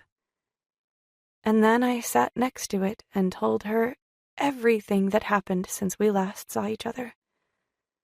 I didn't leave out a single detail, even though she's not really old enough to hear the sexy parts. I told her anyway, because this was the first time I have ever talked to her. It was the first time she ever heard my voice. And if I stopped talking, I wasn't sure I'd ever want to speak again. I wasn't sure I'd ever get over the sadness. So I just kept going, and finally, the entire camp was listening to my tale. Even Mart was listening when I described the last breakfast I had with Udolf and how I had figured him out. Irina pointed at me and said, "Mental ninja," and this made Court laugh, and Court's laugh made everyone laugh, even though we had tears in our eyes. Then it was over, and we were all ready to say goodbye. Every lost warrior has been accounted for.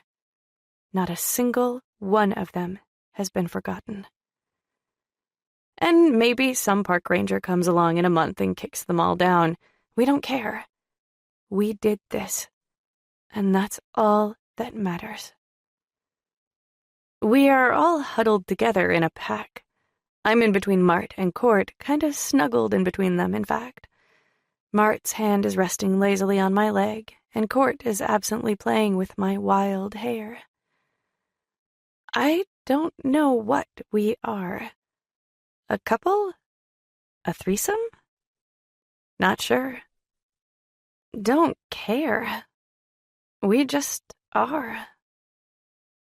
None of us have sleeping mats, and we're not on the platform of the rock, but the entire camp points up at the moon with a single finger at the same time. We have locked the past up in the rock shadows of the fallen warriors around us, and that's where it will stay forever. Because this is day 1.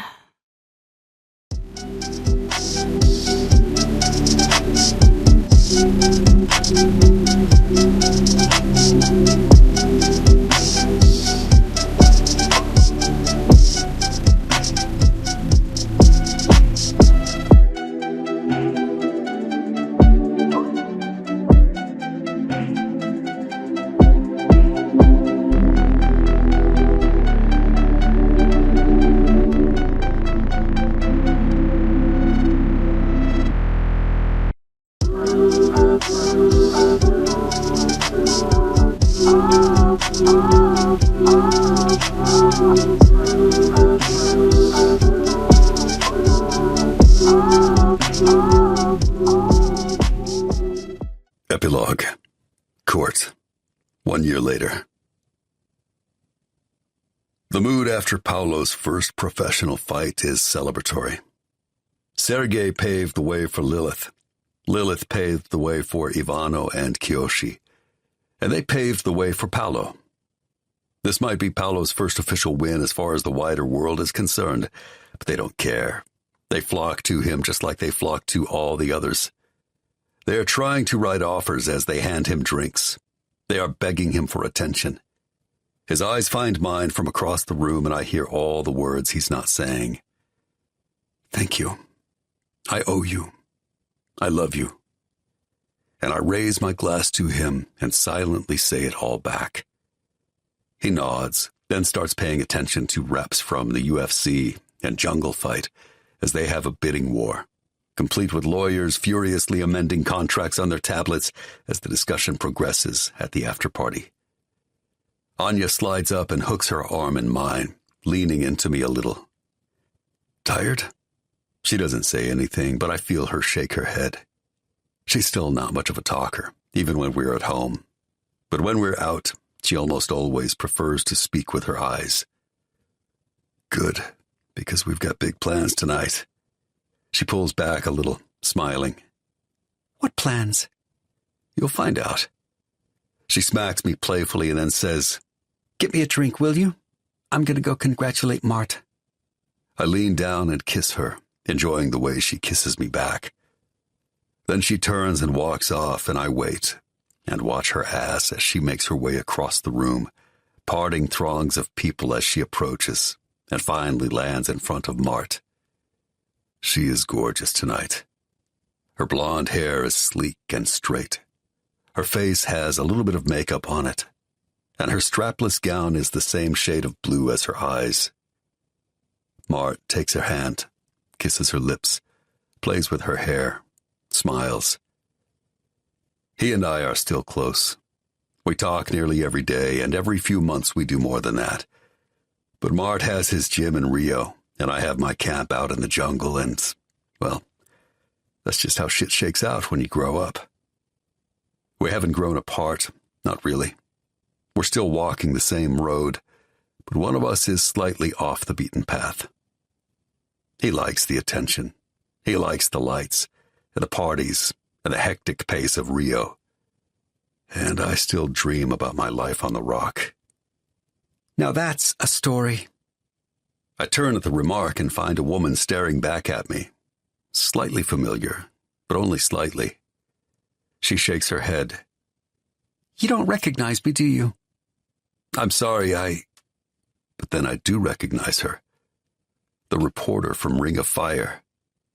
She still looks her age, but she's wearing a dark blue gown and a jacket, not even a hint of cleavage. And her makeup is subtle, like her updo hair. She has an air of sleek sophistication. Huh. I can honestly say you were the last person I ever expected to see again. She raises her glass at me. I'm not going to take that personally. I actually laugh. Good. So? Yep. So? I made it out. Did you change the world with your stories? She nods, smirking. But not so anyone would notice, if you know what I mean. She pauses to chuckle.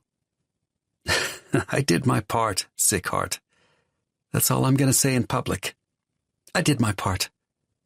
I raise my glass to her in response. No one came looking to kill me, so thanks, I think. Then we both laugh and clink our glasses. Here's to doing one's part. What brings you to Rio? She nods her head at Paolo. I came to see him fight. And what did you think? I think anyone who knows anything in this business can tell that kid is going all the way. Yeah, I could have told you that back when he was 5. What really brings you here? You, of course. I cock my head at her. Come on. You're not going to hide away forever. You're young still, Court Van Breda. Your future is in the professional ring. She nods at Paolo again. Like him. Like all the others you and Mart have sent into the world. Mart isn't hiding. He's the most sought-after trainer on the planet at the moment. I put up a hand. I'm gonna stop you right there. I don't even know this woman's name, and honestly, I don't want to know it. Because that life belongs to some other guy. You've got me all wrong. I'm perfectly happy to slip into obscurity. And if you doubt that, you have no idea who I am. She presses her lips together. But everything about her is still smug.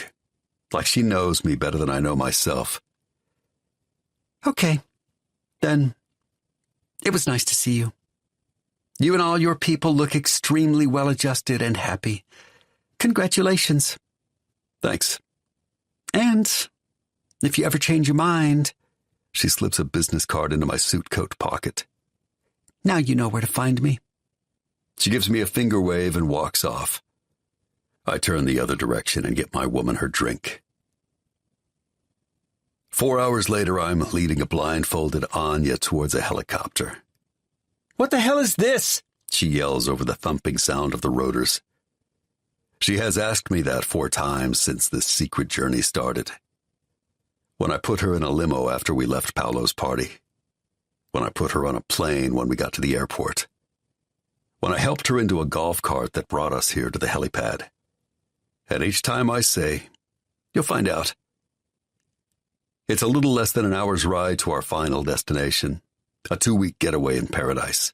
But we're still about 5 minutes out when I reach over and pull the silk handkerchief down her face so she can see. We don't have headphones on. We don't need headphones to talk in a helicopter.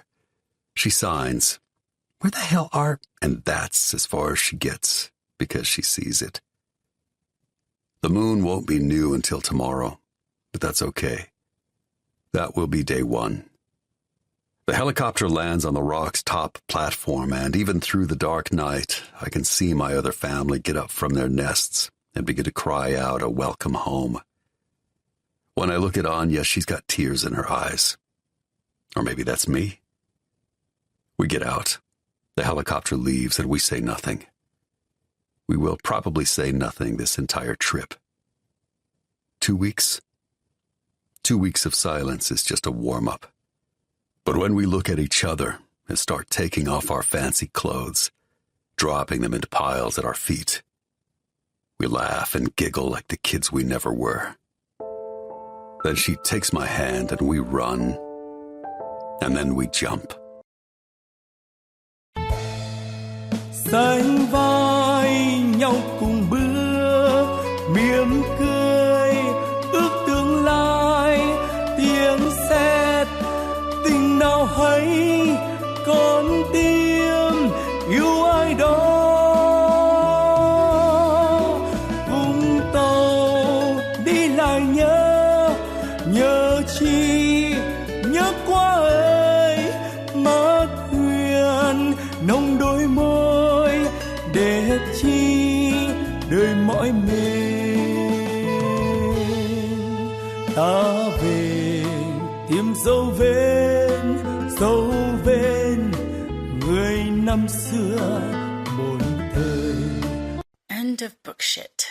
Welcome to the end of book shit. This is always the last chapter in my books, and I use it to say whatever's on my mind about the story you just read or listened to. Sometimes, when I produce the audiobook myself, I leave this chapter out, but almost all of my publisher audiobooks have it. I have had a lot to say about this book since I finished writing it in January 2021. And the ebook actually has 2 end of book shits in it. The one I wrote before Drama and Fuckery and the one I wrote after Drama and Fuckery. But when it came time to record the EOBS for the audio version of Sick Heart, the drama no longer mattered. The drama was certainly unfortunate, but this book did very well regardless of the people who wanted to see it fail.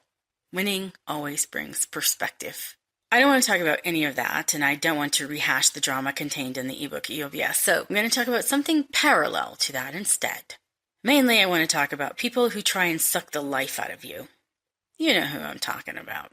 We have all met people in our lives who live for the sole purpose of tearing people down. These figurative vampires love drama. They cannot process a dissenting opinion. So when someone disagrees with them, their knee-jerk reaction is to accuse this new, quote, adversary of all kinds of things, real or imaginary, and then create a spotlight for themselves to gain attention or to prove something to the world at large, possibly to ease their own insecurities and take these dissenters down. I have written about this before in the ebook EOBS for Bossy Jessie, mostly because I witnessed a reviewer on Amazon who waited for an author's book to release so they could post a 1-star review making fun of her the moment it went live. This reviewer disgusted me, and that's why I wrote that EOBS. But I was also sad for that reviewer because they are the vampire who thrives on sucking up other people's good things. And maybe they realize this, or maybe they don't, but it's sad because the only way they find happiness is through the pain of others. Back in the early days of self-publishing, there were a lot of nasty people online making fun of us indies. It was bad, but after a couple years, after 2016 or so, it settled down and I didn't see it so much. I don't really pay attention to drama on socials. I don't get involved in gossip. And I'm not really a part of the online romance author community, so maybe I'm wrong about this observation, and it never did slow down, but nonetheless, that was my personal observation. Things seemed to get better. People seemed more respectful. But Bossy Jessie released in spring-summer 2019, and by that time, all the goodwill was gone. Things have gotten progressively worse since the summer of 2019, and right now we find ourselves in the middle of, well, there's nothing else to call it but an ocean of hate. People are really into hate right now. It's fucking bizarre. And the most ironic thing about the current hate fest sweeping the world is that if you look at the social profiles of these vampires, they almost always have that slogan, "Stop the hate," on there. Seriously, no, they do not see the irony. They do not understand the hypocrisy. And most of all, they do not want it pointed out to them, or they will direct all their stop the hate propaganda towards you. You will be the next target if you dare to point out these anti-hate people spew hate on the daily. How dare you see the obvious?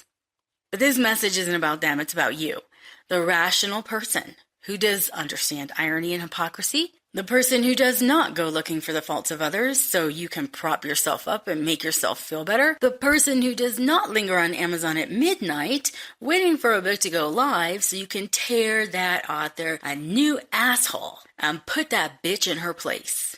How dare she write a book you don't like? The fucking nerve of her. How dare she? You, my listener, are the cure for this, because you, my listener, got to the end of this book and decided to keep listening. Trust me, the vampires, they downloaded Sick Heart, skimmed it, picked out the parts that make me look like a sick, opportunistic bitch. Then they wrote a 1-star review and returned it because how dare I earn money for this disgusting garbage I'm spewing? How dare I be successful? I'm not allowed to have an opinion. Who the fuck do I think I am? No. These vampires are not wasting their time listening to my EOBS, trust me. They don't want my opinion because I have common sense on my side and I can spot irony and hypocrisy a mile away. So this message is just for you, the ones who get it. The ones who understand that this book was not about sex trafficking or child abuse. This book was about surviving the evil, hateful actions of others, and it's entirely relevant in this world we live in because the people who are invested in this hate fest want you to believe that your common sense is really stupidity. Up is down, left is right, hate is love, war is peace. 2 + 2 = 5. They want you to think that, but we know better. We know that up is not down, left is not right, hate is not love, war is not peace, and 2 + 2 will always and forever equal 4. Here is my takeaway message for you. You are not crazy. This is really happening.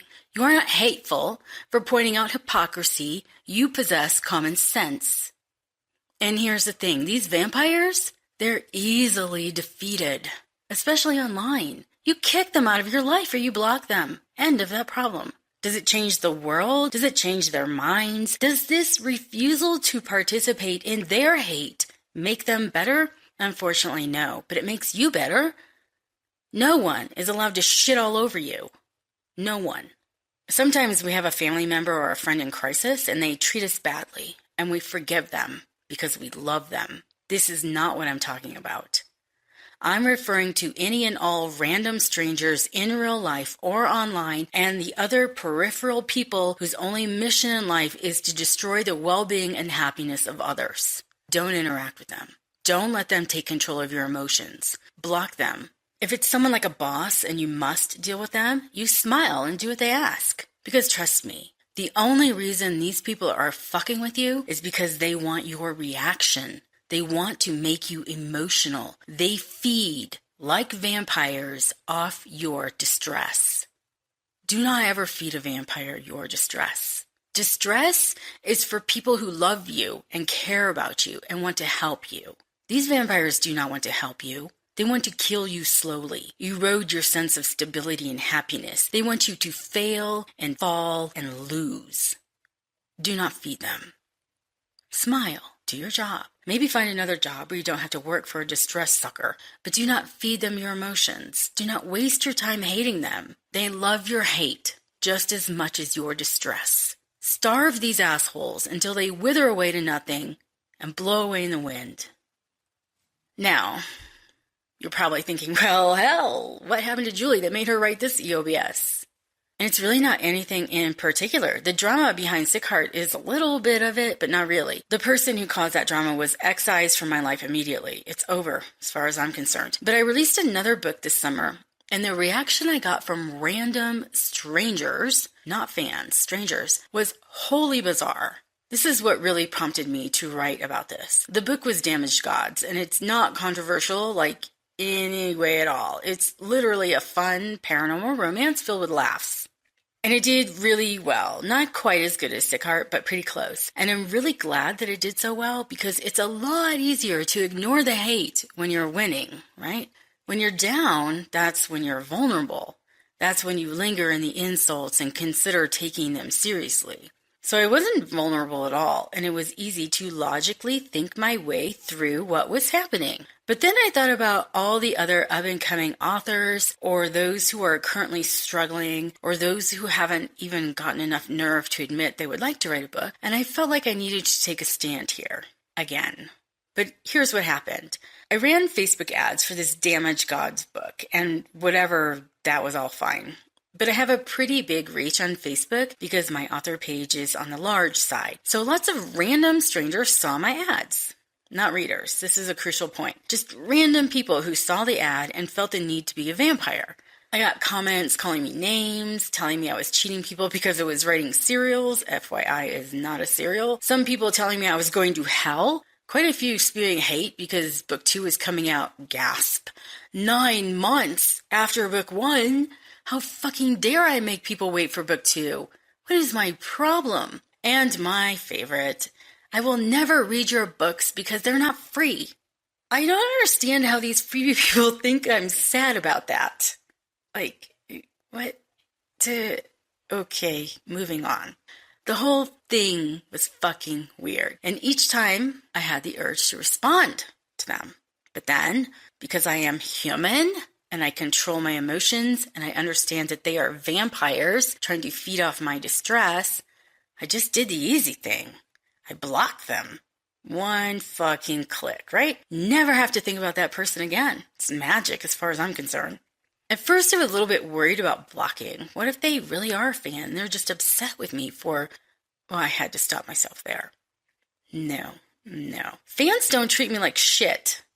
Fans don't want to make me feel like shit. Fans lift me up. Fans cheer me on. Fans are the wind beneath my wings. So why would I care about blocking random strangers who feed on my distress? I got over it. If a vampire confronts you and you can get away without responding, you win. I'm not telling you to turn the other cheek. If you need to fight back, then fight back. But don't hand your distress out to just anyone. Pick and choose your battles, and if you ever find yourself confronted by a vampire who will not go away, be calm, be rational, and be effective. And fuck everyone who tries to make you the bad guy for defending yourself. Alright, that's it for me. I have lots of stuff coming up, but I've taken up enough of your time, so please check my website, Facebook page, or Facebook fan group, Shrike Bikes. That's SHRIKE Bikes for updates. It's all in there somewhere. Thank you for listening. Thank you for reviewing, and I'll see you in the next book. Oh, and if the quality of this is not so great, it's because I don't own a recording studio, guys. I literally just found this microphone in my closet, hooked it up to this computer, and downloaded Audacity. So I'm sorry if it's not like the great quality the way Troy mixed this book. He did a great job. That's just, I work with what I have. So sorry about that. See you next time. Julie. August 29th, 2021. This has been Sick Heart. This book was written by J.A. Huss and performed by Lessa Lamb and Troy Duran. If you enjoyed this production, please consider leaving a review wherever you get your books. Even just a few words can make a huge difference in visibility for a book, and your time and effort will likely be rewarded with more material you love from your favorite authors and narrators. Text copyright 2021 by J.A. Huss. Audio production copyright 2021 by J.A. Huss. Thanks so much for listening.